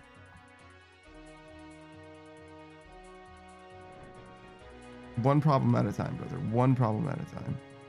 I don't think I can make it. Yeah. I was like, that's an awfully long spread to run.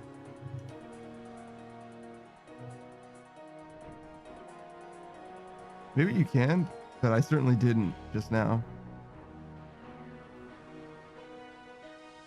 It's either perfectly possible or not possible because it's very, very far.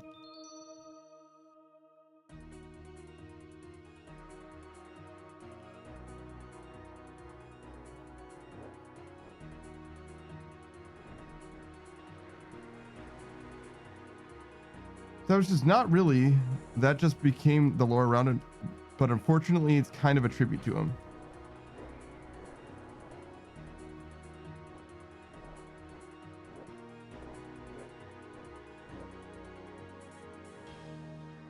So it's like, so it's something in the game that got retroactively associated with a real player, is what you're saying?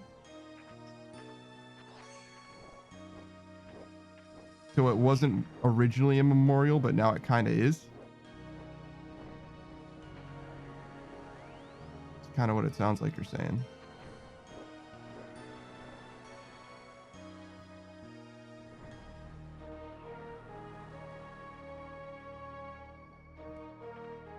Everyone thinks it is, so it is? Yeah, I gotcha.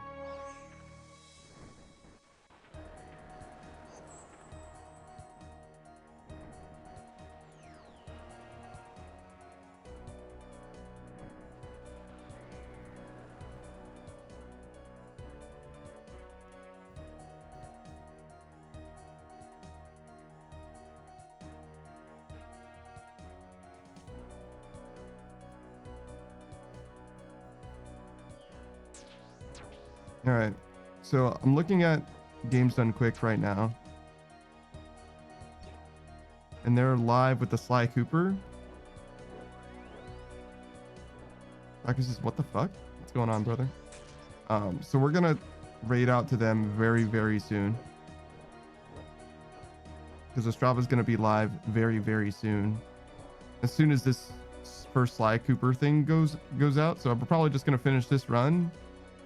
I'm going to do a little bit of a wind down myself. Shout out to Strava, and then I'm going to raid into him, I think. It'll be a little early, but that's okay. And then I probably won't be live later, but we will be playing Abiotic Factor and Deep Rock Galactic today.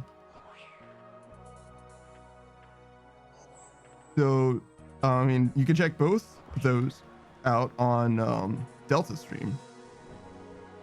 I'm so fucking stupid. Jesus Christ. I was like, let me stand directly in this fire. Moonlight Crossbow's been nerfed? What? Why? Isn't that the worst one? The Hunter's Sunlight Crossbow's the good one. It doesn't one type of rack sights? Oh, so the Hunter's Sunlight Crossbow has been nerfed, is what you mean? I was like, the Moonlight Crossbow, that thing's got to be dog shit then. Doesn't max it anymore? No. Are you sure you didn't forget to wear your anguish? Your potion didn't tick down? Of course he's sure. Of course he's sure. He would never say something like that unless he was pretty sure.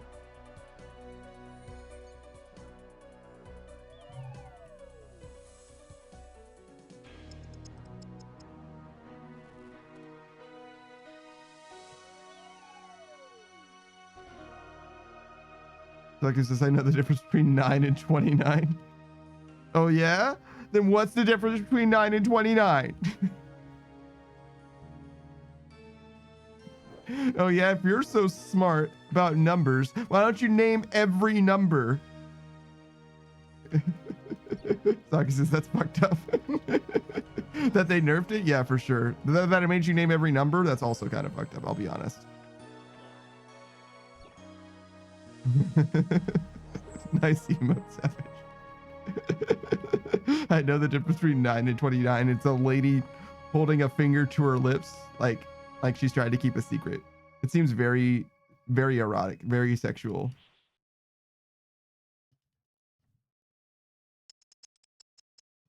You'll say 9 centimeters and 29 centimeters. That seems more appropriate scaling. We're talking about dicks. All right, get out of here.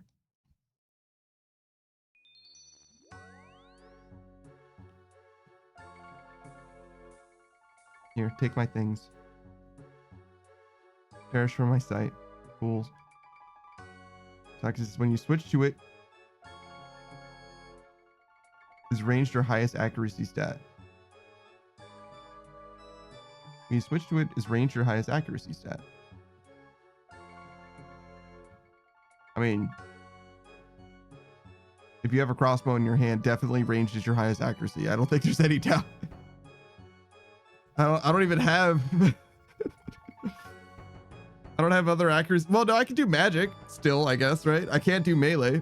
Taku says I had Barrow's gloves last time. Now I have Ferocious gloves.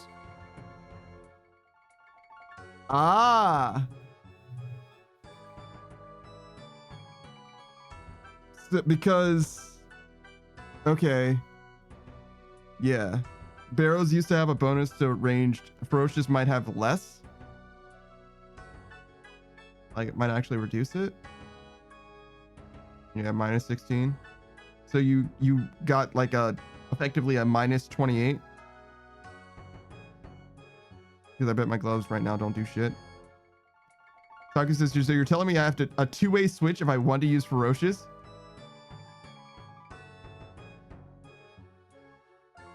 Yeah, I think so. Either switch back to Bandos or do a two-way switch with your Anguish. Because what you're not thinking about, Savage, well, what you may not be thinking about, Savage, is that he needs to drink a ranging potion to have the max hit that he needs. But he wouldn't need to drink that ranging potion if he used his Anguish. So it's like, it's not quite always a two-way switch because the ranging potion, obviously, you only need to keep up, but you do need to keep it up all the time. All right. That's kind of silly, though.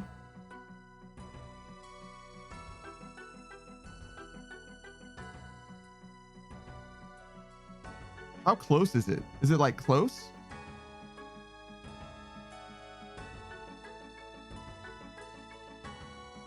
I don't know what you would do, but you could maybe make something happen. Like just take a hit like on your boots. Use your Pegasian boots. I guess his Anguish is enough because minus torture plus Anguish. Oh, sure. No, I don't even actually know what. Oh, minus the attack bonus from the torture. I was like, I don't think torture has a reduction to range because I know the rancor does, but I think that's new to the rancor. But you're right. It would, you would lose the attack bonus that you're getting from the torture. So yeah, that would be almost certainly enough. It's effectively like a plus 20 or 25 in ranged.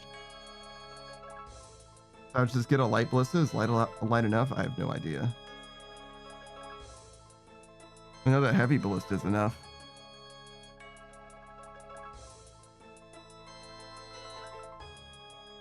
Or you could try the halberd again. Maybe you like the halberd more now? With the ferocious gloves? Maybe? No? You're like, man, I don't want to have to relearn the fucking fight. Like, yeah, true. My bad. I'm sorry.